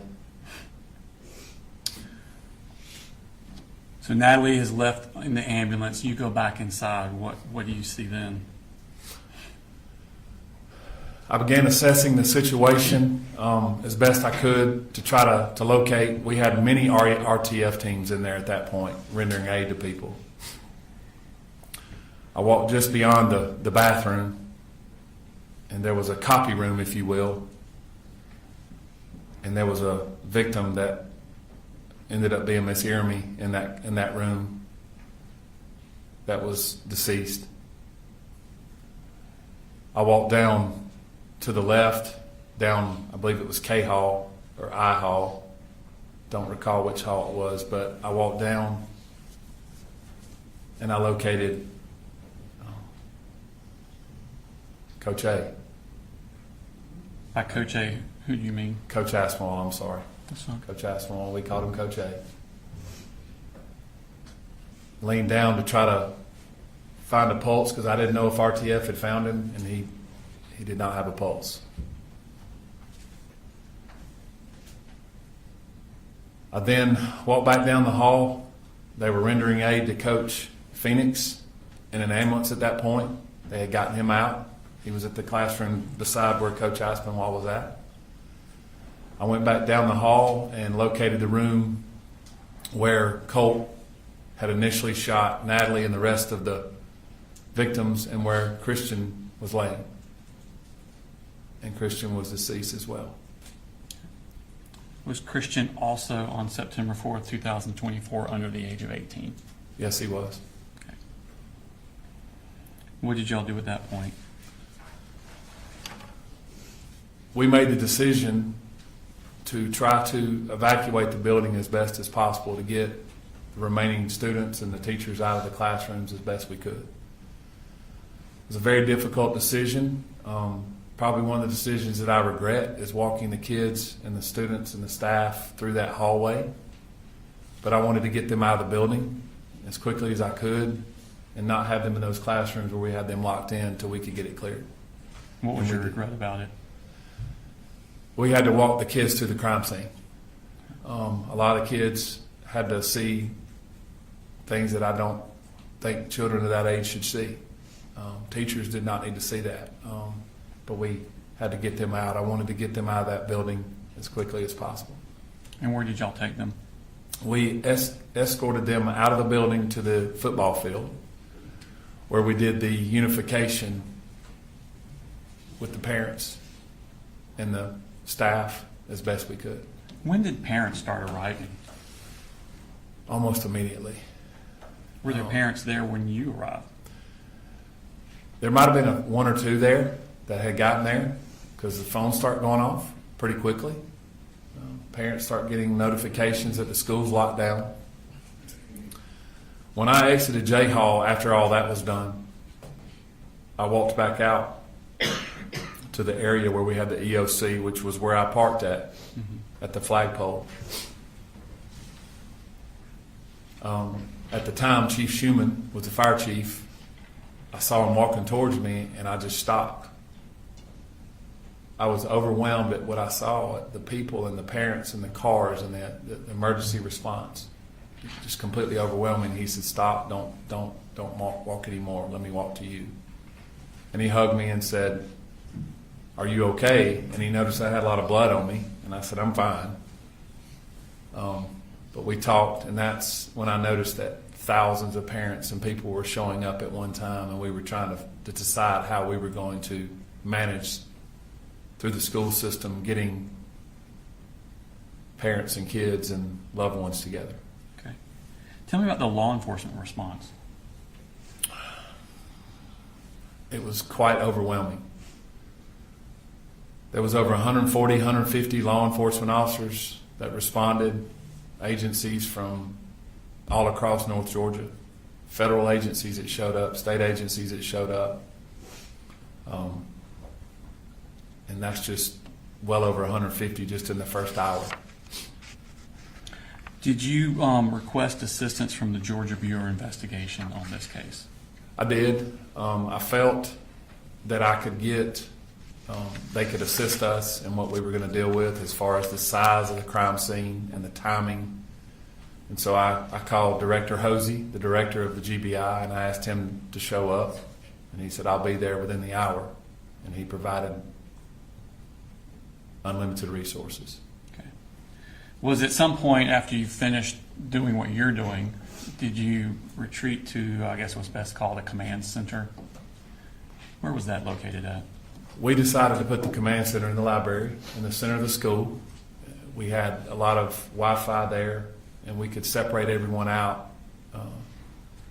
with patrol or law enforcement, EMS, fire, and we could have GEMA, EMA directors and folks like that. So we made that decision to have it inside the school instead of outside the school. Okay. While you were in this command center, did you start getting tips or calls about possible other shooters? We did. My phone was obviously going berserk. We began getting calls that there were other shooters at other schools. As we stated, we thought there was a secondary shooter in the school. I happened to pick up my phone, and it was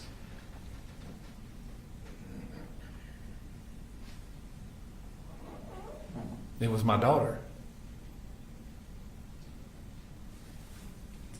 who was at the other high school, Windabarrow. And she said, "Daddy, are we okay?"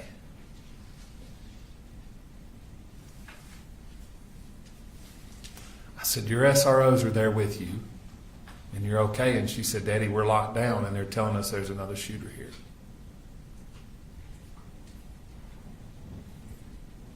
You know, as a dad, you're supposed to protect your children, and I couldn't do anything.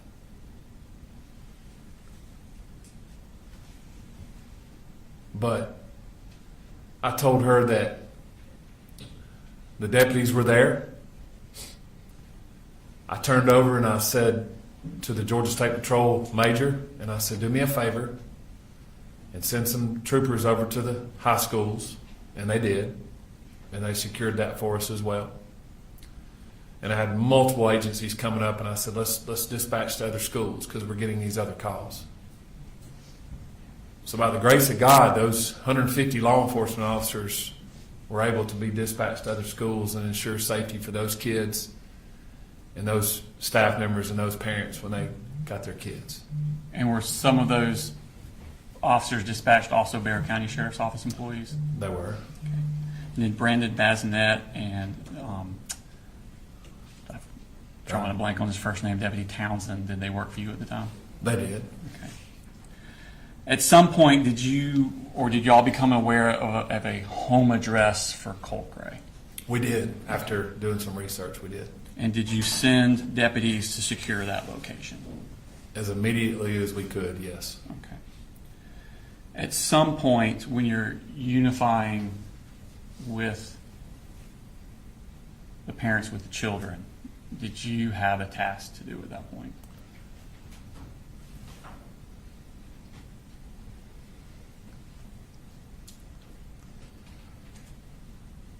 So we knew that we had 4 people brutally murdered.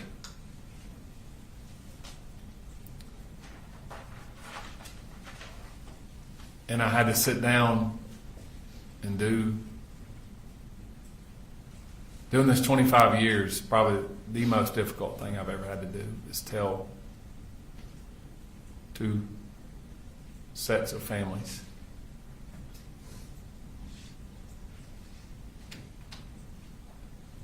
that their babies were murdered. Did you do that personally? I did.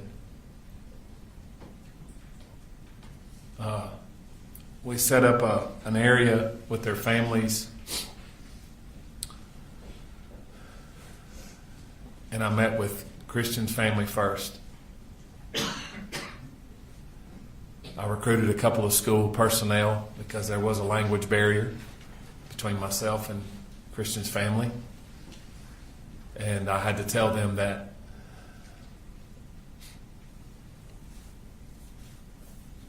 Christian's life was taken. And all I could do is sit there with him and pray with him and tell him I'm sorry. And then I had to meet with Mason's family and tell them the same thing. And then I had to meet with Miss Aramie's husband and tell him that his wife was murdered. I wasn't able to meet with Coach Aspinwall's wife. She was not on site. But that was done off site. I later talked to her and talked to some family members. The residence that you sent those deputies to secure, was that in Bexar County? It was, yes. Just a second, please. No further questions, thank you. Is there any cross? No cross, thank you. Thank you. Thank you, sir.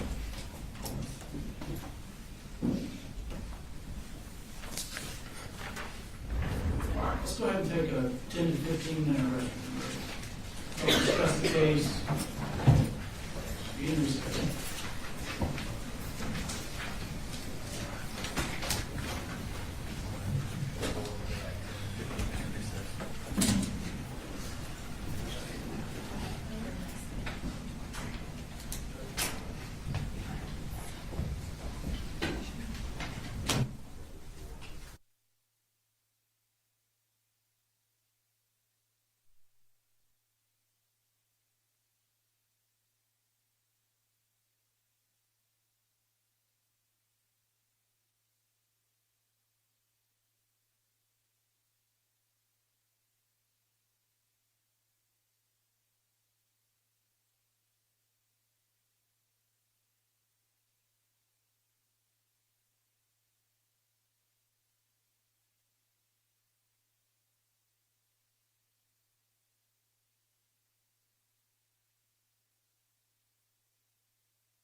state called Daniel Catapano.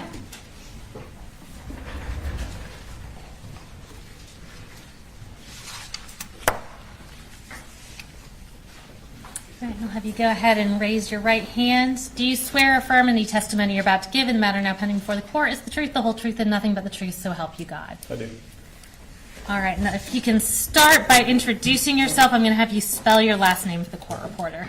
My name is Daniel Catapano, C-A-T-A-P-A-N-O, And where are you currently employed? the Barrow County Sheriff's Office. How long have you been at Barrow County? This will be my 7th year. Okay. And what's your role there? I'm a patrol deputy and a field training officer. What shift do you typically work there? The D shift, which is 7 a.m. to 7 p.m. And were you working for the Barrow County Sheriff's Office on September 4th of 2024? Yes, ma'am. Are you post-certified? I am. And were you post-certified on that date? Yes, ma'am. Did you on that morning respond to Appalachia High School in response to an active shooter? Yes, ma'am. Tell us a little bit about what your role was in the investigation once you arrived at the school. So we got there fast as we could, obviously. Upon arrival, ran to the school, started clearing rooms and rendering aid when we could. Okay. And what area of the school were you working on when you were there? I went everywhere in the school. Okay. Just kind of ran around. All right. Chaotic scene. Yes, ma'am. And I'm going to kind of shift you to sort of a different front. After the dust had settled and you kind of found out about the victims in this case, did you realize that you were personally acquainted with one of the victims? Yes, ma'am. Tell us who that was. Ricky Aspinwall. And tell us about how you knew. Is that Richard Aspinwall? Yes, ma'am. Tell us about how you knew him. He was my football coach, my track and field coach throughout high school at Mountain View High School in Gwinnett County. All right. And what year did you graduate there? 2016. And is that where he worked before he worked at Appalachia High School? Yes, ma'am. All right. And the capacity as a teacher and a coach? Yes, ma'am. Okay. And so did you pretty much know him throughout your high school career? Correct. I'm going to show you what's been marked as State's Exhibit 40, and this has previously been shown to the defense attorney. Can you identify the individual in that picture? Yes, ma'am. Richard Aspinwall. And Judge, at this time, we would ask to tender State's Exhibit 40 and publish it to the jury. Oh, good. All right. 40's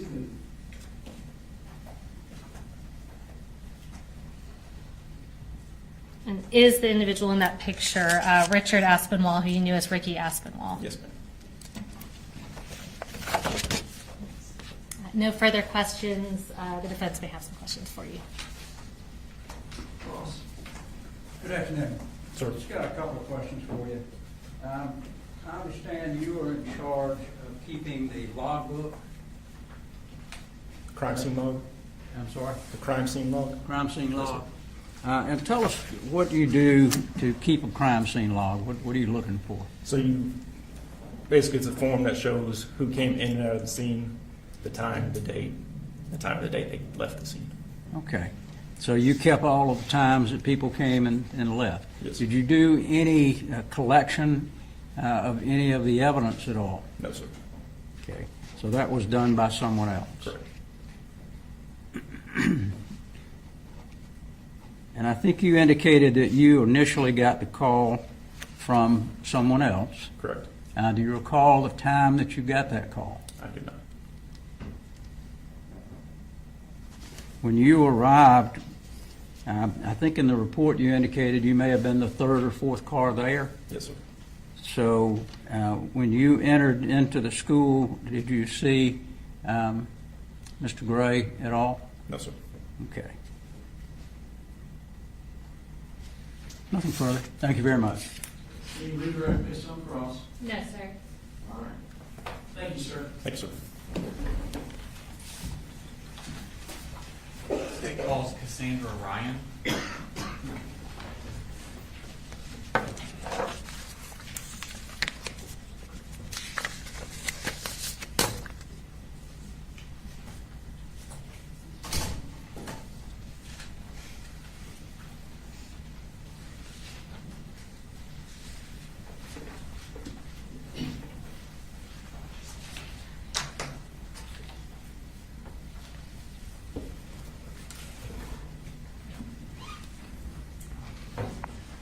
Could you raise your right hand, please?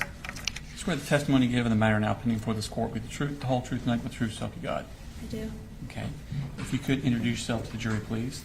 My name is Cassandra Ryan, but I go by Cassie. Okay. And Ms. Ryan, what do you do?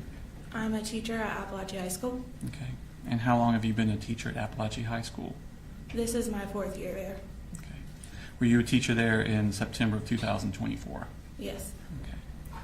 Now I want to take your attention specifically to that year. What did you have like a specific assignment of what you're supposed to do before school starts? Yes, I had, we call it front loop duty, but basically we're just waving the students in the morning during their drop off. Okay. And is that the bus entrance or the car rider entrance? Car rider. Okay. And then at first period, what do you do? Do you have a job then? That was my first period planning, and I had a teacher that pushed into my classroom, so I just planned while he taught his class. Okay. There's a map next to you. It's a kind of a partial map. Could you show the jury where, there should be like a little pointer. This is? Okay. Yeah, use that. It's official. If you could show them what classroom you were in for first period. Okay. Is that the classroom you stayed in throughout the day? Yes. Okay. But you're not teaching this first period class? I'm not. Who is teaching that class? Mr. I can't remember. That's his okay. name. That's okay. So first period, you're not teaching. No. Okay. What about second period? Yes. Okay. What course are you teaching? Algebra 1. Okay. And is it in that same classroom? Yes. Okay. Is there another teacher in the room with you for second period? Yes, Coach Edwards. Okay. And why is Coach Edwards also in the class with you for that class? It's a co-taught classroom, so there's one teacher in there that is the math certified teacher, that would be me, and then there is a special education certified teacher in the classroom because the roster has a significant amount of students that have specific learning disabilities that can range. Okay. So Mr. Edwards would help those students out while you're teaching the entire class? Yeah, he's in there to support them through the learning, mainly during like independent work. Okay, thank you. So you showed the class that you have. Who's in the class next to you? To the left or right? As you're facing out of your door to your left? Miss Greer. Okay. And do you know Miss Greer? I do. Okay, how do you know her? We started teaching together and we became friends as well. Okay. Now, I want to take your attention to September 4th of that day. What were you doing when students came into your classroom? I was standing at the front of the door because we had a new seating arrangement. We do that when we change units, and so we were going into Unit 2, so we change up the seating arrangements for the students. So the kids have assigned seating? They do. Okay. And on that particular morning, you had changed the assigned seating? Correct. Okay. And how do you record this? I made like a chart in Canva of the layout of my classroom, and all of my desks were numbered. And then I use the roster of my students, and I list the seat number on that roster of each student. Okay. I'm going to show you Smart State Exhibit number 67. Ask you to recognize what this is. That's the roster that I used for various things, but there was the seating numbers on this as well. Okay. So are you using that to check when they come in and also telling them where to sit? Yes. Okay. I'm going to show you. Your Honor, does that accurately reflect the seating chart you had that day? Yes. Your Honor, this time I have Tender State Exhibit number 67 in evidence. No objection. 67 is admitted. Okay. I'm going to show you Smart State Exhibit number 37. Published 67.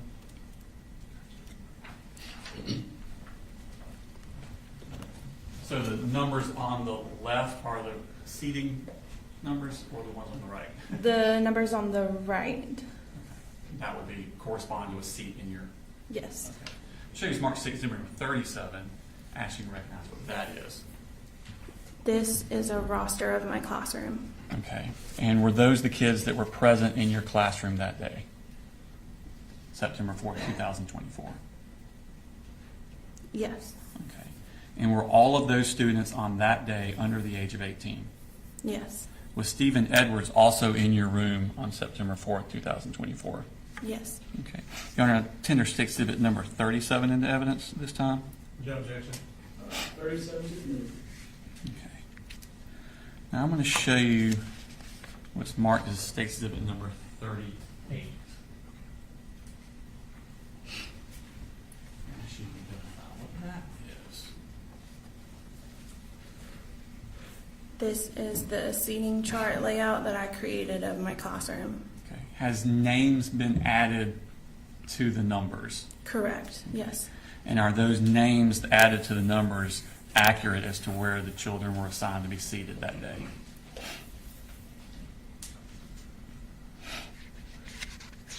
Yes. Okay. Your Honor, I tender State Exhibit number 38 into evidence.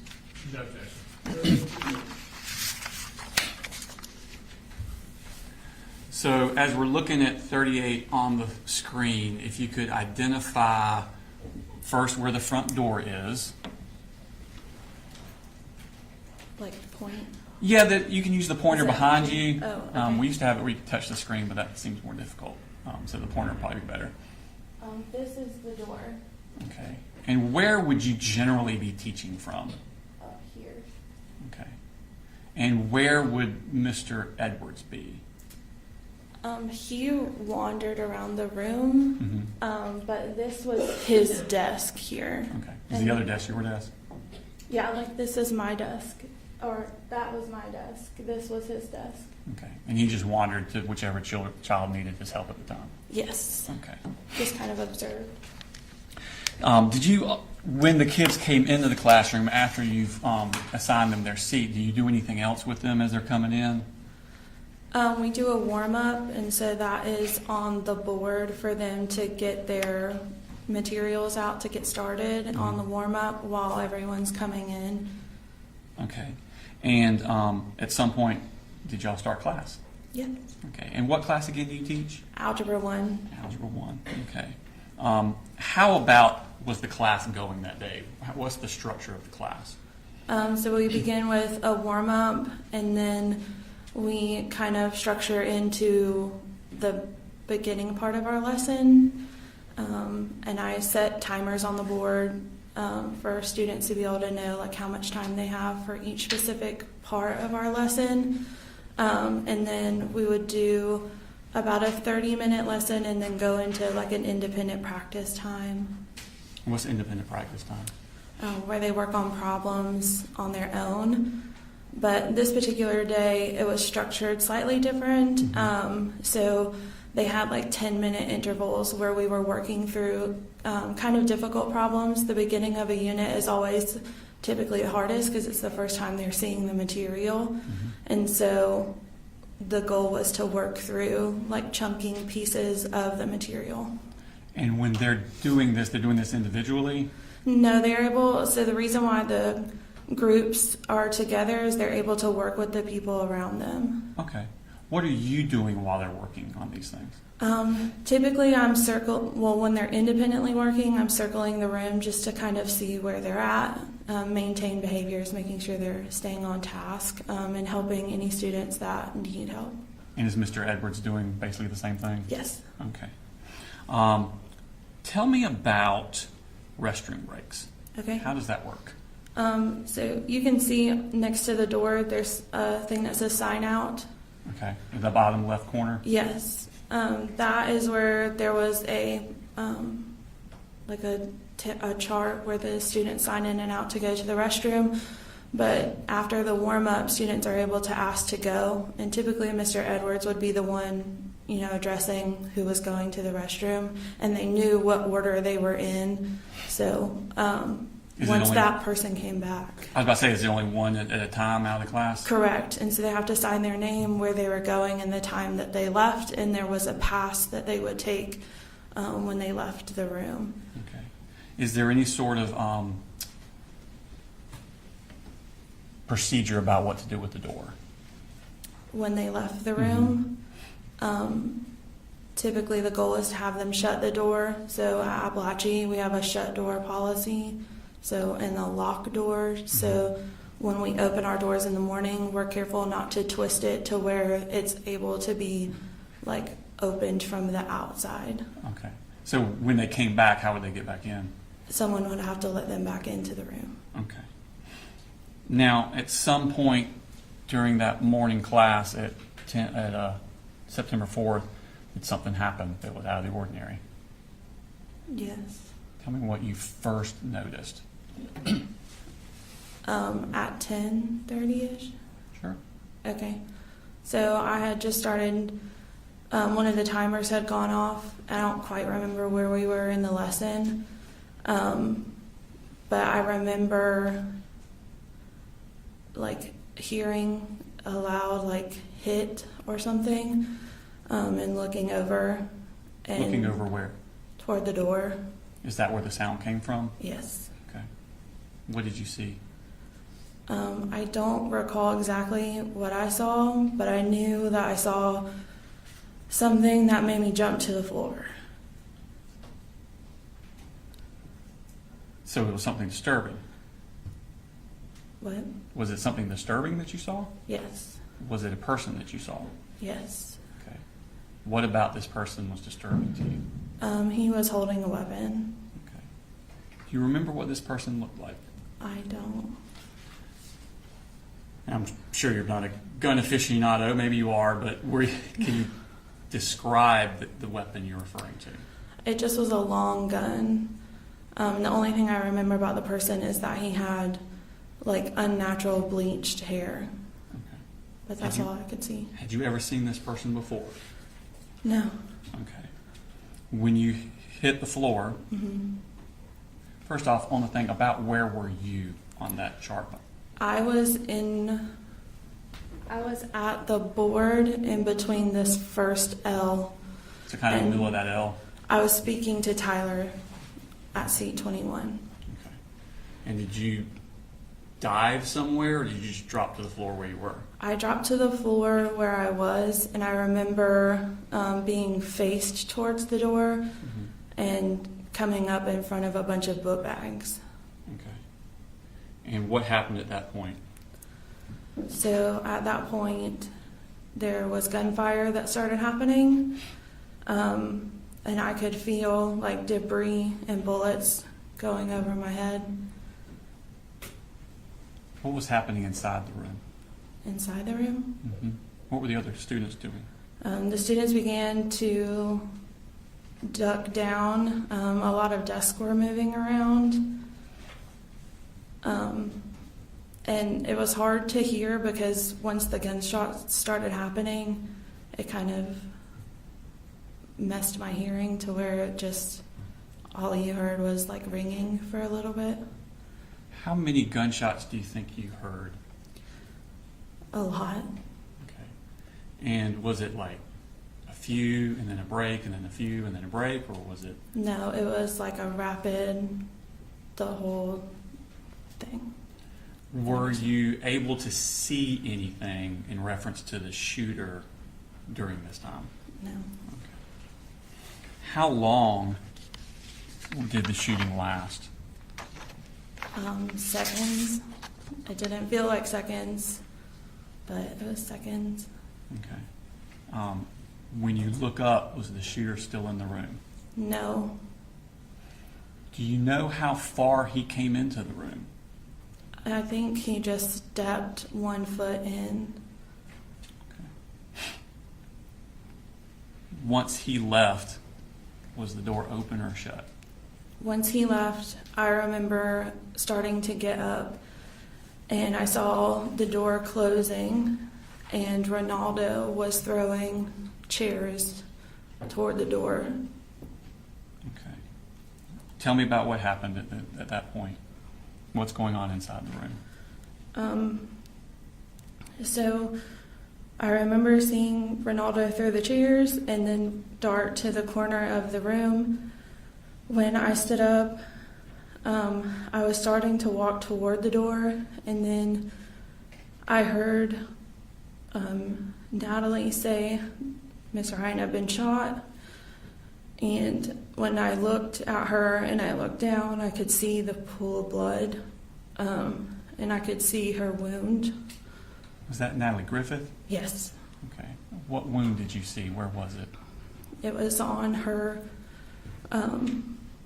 wrist, up right above her wrist. I could see the bone exposed. How was she? Was she conscious? She was, yeah. Okay. And was she saying anything or doing anything? She just kept repeating that she had been shot, and so I grabbed her and laid her on the ground, and then I grabbed a nearby hoodie and wrapped it around her wrist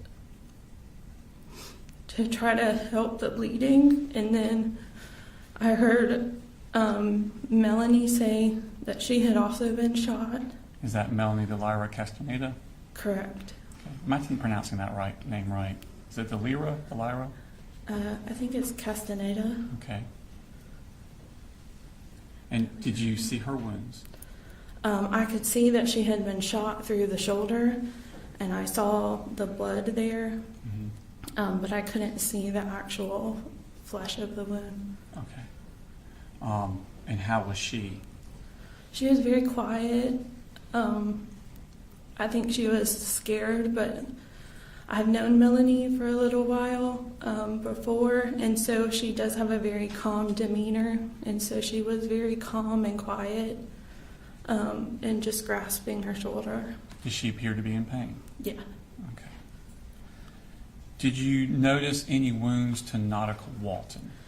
I did. So once I had laid Natalie down and I put Melanie next to Natalie, there was a group of girls that were already in the corner, and one of them, Hayden, had asked if we should move the smartboard in front of the door, and at that point I was trying to assess what was happening, and so I then saw Nautica on the ground, and she was quite frantic and grasping at the back of her leg. I couldn't see her wound or any blood, but she was in severe pain. And did you see Taylor Jones? I did not see Taylor Jones. Okay. Were you aware of any injuries to Jackson Beaver or Ronaldo Vega? I was aware that Ronaldo,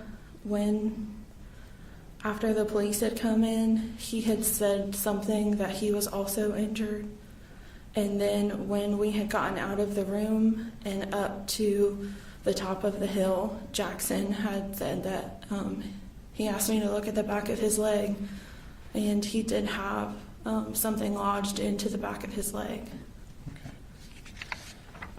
Did you see Christian Angulo in the room? Mm-hmm. Where was he located at?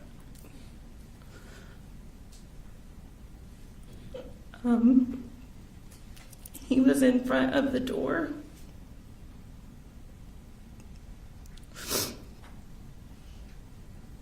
And he was on the ground. What could you tell if he was alive or not? He was alive.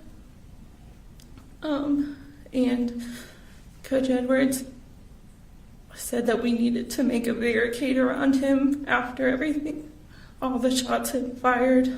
And so they stacked desk around because he didn't want to move him. And while I was helping Natalie and Melanie and Nautica in the corner, there was a moment where me and Coach Edwards had looked at each other and said that they needed to come because it wasn't good. And when they came finally, they had pronounced him dead while we were here. It shows Mark Stacy at number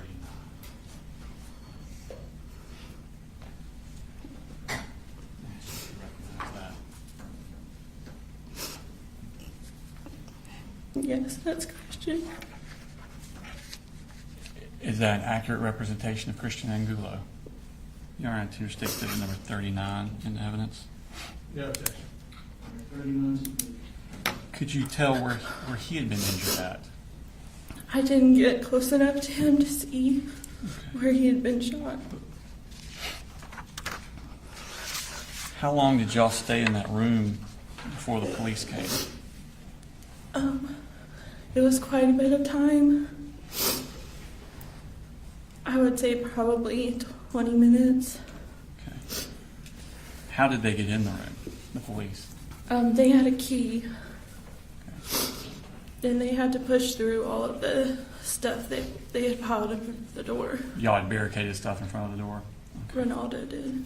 What did they do when they came in first?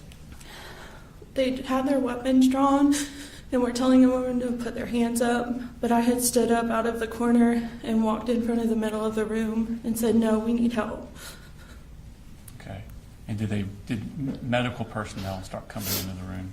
They did not. So I had started to tell them where everyone that I knew was hurt. And they had, at the beginning, asked me to help carry Natalie because there was only a few of them. And then more ended up coming into the room. Okay. So they took Natalie out? I didn't see them take Natalie out. So when they came in the room, they flipped the lights on. And that's when the students had noticed Christian on the floor. And they knew he wasn't with us anymore. And so the students began to get really upset. And they had pronounced him dead, but we had to walk by him out the door. Because he was right in front of the door? Yeah, and Martin started holding Brittany's face and telling her she could do it. And I had to grab Hayden and tell her that it was going to be okay, just to get them out the door. Where were they going? They were exiting us up towards the right, up the top of the hill after you leave J Hall. Okay. Did you stay at the top of the hill very long? No, or I don't know. We were the first ones up on the top of the hill. So y'all were like the first students evacuated? Mm-hmm. Okay. Did other students start coming out from other classrooms? They did. Okay. Did y'all stay on the hill or did they move you somewhere else? They started ushering us towards the football field. Okay. And what happened when you got to the football field? I started ushering students to the football field and waving my hands. And I came across two students that I had taught before. And they came up and hugged me. And they said, "Miss Ryan, why do you have blood on your hands?" And that's when I noticed that I had blood on my hands. And so, I just hid my hands because I didn't know where to go wash them yet. And we got up to the top of the hill. And I can't really remember what they were wanting us to do, but we just got all the students to the middle of the football field. At some point, did you realize that one of your students was missing? Yes, a student approached me and asked me where Mason was. That they had looked online and saw that he was in my classroom. And so I began helping them look for him. And at one point I came across Miss Schumerhorn. Mason's mother? Yes. Okay. And we began looking for Mason, and Miss Lee, which was his advisor, came and helped start looking for him. And we were thinking that maybe he heard what happened and had ran. Why did you think that? Because he had done that before. Not in high school, but in his earlier education. Does he have a learning disability? He does. Okay. How long did y'all look for Mason? Hours. It shows Mark Stay sitting number 68.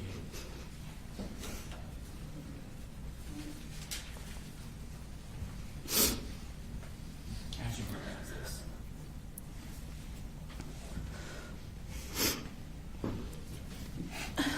That's my sign in and out sheet. Is that the piece of paper you said was on the board where kids would sign out to the bathroom? Mm-hmm. Who was the last? Does it accurately reflect the sign-out sheets you had in your room that day? It does. Your Honor, Tender State Exhibit number 68 in the evidence. No objection. All right, 68. And who signed out last? Mason. Thank you.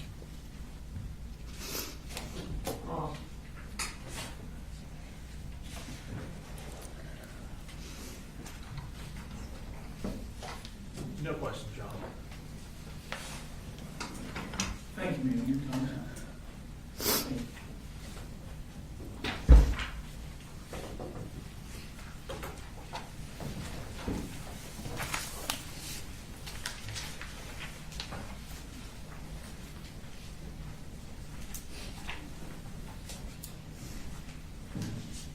Folks, do you know why the other one is there? You said what? Do you know why that's there?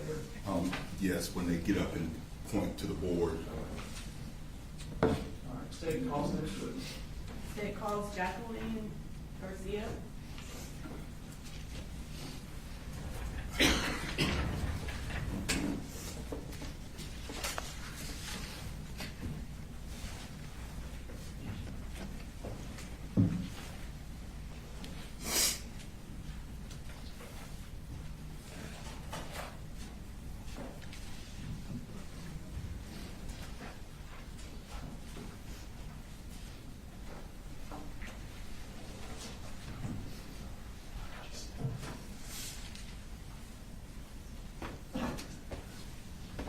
Please raise your right hand. Do you swear to tell the truth, the whole truth, and nothing but the truth to help you God? I do. Can you, if you'll speak into the microphone and introduce yourself to the jury? I'm Jacqueline Garcia. And what do you do? I am a police officer for Auburn Police Department. How many children do you have? I have 4.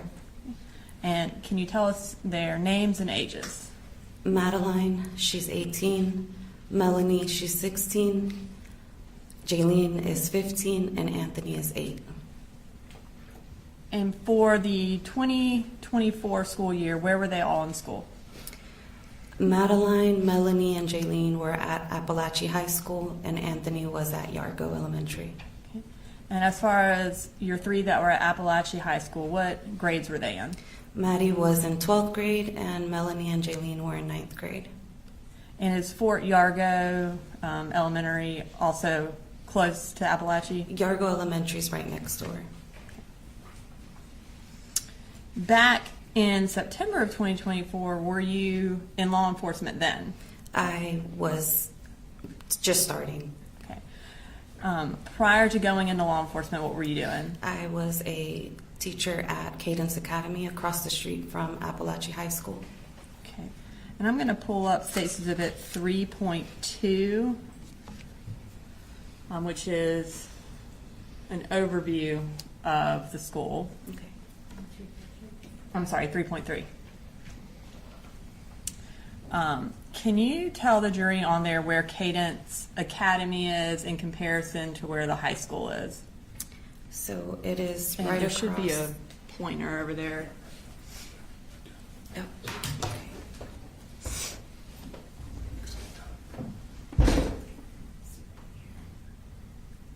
And so that was Cadence? that's Cadence Academy.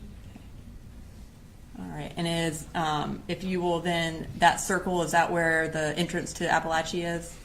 This is the entrance, and this is the side entrance to the parking lot. Okay. Thank you. So on September 4th of 2024, were you working at Cadence Academy? I was. Okay. And I think since you started law enforcement shortly after that, was this one of your last weeks there? Yes, I had just put in my 2 weeks' notice.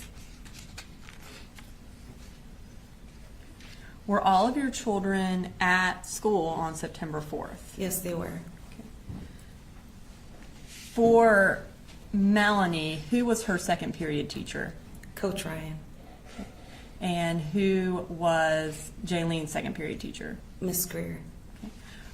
We heard a 911 call earlier from a Jaylene. Was that your daughter who called 911? Yes.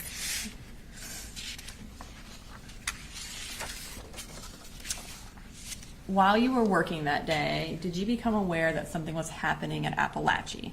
Yes, I was. How'd you become aware of that? My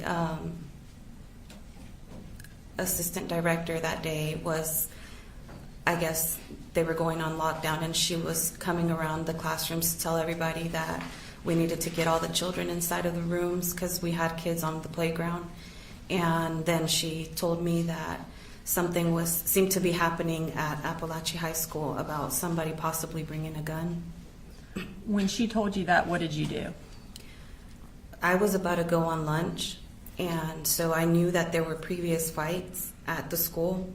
So I assumed that maybe just there was a fight and somebody brought a gun. So I was about to go on lunch, excuse me. So I was gonna check once I left. And what did you do after that? I ended up leaving to go to lunch, and I saw there was my previous lieutenant who was directing traffic right in front of Cadence, and I saw a lot of police officers, and so that got me really worried, and I ran towards the road to my previous lieutenant to ask him what was going on. And tell me what you mean by previous lieutenant.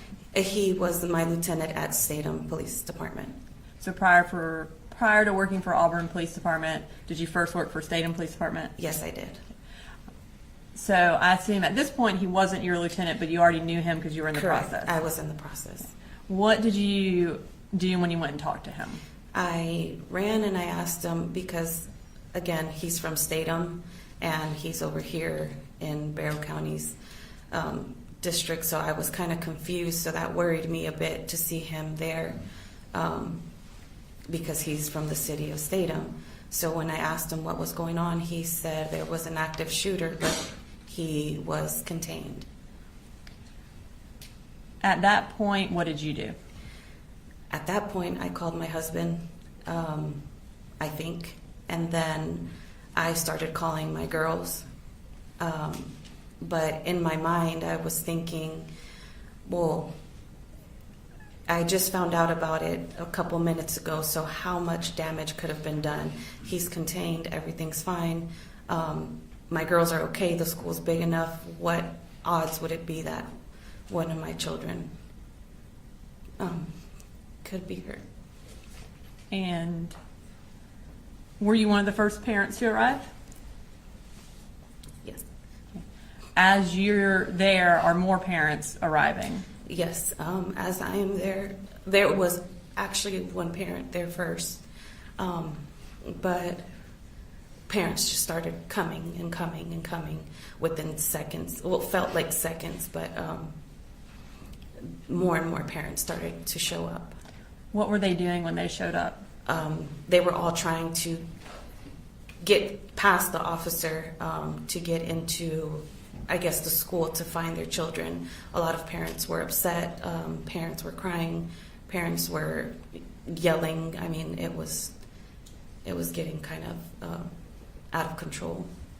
And your lieutenant, was he the one who was trying to prevent everyone from going into the school? No, so Lieutenant Hood had moved from that area, and Officer Arango, who was at that time working for Statham, he was trying to control the parents.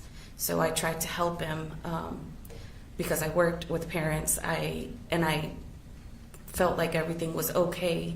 I was trying to help all the parents calm down and just to try to get everybody situated so we can, let them do their job.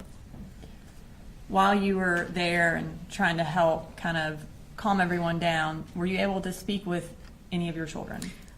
So I got a text message from Maddie, my oldest, and she told me there was a school shooting, that there was a shooter in the school, and that it was a 9th grader, and to try to find her sisters because they're in 9th grade. So I couldn't get in contact with Jaylene or Melanie, so I called their dad, and I asked, I was telling him to call the girls. Excuse me. I was telling him to call the girls because I couldn't get in contact. So he finally told me Jaylene answered the phone. So I accounted for Maddie. He accounted for Jaylene. He said she was on the phone with 911. That's why she couldn't answer. But I couldn't get in contact. I couldn't get in contact with Melanie. While you were there, did you become aware that Melanie was one of the injured children? Yes. So finally, as I am there just standing, I get a phone call and I see it's Melanie. So I immediately felt a relief because I'm like, okay. I'm like, she's calling me. So I answer and she's crying hysterically. And she's crying, so I'm thinking, I'm like, she's alive, she's okay. So I start telling her, you're okay, baby. I'm like, you're fine. I'm like, everything's fine. I'm like, you're okay. And she immediately tells me, no, Mommy, I was shot. She said, I'm shot. And it kind of just blurred a bit after that.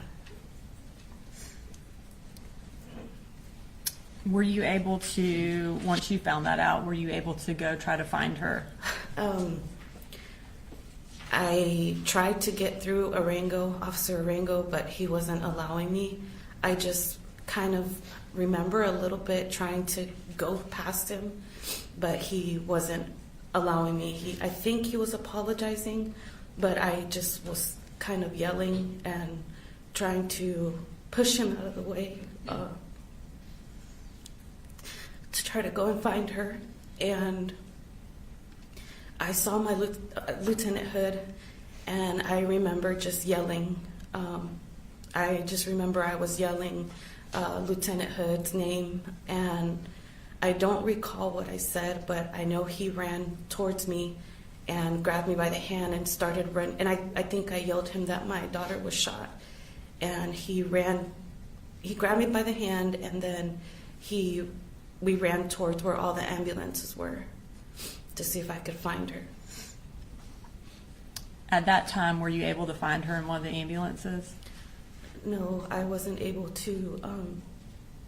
A lot of law enforcement were, just telling me to just hold on. They were going to find her. I think somebody from the Board of Education, I don't remember. They were taking her name, and they said they were going to go out and look for her, like they were going to try to find her. So I just stood there waiting until she called me. When she called you, was she able to tell you where she was headed? Yes, so she called me and she told me she was already in the ambulance and that they were going to go to Northside Gwinnett.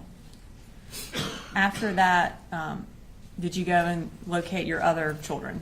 After that, I was trying to make phone calls to let everybody know what was going on. So I was running through the parking lot back and forth because I was trying to get my son. I was trying to get to my son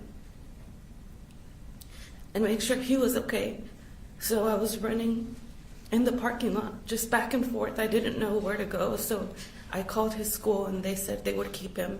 So then my brother was going to go get my girls, but I remembered that he wasn't going to be able to get them. So from the front of the school, I ran all the way to the back to the field to go look for Maddie and Jaylene. And by field, you mean the football field? The football field. Tell me what it was like on the football field, who all was there, and what was happening. So when I got to the entrance, I feel like I was just telling everybody that I needed to find my girls, a lot of the officers, and I needed to find my girls, and they were just directing me to the field. And finally, when I got to the front, I had to explain that my other daughter was shot and I needed to get my girls because they were not letting students leave at that time. So finally, an officer let me go in, and I ran, and I've been so involved with my girls' school that I knew a lot of the students. And I saw a lot of the students that I knew, and they were crying, and they were trying to hug me, and they were, super scared. And I kept trying to tell them that it was okay, that they were safe. And it was just full of students. I mean, everywhere I looked, there were students just super upset, super scared. And I had to just keep going to see if I could find my girls. Had other parents been let on the football field yet? I don't recall. And were you able to find your children? Yes, so I was able to find my brother, who was already with my girls.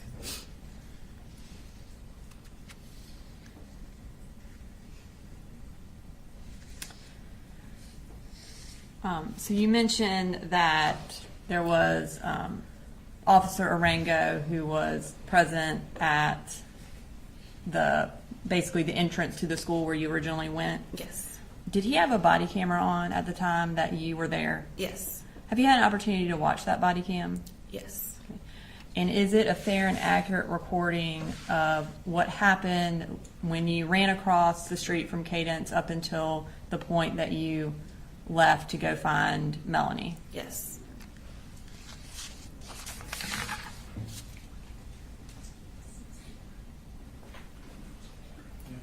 And Your Honor,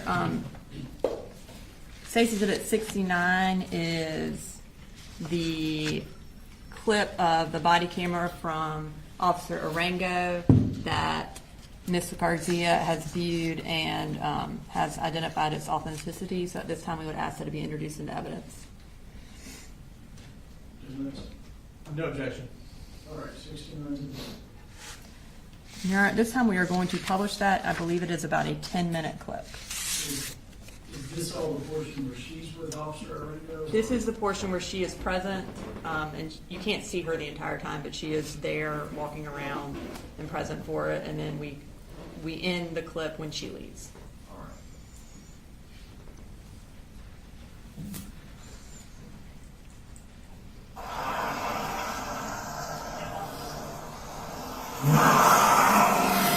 And is that you there? Yes.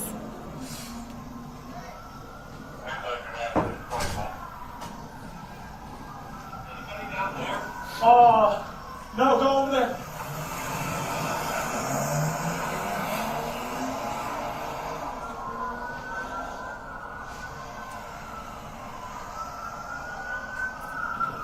Sorry, sir, the school's on lockdown. Second shooter, stay away. What? Yes, you heard me. A shooting? Yeah, just stay over there, sir. Oh, man, I didn't see my kids all right. We're going. Sir, please, make sure. Sir, I understand. Man, I didn't see my kids all right. We're gonna go check in, but right now, can't nobody go in the building, sir. Please, let us do our job. Let us. Is it not her? Not that we know, sir, but please just stay over here. Okay? Please, let us do our job. We're overwhelmed, okay, sir? But you need to stay out here, please. I understand your frustration. I understand that you're worried. Please stay over here.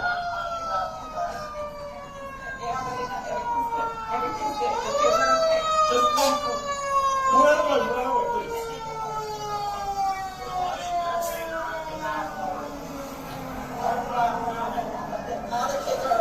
All the kids are okay. He was in my daughter's class, so I understand. It's okay. Calm down. It's okay. What grade? Ninth grade. It's okay. What grade is it? I can't see. I haven't had it. Yeah, he's at school. He's at school. We're okay. We're okay. As soon as they unlock the school, we'll let you go. Yes, All right? Please just stay we're away. okay. We got nothing to do with that. We're okay. Let us do our job. Please, sir. They took care of it super quick. We're good.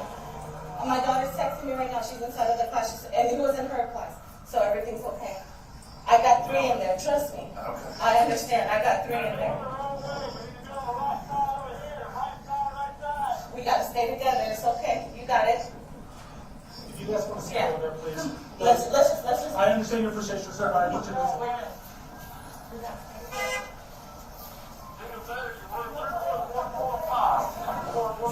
Señora, quédese ahí un momentito, deja que hagamos nuestro trabajo y ya se entiendo muy bien que su hijo sabe ahí adentro, pero necesito que ustedes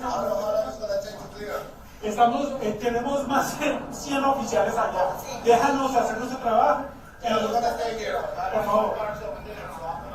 I understand. Just sit right here. Stay out of here, please. Just stay right there.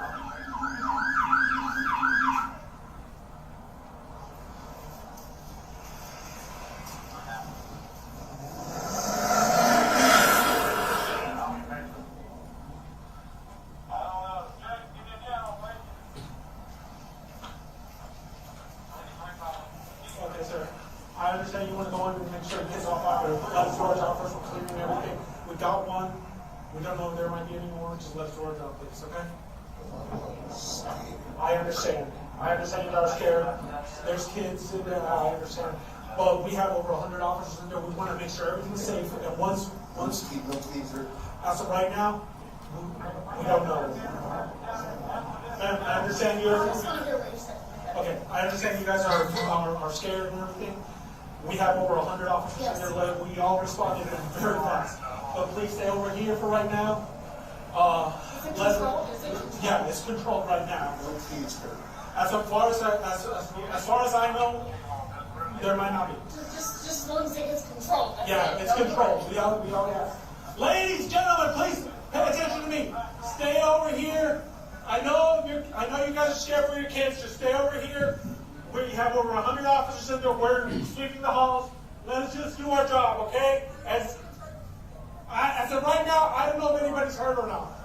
But once we figure it out, we'll let you guys know. But please let us do our jobs. We can't have parents just rushing to school because we have over 100 officers in there. We don't want anybody to get hurt, okay? Just stay over here. Señor, quédese aquí un momento. Si hablan español, escúchenme. Entiendo, tenemos más de 100 oficiales allá adentro, lo que necesitamos. I understand, ma'am, just stay over here. If you're off duty, just stay over here, please. But right now, we have over 100 officers in there. I need you to stay here, okay? Let us do our job. Let us clear it out. And once we have something, I'll let you know. Just please, let us do our job, okay?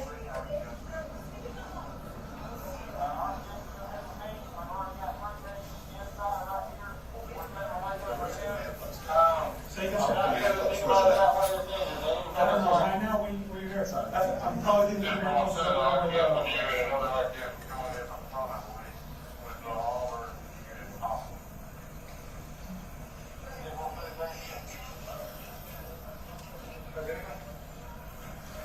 And are those all the parents that are showing up and people just kind of parking wherever they can? Yes.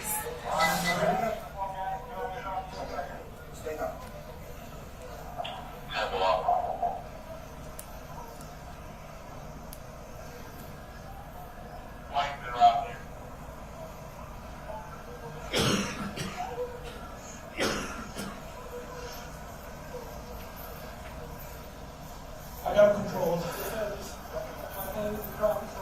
Yes, sir.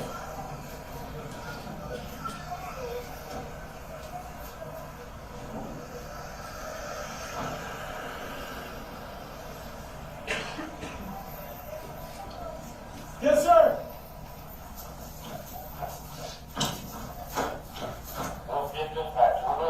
Please stay over there, sir. Gentlemen. Get over here. Get over here. Get over here, please. Ladies, gentlemen, please stay behind the patrol cars over there. I know you guys are worried about your kids. Let us do our job, please.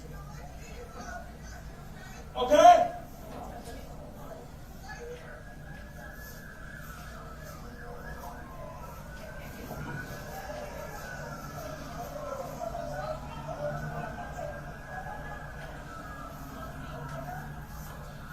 Gentlemen, please let us do our job. Stay over here. Once we have the building cleared and everything and they open up the school, then you can go and see your kids. But for right now, please, just let us do our job.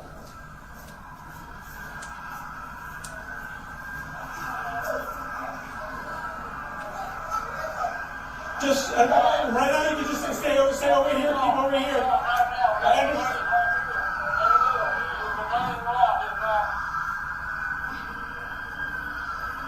I understand you guys are worried. I understand that. Just please stay over here. Let's get through.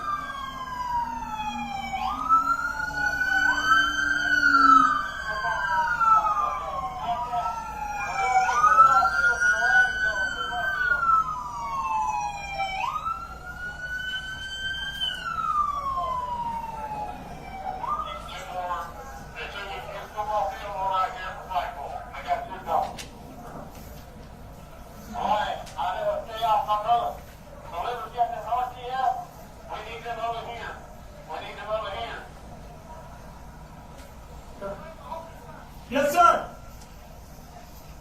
Ladies and gentlemen, you're just getting here. Please stay right here. Do not go through. Let us do our job. I know you guys are worried about your kids. I understand.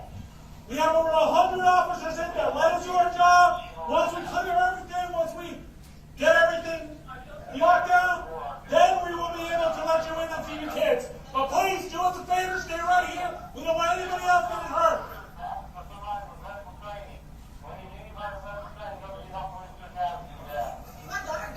Please let me go back there. Ma'am, I'm sorry. Please, no, I didn't go back there, please. No, please let me go back there. Just please let me go back there. I understand. I can't let you back there. I'm sorry. Please, I gotta go. Gentlemen, ladies.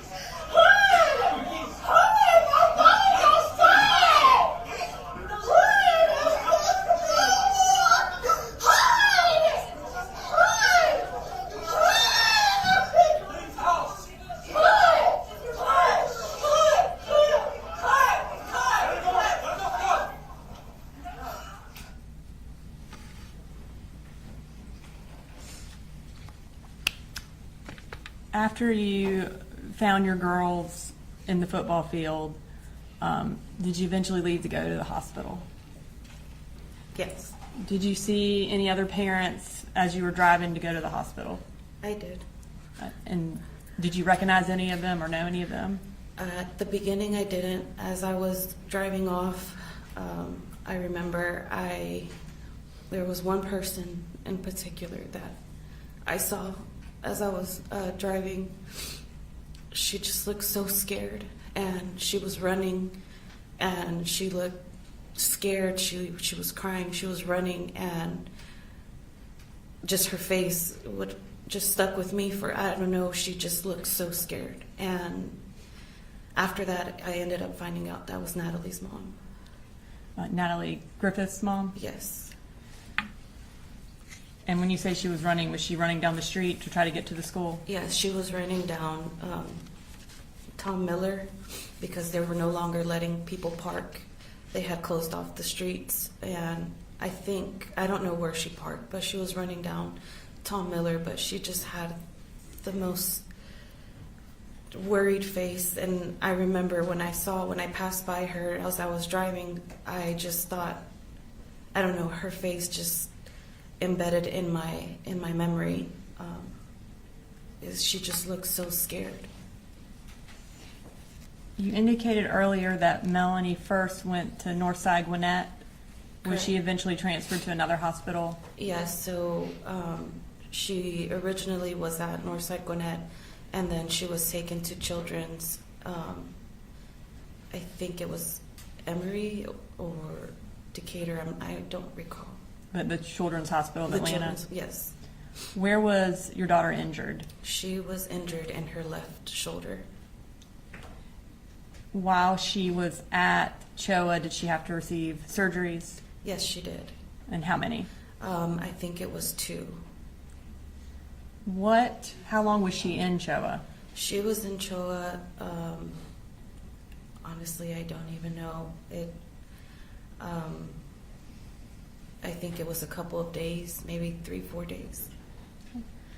How old was she on the day of September 4th of 2024? She was 15. And after she was released from CHOA, when was she able to go back to school? She did not go back to school until, I think it was January. And were her activities limited after she was released? Yes, so she plays soccer and she was unable to play soccer for a while. Did she have any emotional effects from the shooting? Yes, she did. She's very shy and very quiet, but she became angry. She became angry, and I didn't understand why. But once I was able to get her to open up, she said she was angry that she couldn't do anything for Mason and Christian. And she felt like it was not fair that she was here and they weren't. Has she been to counseling? She's in counseling. I'll have any further questions. Cross.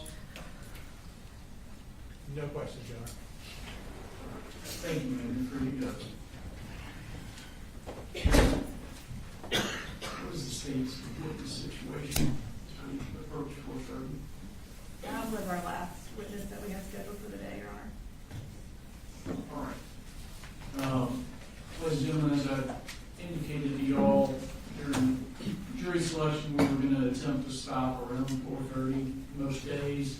So we're going to go ahead and break for today. I have to keep saying it. Stay off the media, stay off the news, stay off social media. And don't discuss the case with others. And we will see you back here tomorrow. Thank you.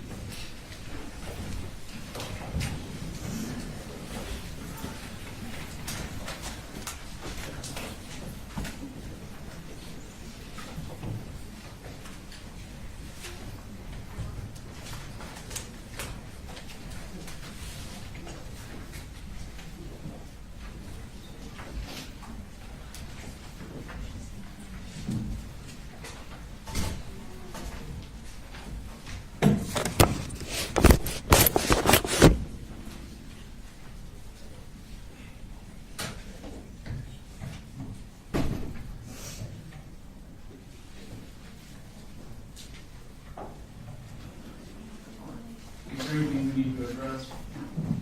Not for the state, Your Honor. Not this time. All right. Let's just go ahead and plan to convene at 9, and we'll see what time the jurors get here. Of course, I'll grab you in the hall. Judge, there is one thing. We're in the back where the jury is. We're a little concerned about that. We were wondering if we could go down to the second floor. There are a couple of attorney rooms down there. It would be much better. I just don't want to run into the jury and it be